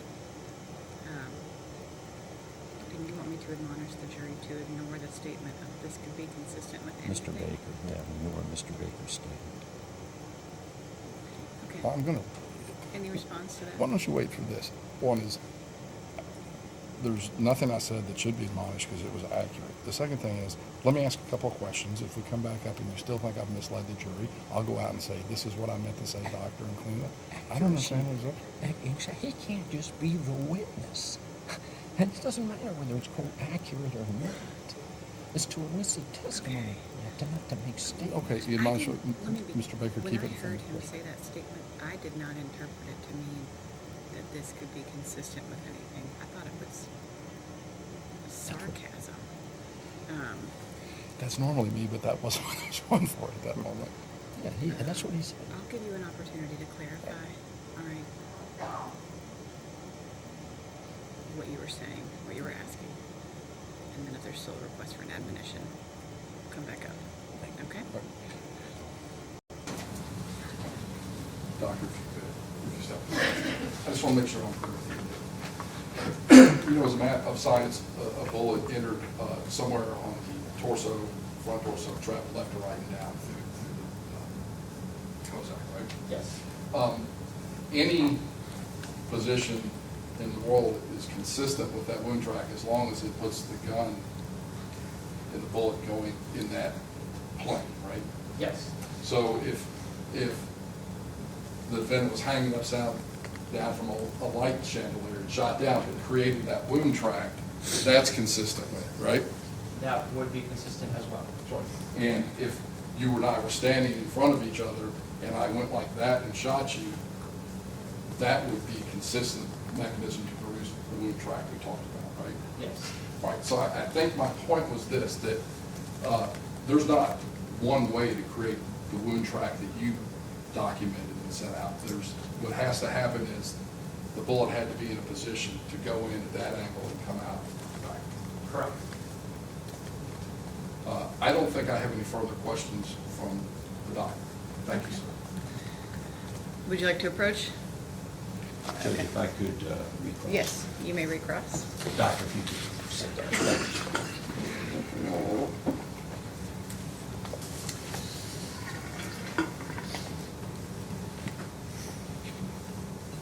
Doctor, you said that this could be someone hanging from the chandeliers. You get a little brief synopsis of the case from police, correct?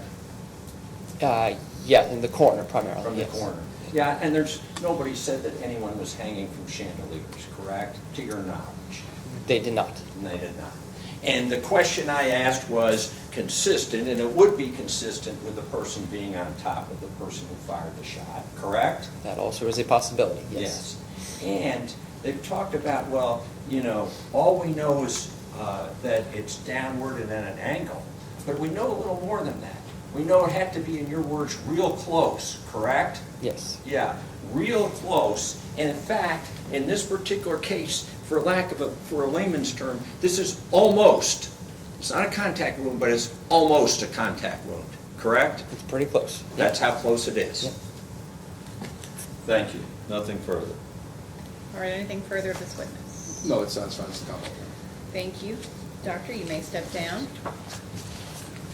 Commonwealth may call your next witness. Your Honor, can we approach really quickly? You may.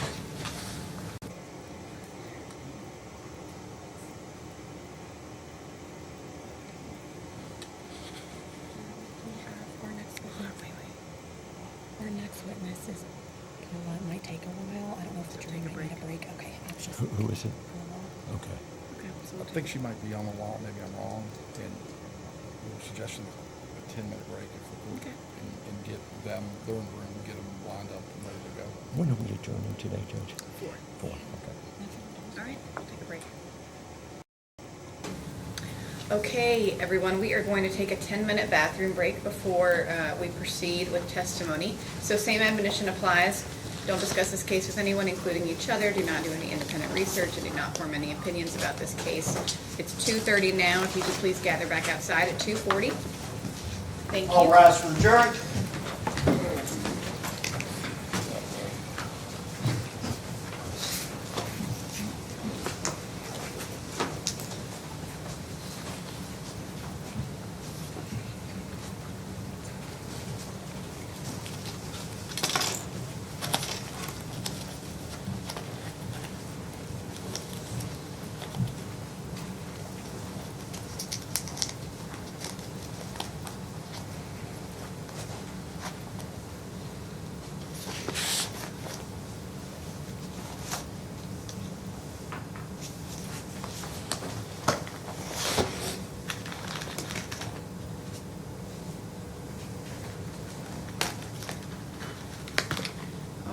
take us off the record?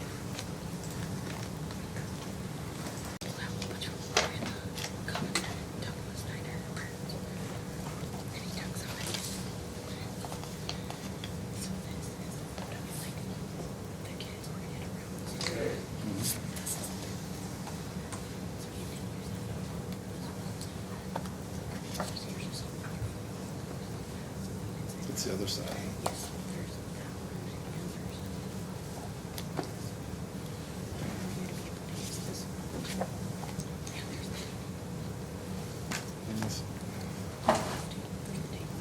Oh. Gotcha. Gotcha. What are we looking at?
All right, let's bring them in.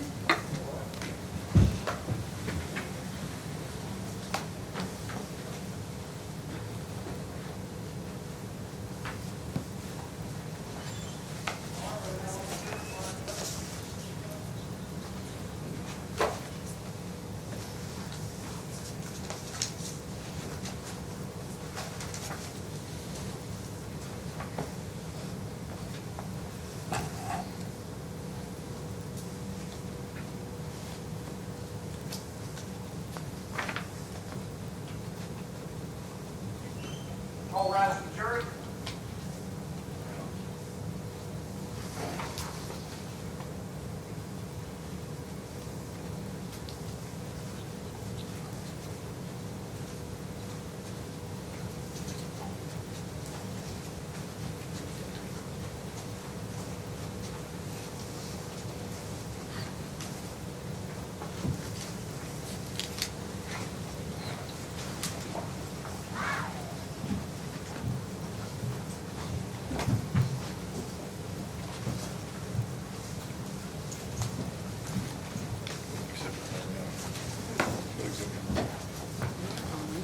All jurors present, Your Honor. Thank you. Please be seated, everyone. Were there any issues with the admonition over the break? All right.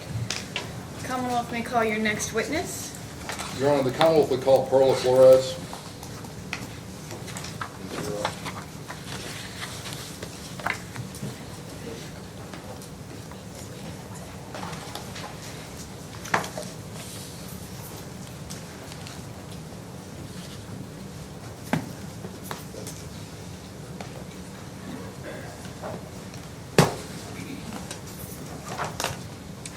Please raise your right hand. Do you swear to tell the truth, the whole truth, and nothing but the truth? I do. Thank you. Please be seated. Okay. Go ahead, Mr. Baker. Thank you, Your Honor. Good afternoon, ma'am. Good afternoon.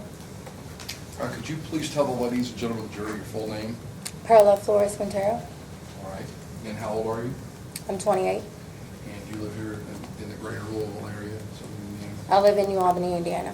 Okay. Do you have a sister? Yes, I do. And what's her name? My oldest sister is Linda. All right. And do you have any other brothers and sisters? I do. Okay. There's 8 total of us. Huh? There's 8 of us. All right. And you tell me who those are? The youngest is Julian. Miranda's after Julian. Then Jaden, Nancy, Jose, Andrea. Then me, then Linda. All right. And do you know a Jose Rodriguez Yes, I do. And who is he to you now? That is my husband. And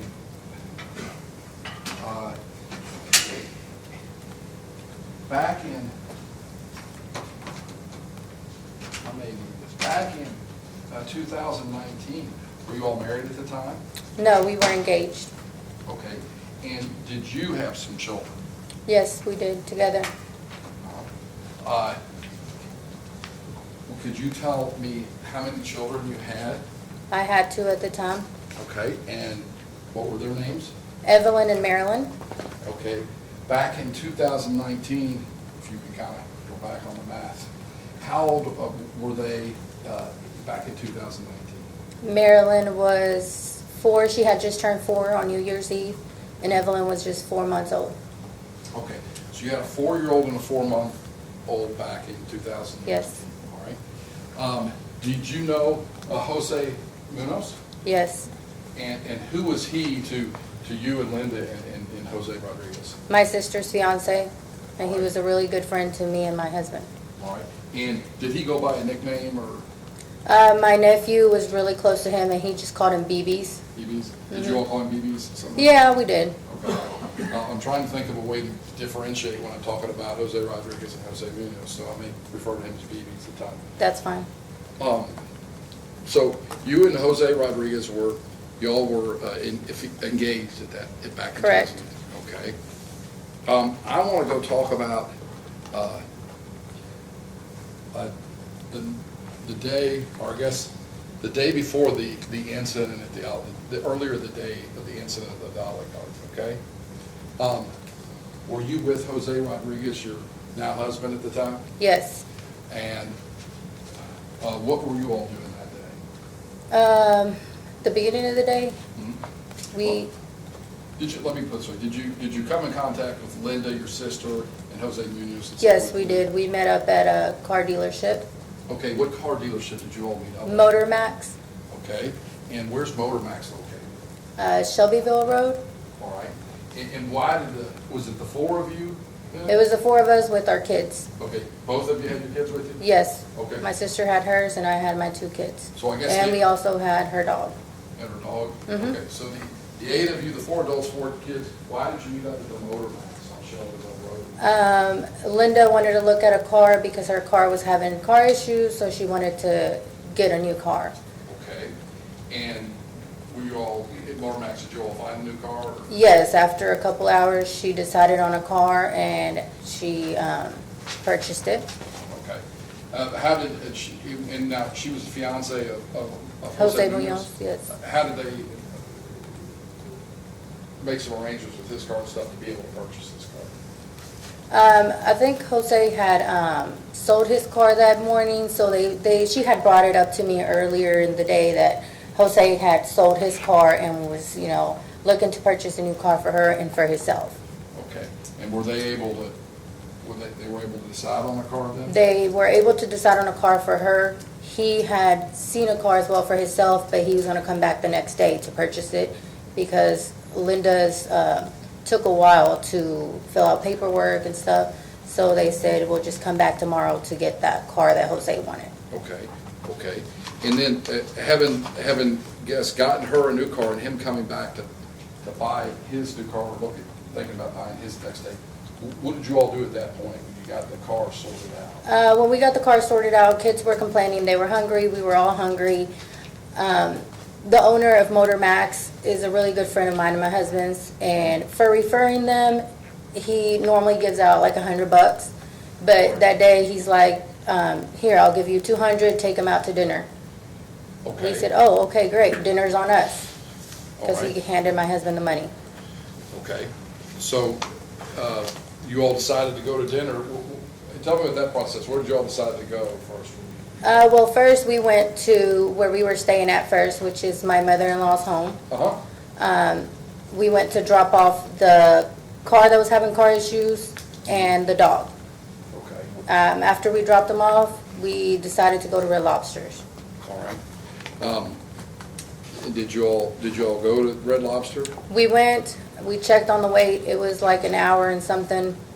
We were like, no, kids are hungry, we're hungry. It was getting late, so we decided to go elsewhere. All right, were you all in the same car? Or? No, separate cars. Okay, and I'm gonna say kind of family unit? Yes. Okay, all right, so the Red Lobster thing didn't work out. Well, did you have a backup plan, or where'd you go from there? They brought up Olive Garden because Jose wanted to taste the wine.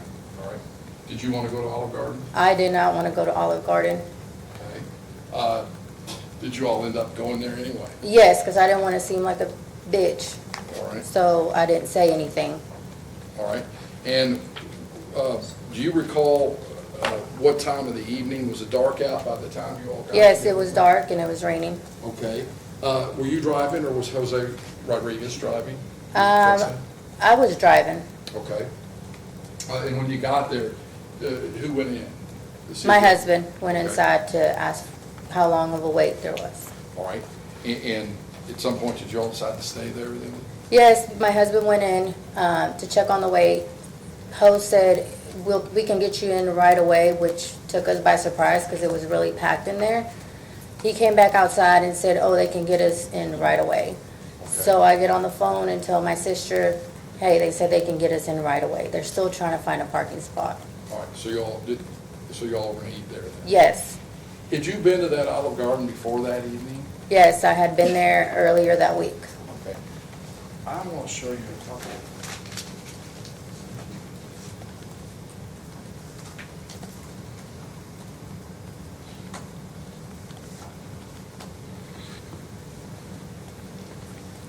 If you'll let me just.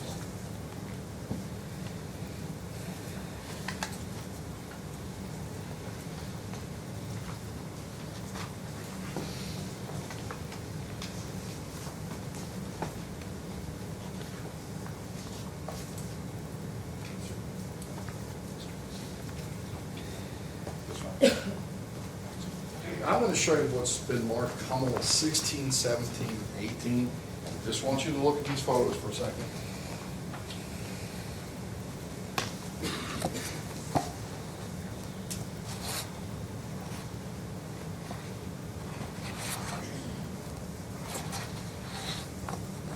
Do you recognize what's pictured in those photos?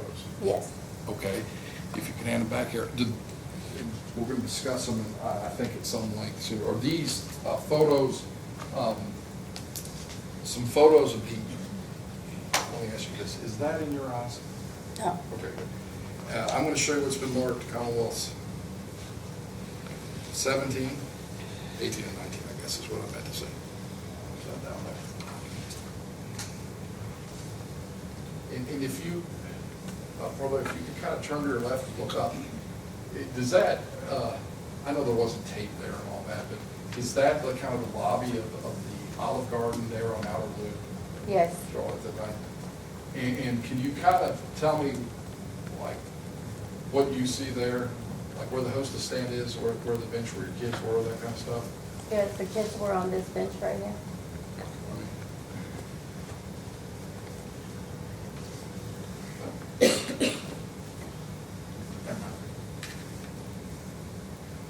I'm going to hand you this stick, if you will, and I know that's not a laser pointer, but if you could point to where the bench were, we're going to talk about how we got there, just roughly where the kids were when this incident kind of Right here. All right, and where's the hostess stand?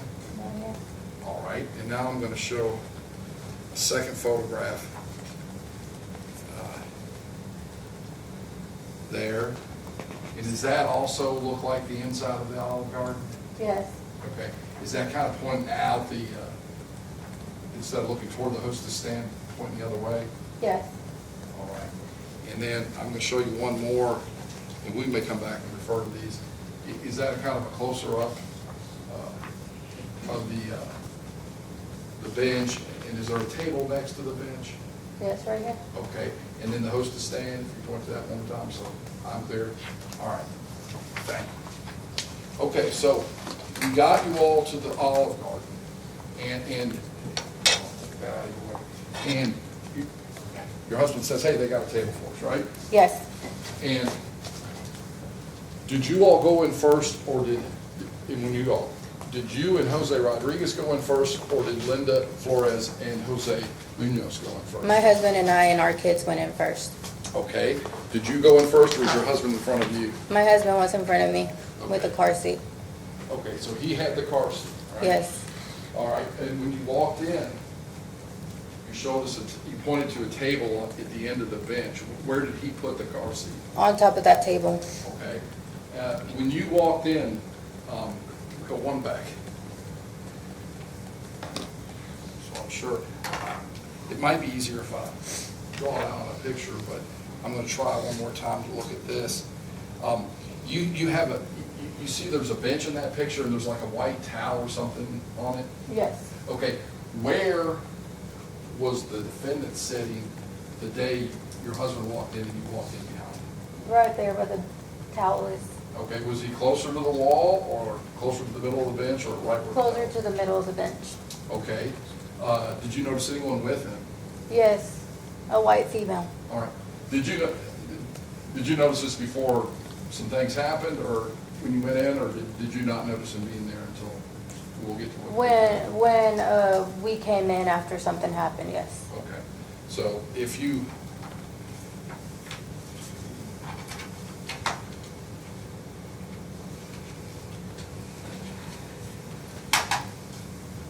all right. So your husband walked in with a baby carried. You came by. Did you come by with your 4-year-old? She was right in front of me. Okay.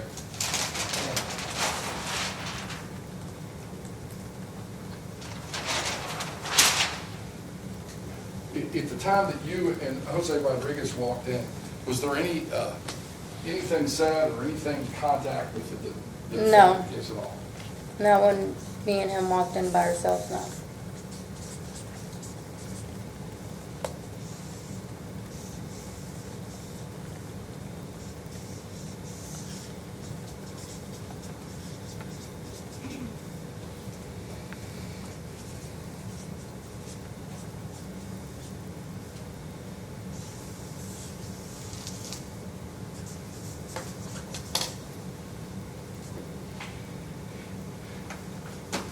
Roland? Yes. I'm going to show you this real quick before I say to the jury. Not to scale, but be drawn out. Is it roughly, there's a hostess stand here, and there's a bench with a table here, and then a bench across from that table?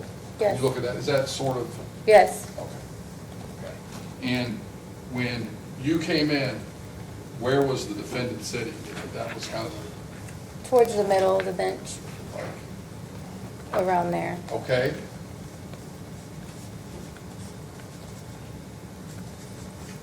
And you said he was with a female? With the female. Okay, and was she sitting on the hostess side of the bench from him, or on the door side of the bench? On the door side.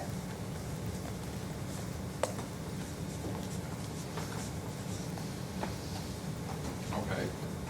And again, I'll walk back. When you and Jose came in, was there any kind of contact or interaction with the defendant when you and your 2 children walked in the very first time there? No. All right. How long was it till your sister and her fiance, Jose Munoz, came in? Right after us. And you told us that she also had 2 children? Yes, she had a 5-year-old at the time and a 7-year-old. Okay. Were they a girl and a boy? Boy? 2 boys. Okay, and their names? Brian is the youngest and Christopher is the oldest. All right. Were you watching them come in when they did? Yes. All right. Was there any interaction between them and the defendant at that time? My nephew, Brian, which is the youngest, touched the defendant's shoe.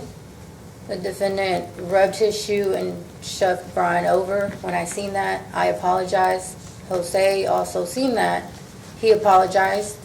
Okay. Jose, and we're gonna have to be suspicious. Jose We can say Munoz. not Jose, and Linda's Jose, but we have 2 Jose's here, so Yeah. we have to. Jose Munoz. And when you say shoved over, though, do you mean shoved over on the ground, or do you? No, just a little shove. Okay. And you've already established on the table at the end of that bench was your baby, right? Yes. Okay. In the carriage, or in the car Baby, seat? yes, in the car seat. All right. And at that time, so you spoke to the defendant and said, Sorry. okay, was there any words exchanged back? No, he just gave us a really mean look. Okay. Well, at this time, I guess all 8 of you are in there. Where are the kids? I sit the kids down so that they're not bothering anybody in that front bench where it's open. Is it the front bench on The Closer side to that the host stand. baby car seated, the defendant is, or the other side? Where the car seat is. Okay, and how are they sitting, in what order on the bench? It's Brian, which is the youngest, and then my daughter, then Christopher. My daughter had an iPad they were playing. So if I said boy, girl, boy, is that, Yes, that's correct. all right, and your daughter was 4-year-old at the time, Yes, and Brian was, 5. he was the first one, He was the first one, and then Marilyn, and then Christopher. Christopher was 8, did you say? 7. 7, all right, 7. Okay, and what were they doing, as I said, their boy, girl, boy on that bench? They were playing a game on my daughter's iPad. Okay. At this time, was anybody saying anything to each other at all? No, I was just watching the kids, making sure they don't bother anybody. Okay. Was it getting crowded? Was it crowded out there? Yes, it was very crowded, barely any room for us to move. Okay. And we were all kind of roughly where were you standing? Right in front of the kids. Okay. All 4 of you, or just? you and My Jose Rodriguez? husband was holding the carrier to make sure the baby doesn't fall off. Okay. And I'm right in front of the kids, Jose Munoz, and then Okay. Linda right behind me. Okay. Were you standing in front of your 4-year-old girl? Yes. Okay. So Perla Flores was there. Jose Rodriguez was holding the baby in the car seat. And where were, again, that you recall, to the best of your ability, Linda and Jose? Jose was behind me, and then Linda. Okay. Directly behind you, or were they behind you toward the hostess stand, or behind you toward the door? Behind me towards the door. Okay, so that's, and so Linda Flores and Jose, if I put them, if you're here in front of your girl, are they kind of back to you this way? No, more to like the side. Like here? Yes, if I'm facing my daughter, yes, All right. to the side, that would be the side. All right, was Jose Munoz right next to you, or was Linda Flores right next to you? Jose Munoz. Okay.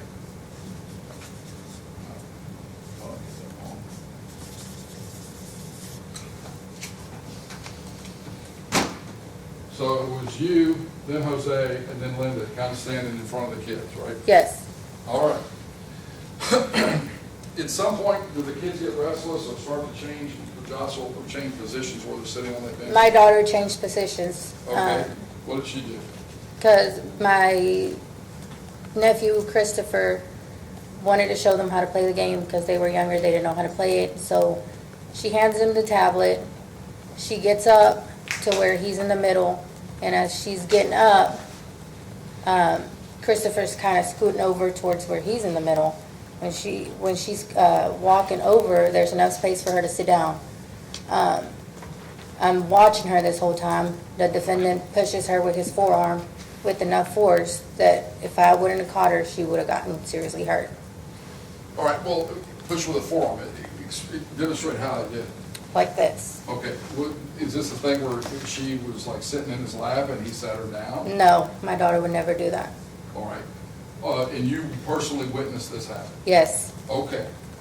When you witnessed him shove your child, your 4-year-old girl with his forearm, what did you say? I said, what is your problem? If you have an issue with her, you can let me know and I will handle it. All right. And then, did he say things back to you? Yes. What did he say back to you? He said, fuck off, you bitch. You ought to teach your kids some manners. Go back where you came from. And referred to the kids as labor workers. Well, when you say was he talking to, I mean, was this all in one thing, or were you all kind of going back and forth? All in one thing.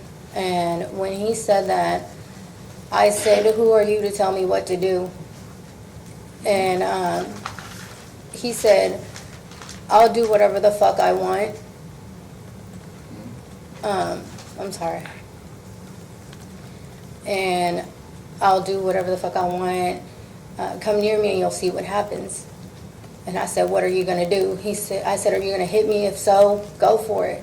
He said, come near me and you'll see. All right. Now, this exchange is going on between you and him, right? Do you move physical locations toward where we, in this rough drawing, have put the defendant? You move toward him? There's no room. Okay. There were people there? Yes, there's no room to move. When you saw the defendant use his arm to push your 4-year-old girl with the force he did, was he seated down at the time? When he pushed her, yes. Okay. Now, you all had this discussion where he said to you, the words he said to you, was he seated when he said that, or he stood He up? stood up when I said, "What is your problem?" All right. And then after you said, "What is your problem?" he said to you? "Fuck off, you bitch." All right. And when that happened, he was standing up at that time? Yes, he was standing up at that time. Okay. At that point, was there further words directed at you, or did something kind of take a break in the action? My husband stepped in and said, "Don't disrespect my wife like that." Let's not say. We'll call everybody. It's called hearsay. Just Okay. We'll let him tell his story. All right. Did he step toward the defendant? No, he just kind of, there was no room. He just kind of like moved me kind of like behind him. And words were exchanged, and I just said, let's just, let it go. So I put my hand on my husband's chest, said move as much as we can towards the host stand. Did you move the kids at that time? The kids were all like in front of me, and we moved as close as we could to the host stand. All right. And when you got there, was there ever a manager that came out? A manager came out. When the manager was speaking to me, I was facing towards the host stand, and as I'm telling the manager who this person was, I turn around, and when I turn around, I see the defendant getting up from the bench and chest bumps Jose. All right. And when you were there, could you hear a conversation? Did something happen between him and Linda? I don't recall. Okay. Well, when you turned around, you saw him chest bump? Yes. This is Jose Munoz, right? Yes. And what did Jose do? Jose pushed him back. The defendant fell onto the bench, but didn't even sit. As soon as he falls, he gets back up, and as he's getting up, he's pulling the gun out. He racks it, somebody yells, "Run," and then he just puts it up in the air and shoots down at him. Okay. Governor Baptist, should I step down just a second? Yes. Ma'am, if you will, come right here. When you say what you saw, the hand with the gun in it, if I'm Jose Munoz, what did you see the defendant do with his gun? He's getting up, he's doing this, racks it, and goes like that to Jose. All right. Thank you. You see that? How close was the gun to Jose when it went off, or were you still watching? It was very close. All right. And when you heard the gunshot, had you moved? As I hear the gunshot, I'm trying to get all the kids to safety. Brian and Christopher went under the first booth that was on the bar side, and I'm trying to get there's no room for my kids there, so I'm trying to get them to another booth. There was one at the far end that was kind of a circle table, kind of like circle booth. I put them under there. I look back. My husband's not there. Linda's not there. Jose's not there. So I asked the people that were there if they could please keep an eye on them to make sure that they're okay. All right. Now I'm going to show you what's been marked. I lost 20, I believe.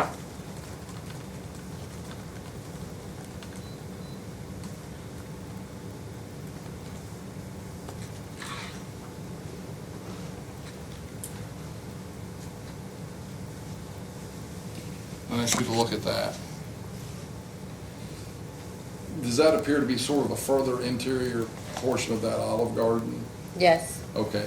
Do you see where you hid your children under the bench? No, not here, not in this picture. All right. Is that kind of the looking into the... If you're looking into the bar, yes. Okay. Good to know. Let me ask you that. Did Jose Rodriguez, did he have a gun or anything? No. Did Jose Munoz have No. a gun or anything with him? Did you ever see Jose Munoz You said take a swing at the defendant. No. Let me rephrase that. Did he ball back his fist and was going to hit? No.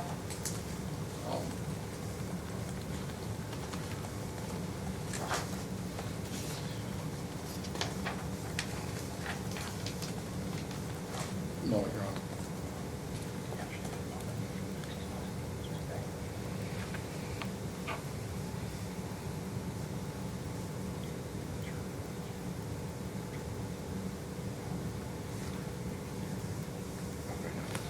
Okay. Once you kind of hid your kids, did you come back to the foyer there in the restaurant? I'm sorry, can you rephrase that? Once you had gotten your kids kind of hidden, did you come back to where the hostess stand So, was? yes. And what did you see when you got back there? Jose was laying on the floor. Jose Munoz was laying on the floor. My sister was next to him. She was crying, screaming, trying to help him. I don't see my husband anywhere, so I open up the double doors because at this point I'm not sure if he got hit or not. He's not there, so I go outside. I look over and he's on the phone, tells me to go back inside, that he's okay. I go back inside, and when I go back inside, Jose's still laying on the ground. I kind of turned him over to see where he was hurt.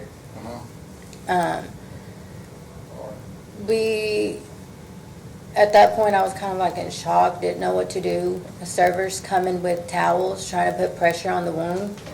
She tells me she can take over, go make sure my kids are okay, because another server had taken them outside. So when you came back in, you all moved Jose? Yes. Okay. Let me ask you, at any point, did you and your sister move toward the defendant while he was sitting on that bench? No. Did you go down there and Never. make motions like you were going to attack him in any way, shape, form, or fashion? When Linda and Jose Munoz were there, tell me again what the actions were that Jose Munoz did right before the defendant shot. What I saw is that he pushed the defendant whenever the defendant chest bumped him. Okay. How far away were they from each other before the chest bump started? Maybe like 2 feet. Everything was very close. It was very crowded. So you're all standing there waiting for a table and everybody? Yes. Okay. One more minute, Ron.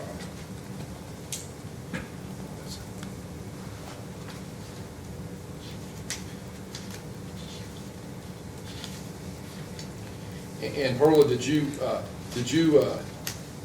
talk to the police that night? Yes, I did. All right. Were you upset at the time that you were talking Yes. to the police? Did you try to answer the questions that they asked you? I tried to answer everything as best as I could. Okay. And did you talk to them in a couple of days or a period of time later, I think, with Detective Chrisman? Yes, I talked to Detective Chrisman and Detective Baker. All right. And did you try to do your best at least to answer what you thought they were asking you? Yes. About that night? And when you first talked to them that night at the scene, when you're talking to the police, was it kind of you and Jose and Rodriguez and Linda were all there together? Yes. At that time? All right. Your Honor,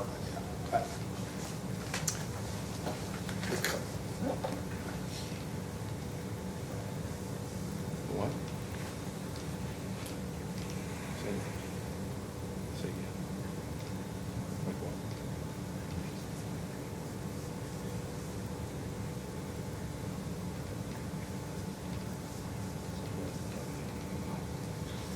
Okay.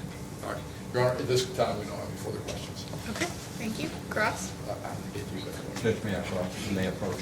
Yes, you may.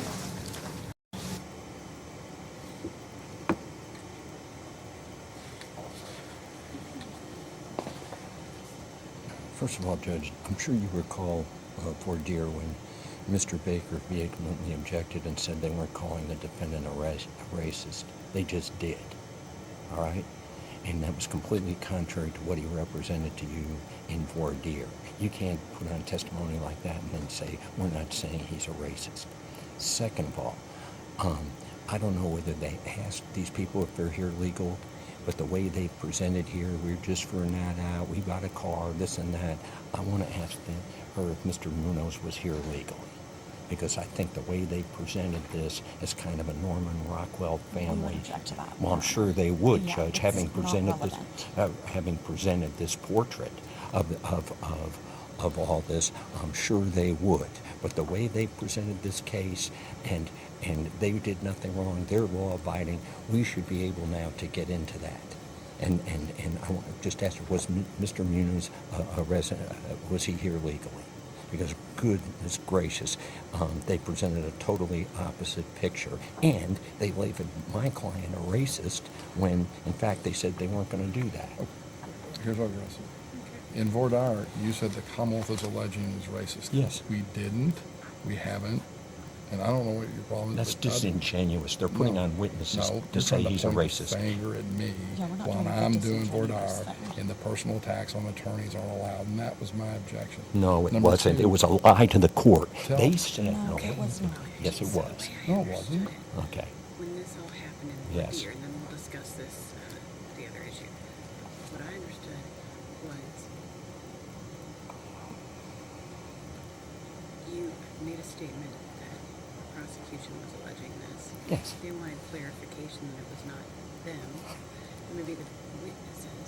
And when we discussed it, I said this is going to be fair game during trial, so this will certainly be admissible in trial.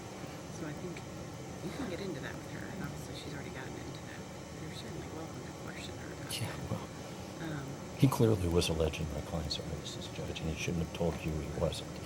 And beyond that, I get that we're in the trial, but I think given what just occurred and the misrepresentation in voir dire, plus the way they presented this, I should be permitted to get into this. No. So The you think misrep- the fact that he may have been an illegal alien, what is that relevant? It's What- not. What relevance does that have? Well, it's highly relevant. They're saying that they were obeying the law at all times in there. They were completely law-abiding. Obviously, they weren't, and were not, and are not. That And- is and- inaccurate. Right, What do you come on, mean? how can you, people who are illegal immigrants are also entitled to our justice system. That is not relevant in this case. Excuse me. No. Talk and, about Judge, racism. Like, you don't They need to can, bring race they can up. accuse me of all kinds of things. And say- And I don't know if they've also asked them, if they were supposed to, why aren't they, they're coming into court, they're testifying. Do they have a deal that they're not going to be, that immigration is staying off of them till this case? They were supposed to ask that. I don't know that they did. I think it's highly relevant with the picture they presented of themselves. And Your Honor, honestly, to the extent that their status is in question, that could be a motive for them to portray themselves as law-abiding, because if they are not, they could be subject to removal. So Exactly. the way they characterize themselves is important to their credibility. That was stated better than I But did. you have to be law-abiding in order to stay here, whether you're on visa or in this, particularly if you're not on legal status. So do you mean in terms of testifying at a trial? How they're characterizing their behavior, Your Honor. They have to testify that they're law-abiding, that they're legal, they're complying with the requirements of the law here, because if they testified that they committed some legal violation in the United States, they could be subject to removal. They can't admit that on the record. It could be used for purposes of removal. I guess it would, I don't know, I mean, Your Honor, that's also unduly prejudiced. You cannot ask someone to come out about their legal status on the stand. What does that do for this case? Nothing. Well, it's a motive All for it the does gun. is, It's their again, motive. seek sympathy for your defendant in this case. No, It is it- not well, relevant. no, it Yes, goes- it is. It's it's not actually relevant. It goes to how they characterize their Exactly. behavior. The victim is not on trial for her immigration status, so I'm looking at. and the victim prosecuting witnesses. I'm just. There are two things in that way. The initial request was the immigration status of Mr. Muniz. Right. Munoz. That was what I understood. Now you're talking about the witness. Obviously, he's not It testifying. looks so like, credibility I is think an the issue. I think they're all here illegally. Why is that relevant? What Well, basis do you let me have ask, for that? what, What is the basis for that belief? That I'm the question. Yeah, no identity card, no social security card. They never said they were citizens. They've gone and said they were married. I've looked at the civil depositions. I see nothing that suggests that these people are legal. Nothing. And Jose Muniz, mother's back in Mexico, son's back in Mexico. I believe that they are. And if there's a question, because they can bring up and say, are you here legally? And that's one of the things I asked them to ask. Here's the thing. Yeah. If you have, there's not relevant. It's- If we he- get into that, then What? do they need to be afforded counsel here? I mean, do we, this is quite a slippery slope. It's just not relevant. Well, they're saying not that there's no proof. We can get the proof easily. That's not the issue. I know particularly the Commonwealth may not have, but I have represented people in the immigration court in Chicago. This is what I'm telling you. The way they portray their status, Your Honor, is relevant to their status in the United States. If they are not law-abiding and if they're not citizens or naturalized, they're subject to removal. With all due That would respect, go this is to not their an motive immigration in hearing. characterizing their behavior that day. That's why it's relevant. They cannot take the witness stand and say they committed a violation. And here's the They thing. didn't commit any violation. No, according to you, they didn't commit a violation. And here's the thing. The Commonwealth knows that Mr. Munoz was not here legally. That is part of the discovery in this case. So this posturing that somehow that this is, they're being blindsided or that it's not relevant to this issue, Your Honor, they know full well that he wasn't legal here. Well, it's It was not the about him, it's reason why about his wife said prosecuting when he bought the witnesses. car that they didn't want to put it in his name because he was not here legally. They know that. That's part of the discovery in this case. I think you got Okay. I mean, come on. name here. Which has They nothing to do probably- with Okay, all right, I've heard enough. I do not think his immigration status is relevant to this case. Certainly, Mr. Muniz, immigration status, he's not testifying, so I don't believe that's relevant at all to this case. I also don't believe, I mean, I haven't heard any reason to believe, I don't believe it's relevant to credibility here. This is such an attenuated thing. I mean, I don't, I think the danger of confusion and misleading the jury is great in terms of getting into what immigration law is. Are we going to have an attorney in here testifying to the jury to explain to them what is going to get them deported and what is not? I just think it is so far outside of the bounds of what we're dealing with here. So I'm going to overrule the motion. Judge, I understand the court's ruling, respect it. Obviously, at the end of her testimony, I'm going to want to do an avowal. Okay. All right. And the second thing is, unlike Mr. Baker, I approached the bench. I just didn't announce, you're here illegally, aren't you? Oh, I can say that. That's the truth, which is exactly what he did on that other issue. Exactly. I can say that. That's the I truth. may have done it, but I can't hear what you're accusing me of doing. You did do it. I can't hear. What did you do? What did you just accuse me of? Remember, I approached the bench saying, could I ask these questions? What I did not do is just announce to the jury, she's here illegally, and then I'd go to the court and say, I can say that is the truth. Wasn't that what he repeatedly told you on that issue about the positioning? I didn't understand. I honestly I don't don't even recall understand that. what he's talking Oh, about. that's so I what they can't don't handle want to it. understand. I don't remember him saying All that. right. Okay, Mr. Eggert, you may Thank proceed. you, Judge. Thank you.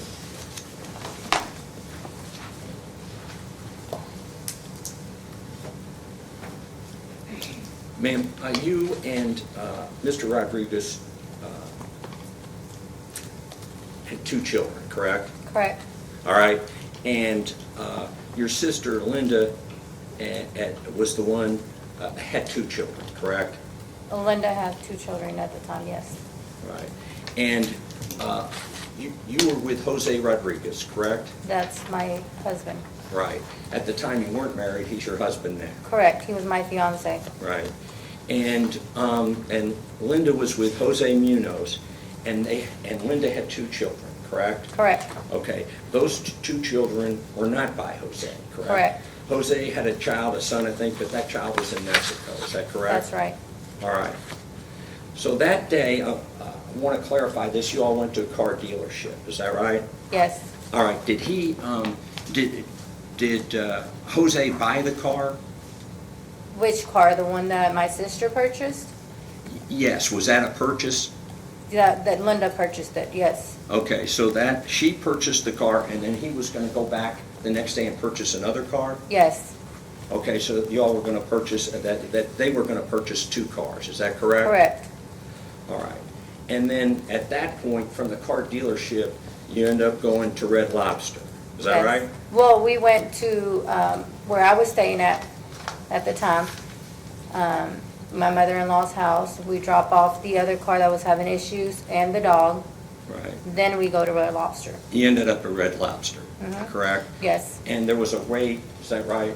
there was a long wait. Right, and as I understand, what you told police was, you said, screw Red Lobster. I said, Red Lobster's not an option. Let's go somewhere else. All right. The Commonwealth did a transcript, okay? And going to page 30, your all's transcript. If I could approach the witness. You may. Thank you.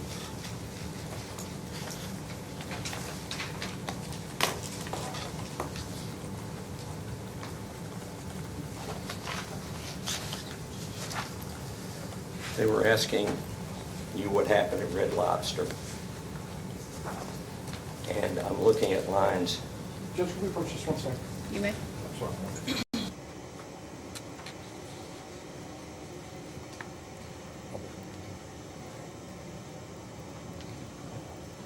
No, I'm not objecting to that. Here's my objection. I think vigorous cross-examination is the bedrock foundation of the court system. I'm going to object. I've had plenty of trials with him climbing in the box and mugging the witness on cross-examination. He can stand across on the other side and not invade their personal space and hang over and point. And I'm objecting to him standing in the box, leaning over like that, and cross-examining her. Not to his questions, not to the transcript, but where he's placing himself. He can stay on this side of the thing and cross-examine her like every other attorney in the courthouse. No, that's not true, because I've got to confront the witness to the statement. So I did exactly what I'm supposed to. I approached there, and I was about to show her the lines. Okay. That's literally what I was doing. Oh, while we're up here, before I address I'll this, move the card so he can... just so you know, the evidence card, that's the evidence card, so whatever exhibits, we're gonna send that back with the jury, just FYI. Make sure exhibits make it on that card. But I'll move that so he can get on It doesn't his have to side. be physically over there, I just wanted, I had forgotten to tell you all that. And I haven't intimidated, I haven't impregnated. This is just, I showed her the statement, which is I'm supposed to confront the person with their statement. That's nonsensical talk. Well, you know what I'm talking about is he can stay on this side of the thing, there's a woman on the stand, and he can point over, climbing up in the box with her. I object to that kind of tactic. A woman? His physical position. A woman on the stand? Like I do this because she's a woman? What is the legal basis for the objection? The legal basis for the objection is the way he's doing it is in her personal space is uncomfortable. I think he can achieve, without any impairment, his ability to ask this question by standing on this side of the, he can get as close as he wants on this side of the thing instead of walking up where she's sitting and moving like this. Because then you lose control of the witness because they say, which line are you at? Where's that? Right, What well, thing? You know what I'm saying? I'm going to point. This is what I'm talking And we also numbered the lines, so you could say, if you'll refer to line blah, blah, blah, on page blah, blah, blah. You understand my objection. I understand I'm not the going to beat objection. the dead horse, but I understand the objection. I'm gonna overrule it at this time, but Thank you. obviously if you start getting aggressive or argumentative with Which her. it hasn't. Yeah. Right, you cannot, thank you.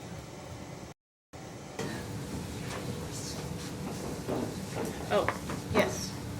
Can this be moved because we can't? Oh, yes, thank you. Could we move that? Yes, thank you, Mr. Baker. Thank you.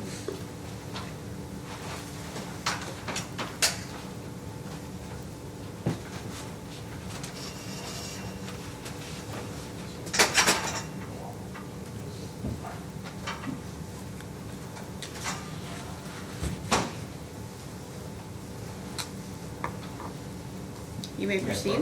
Yes, thank you.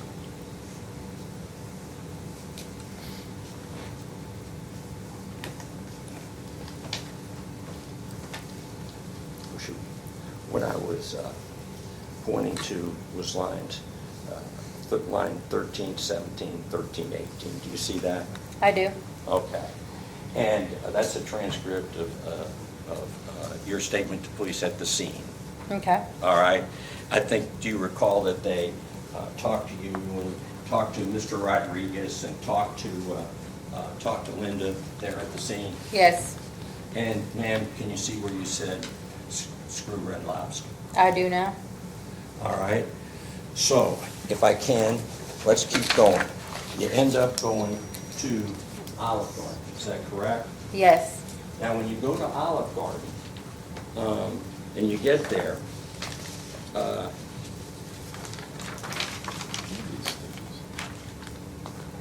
Devonen Briggs is already there, correct? Yes. All right, he's sitting there with his wife, Yes. all right? And he's sitting there waiting to eat, correct? Yes. And for all intents, for what it certainly looks like, minding his own business, is that correct? Yes. Sitting down, is that correct? He's sitting down, yes. Yes.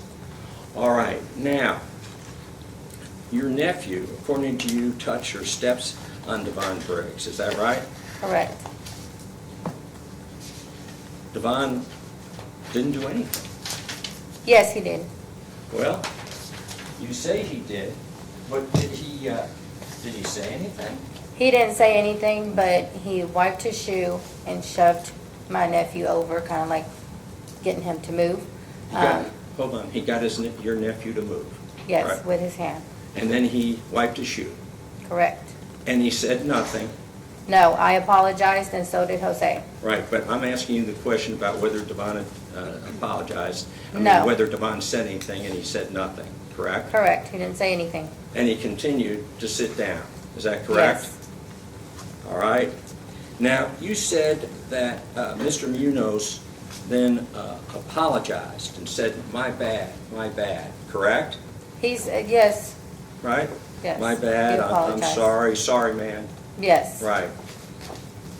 But, ma'am, that's not correct.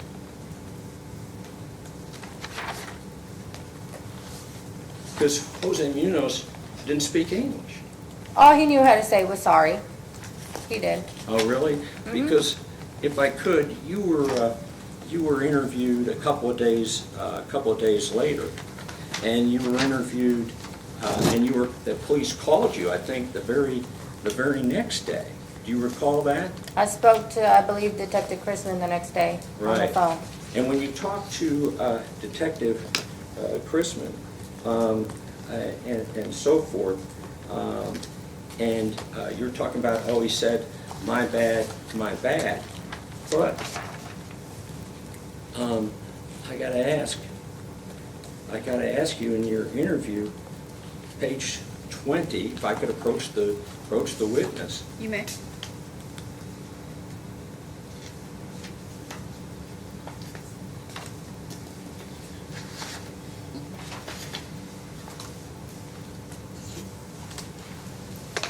This is a transcript of an interview that police did with you on the 26th, okay? I think at your residence, all right? And I think if you can look at lines 16, 17, you talk about, what happened, and they ask you, you're talking about what Jose can do in terms of English. Do you see that there? Yes. And what do you say Jose can do in terms of English? Nothing. Nothing. Is that right? That's correct. In fact, is it fair to say not one word? No, he knew how to say sorry. Right. Did you say not one word? Yes. So you said knew no English. He couldn't have said anything because not one word because he didn't know the language. Correct? Correct. And that's what you told police who were investigating the case. Correct? Yes. All right. Now, after that happened with the nephew, Devonen Briggs continues to sit there, right? Yes. And the next thing that happened is your daughter bumped into him, correct? She did not bump into him. She didn't? No. All right. Well, Her tutu touched her because she was wearing a tutu, or touched him. okay, if I could just get your interview here. She didn't bump into him? Not directly bumped into him. Well, let's look at the scene interview, page 11.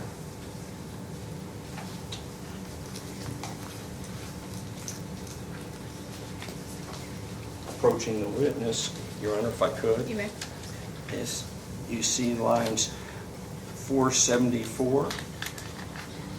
Yes, I say kind of like bumped into him. Okay, hold on, did you see that? I do see that. Is that your statement there, correct?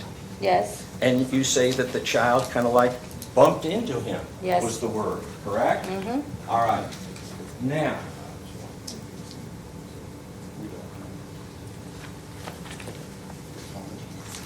that doesn't say what she did was, she started climbing on top of him, man. Out here fighting.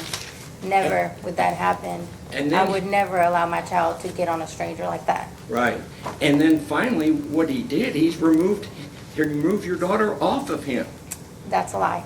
Because you can certainly understand how a man would not want, a strange youngster. And you could certainly understand that a mother would not want their daughter on a stranger like that. Well, let me ask you this. Did you, after you say he pushed, whatever he did, and by the way, somehow you were so close to the I was defendant, watching her the whole time but somehow you say you were able to catch her.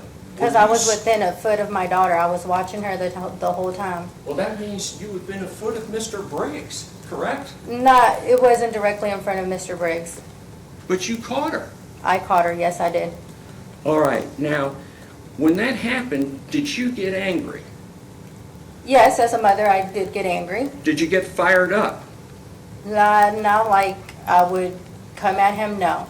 No, you didn't get fired up. You were a little upset, but... I was upset, but not, Right. You weren't angry, and you certainly weren't fired up, right? no, correct. Okay. That thing, it made you a little upset. It didn't really turn you, as you say. You know what I'm saying? Correct. It didn't turn. All right, let's go to your interview. Again, your interview is with police right there after it happened, correct? It's been almost 5 years, Right, ma'am, but the interview I'm talking about was right after it happened, correct? correct, All right? When they're interviewing, you're asking what happened, correct? correct. All right? And a lot of emotions were going through, yes. Right, but you were talking to the police. It's a long statement, 30 pages. May I approach, Judge? You may.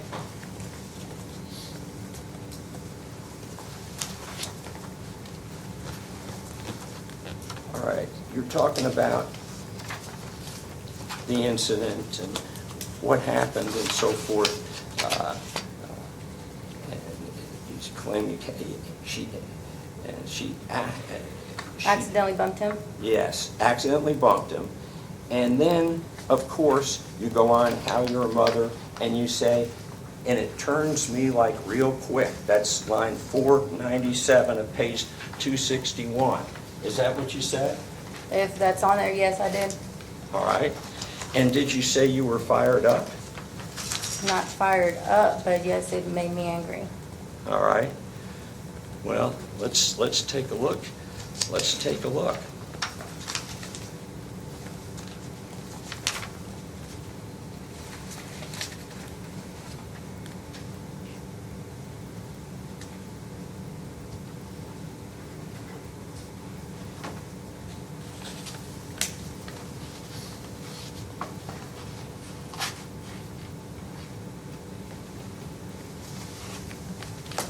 As you stated, you were police. A few days later, when things had calmed down, police talked to you, correct?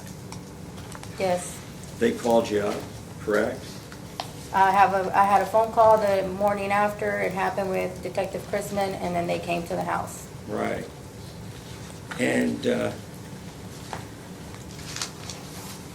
in this call, you were talking to the detective, correct? Yes. And when you talked to the detective,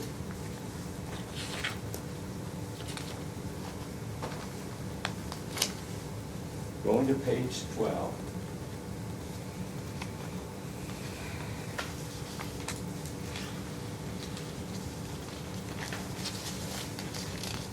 if you see there lines 2 through 4, right?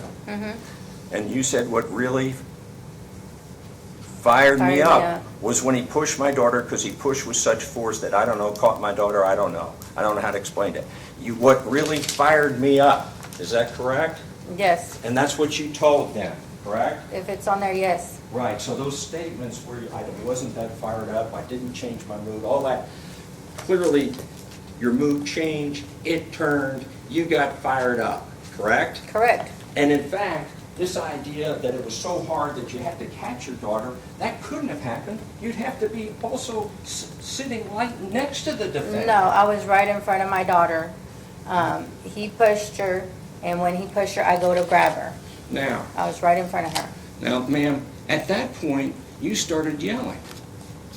Might have. Might have? You might have or did?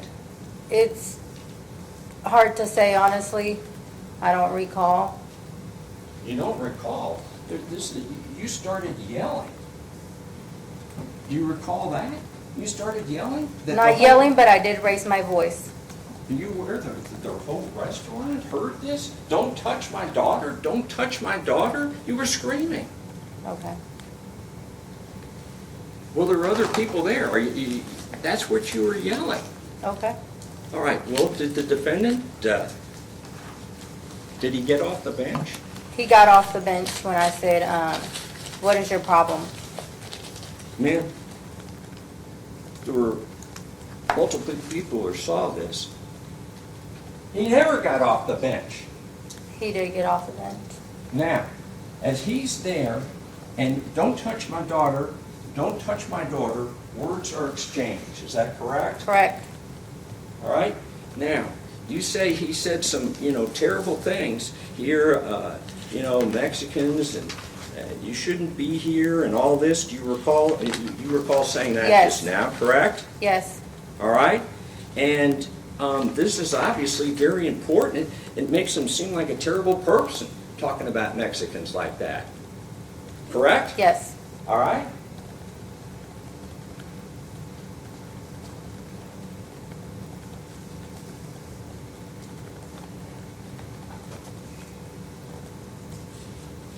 Well,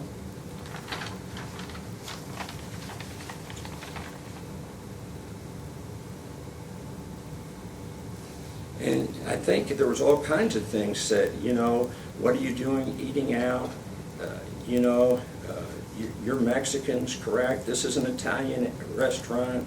He repeatedly used the word Mexicans, right? I don't recall if he used the word Mexicans. Hold on, you used it multiple times when you told the jury about Mexicans this and Mexicans that, and where are you from and all that. He said a racial slur that referred to the kids as labor workers. Well, hold on here, ma'am. Hold on here. Let's go to your interview. Page 18 of your interview, which is, I think, 3 days later.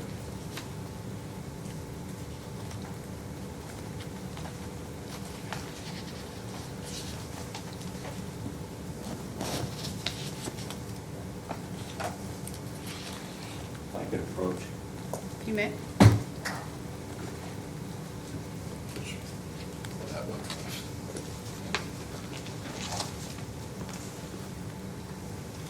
If you could look lines 13 through 17.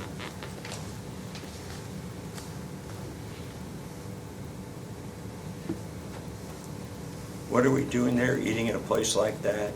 Where, Yes. Mexicans. Do you Yes. see that? Yes, I do. All right? Specifically, Mexicans was Yes. used, correct? Yes. All right. And so he used that word, and also, I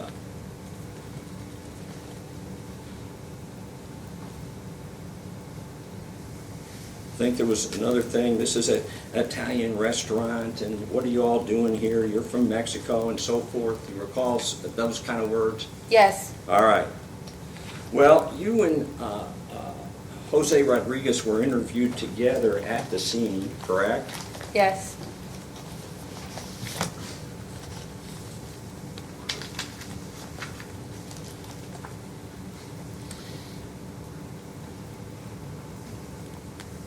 And Jose's standing right next to you, correct? Which Jose? Jose Rodriguez? When we're interviewing?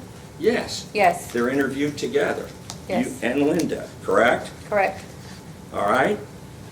And I showed you page 18 when you said, well, you're eating out and you're Mexicans and he's told you that about, okay? But when you're interviewed there at the scene,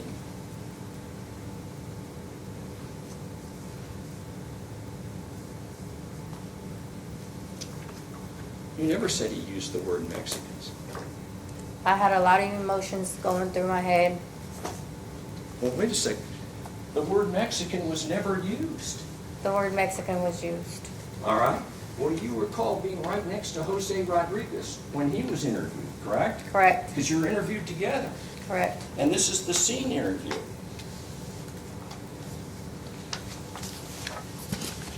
A2 is Jose Rodriguez, all right? There's a claim that he said something was racist. Correct. And we'll check, I want to make sure I've got the right version. Jose, do you see this? Lines 888 through 890? I can't remember, but it was pretty much about the food we're about to eat. Correct. For Mexicans. And then he's asked, this question's pretty straightforward. Did he say the word Mexican? That was a pretty straightforward question by police. Did he say the word Mexican? And you're standing right next to him. Correct. What's he say? He said, no, he didn't. No, he didn't say the word. Is that correct? Correct. All right? And you're standing right next to him, and you don't say that's wrong, that's incorrect. You don't say any of the things that you said today, correct? Correct. No, he's not Mexican. I space out and I sometimes don't You pay what? attention. I space out whenever I'm listening to other people talk because I'm, trying to process what had just happened. Well, okay, but this is a 30-page, this goes on, it's you and the two, and it goes on for a significant period of time with police, correct? Correct. All right. So when it happened, right after the incident, there's nothing about Mexicans. All right, now let's go just, if we can,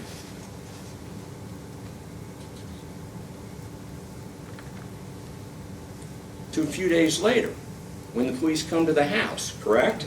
Yes. All right?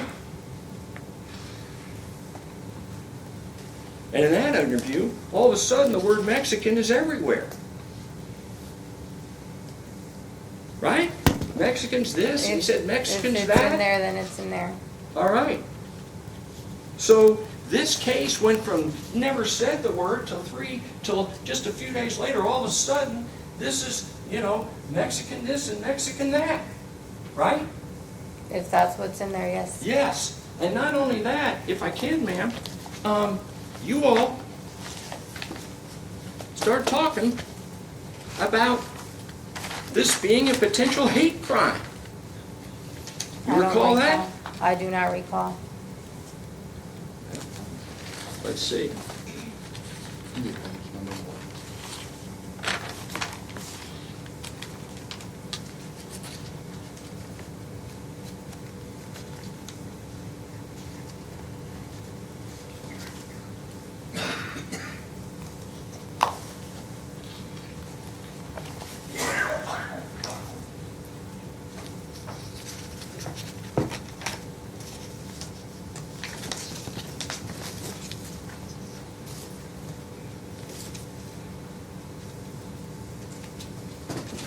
You and Mr. Rodriguez are talking, if you remember in that interview, at the house. You remember police came to the house?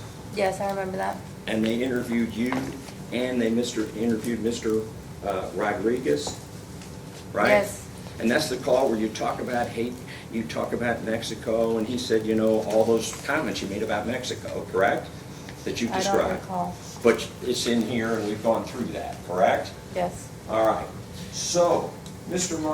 Rodriguez says, line 8 to 9, is it true that Kentucky does not have, like a crime. That's 8 and 9.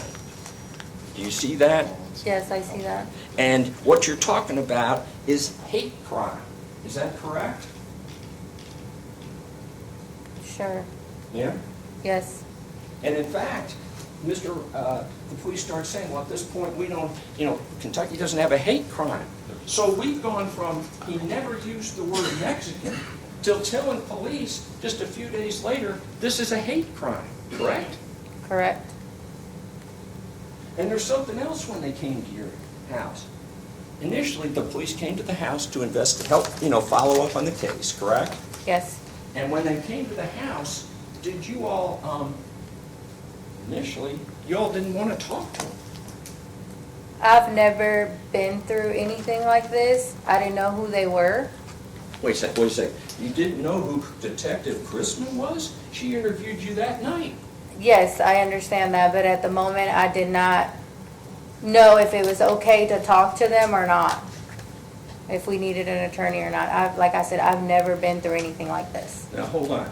You didn't know, but you're not saying police identified themselves, correct? Yes, they did. That's right, and they identified themselves that night, correct? Correct. So you knew exactly who Detective Chrisman was, correct? Correct. Right? So it had nothing to do with you didn't know who it was, didn't identify her. No. What had happened is you had already set up an appointment with a private civil attorney, correct? I don't recall. You don't recall? I do not.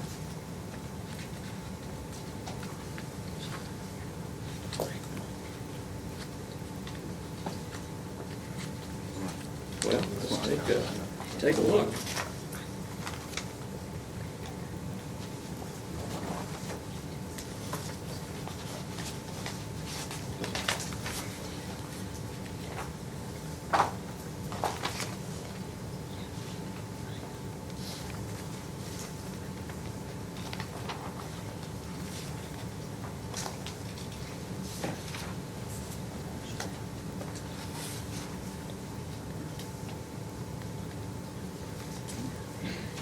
Say,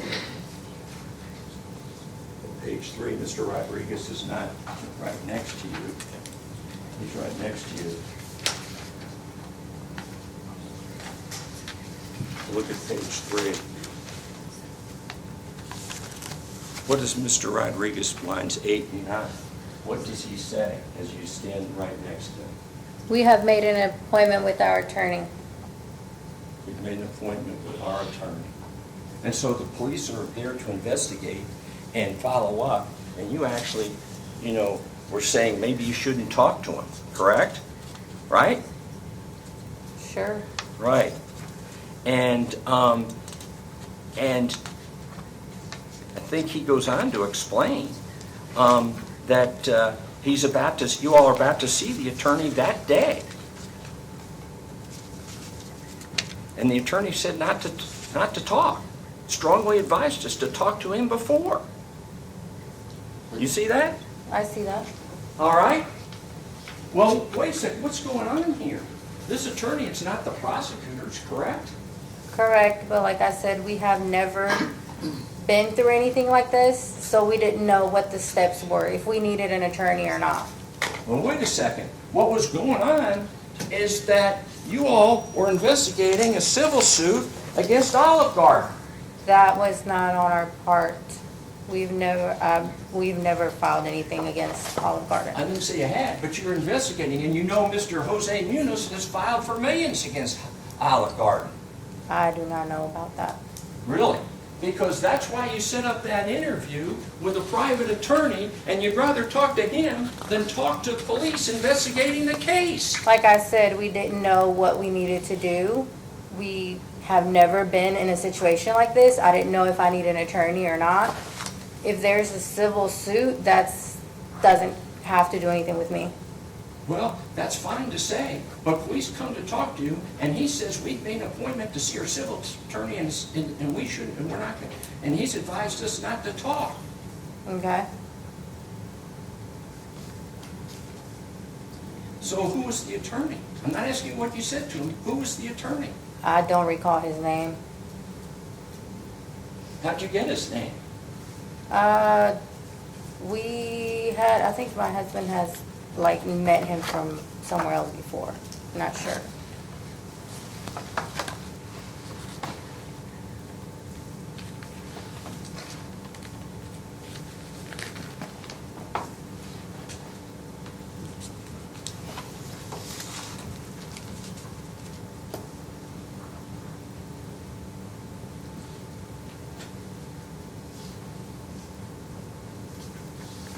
You'll agree with me that in a short period of time, you all have gone from no Mexicans to using Mexicans a lot. He used the word Mexicans multiple times. Correct. Right?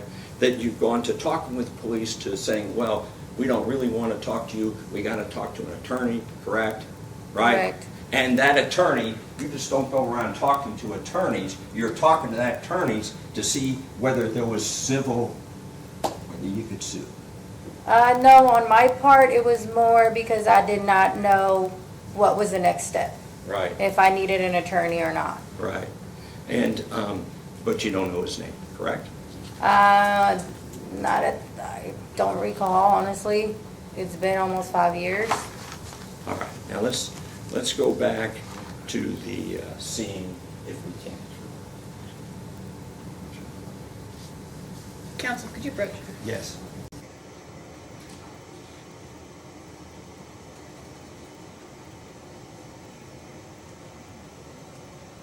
I've got a lot more, you know. It's okay, we're gonna have to. I break can't for the wrap day. it up in 5 minutes. I know, I'm This is sorry. bullshit. All right. It's proper. This is I just a mean, tactic to Do you try have somebody to. who can go watch my 14-month-old? Okay, that's fine then. I've had my share of doing that. Thank you. All right. Do you want me to go ahead and break now? All right, everyone, we are going to break for the day. It is about 5 till 4, so same admonition applies overnight. Please do not discuss this case with anyone, including each other. Do not form any opinions about this case, and do not do any independent research about this case.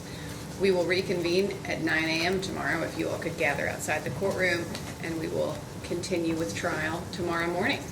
Judge, before Yes, they ma'am. leave, I'm sorry, but someone is just going to ask something. Yes. Sorry, do we just leave our notepads? Yes, right on please our leave your chair? notepads in your chair. Yes. Can I approach a second before they leave? With Yes. Mr. Baker? All right, one moment.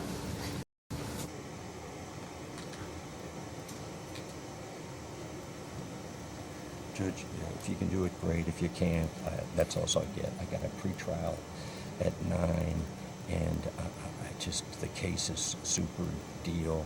If you have to start at 9, I will do that. Could you wanna maybe? start at 9:30? That'd be great. That's fine. If that's okay. Okay, all right. Okay, we are actually going to start at 9:30 tomorrow. So if you could gather outside at 9:30 so we can start then. And again, same admonition applies, and you all have a good night. All rise for the jury.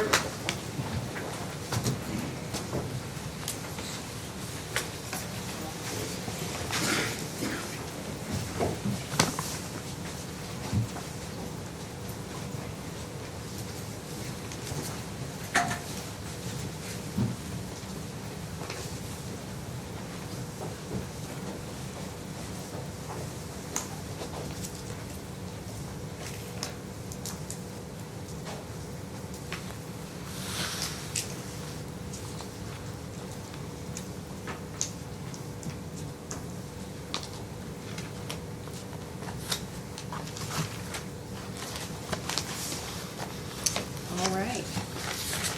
Ma'am, you may step down. You will need to return tomorrow morning. Okay.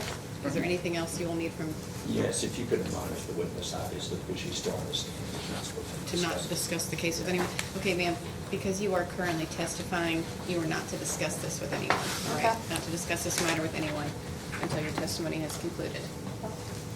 Thank you. All right. I'm going to take us off the record, unless there's anything else to discuss. See me tomorrow after court, an attorney release. You've already done it. Okay. I just need to make sure HIP knows to obey it.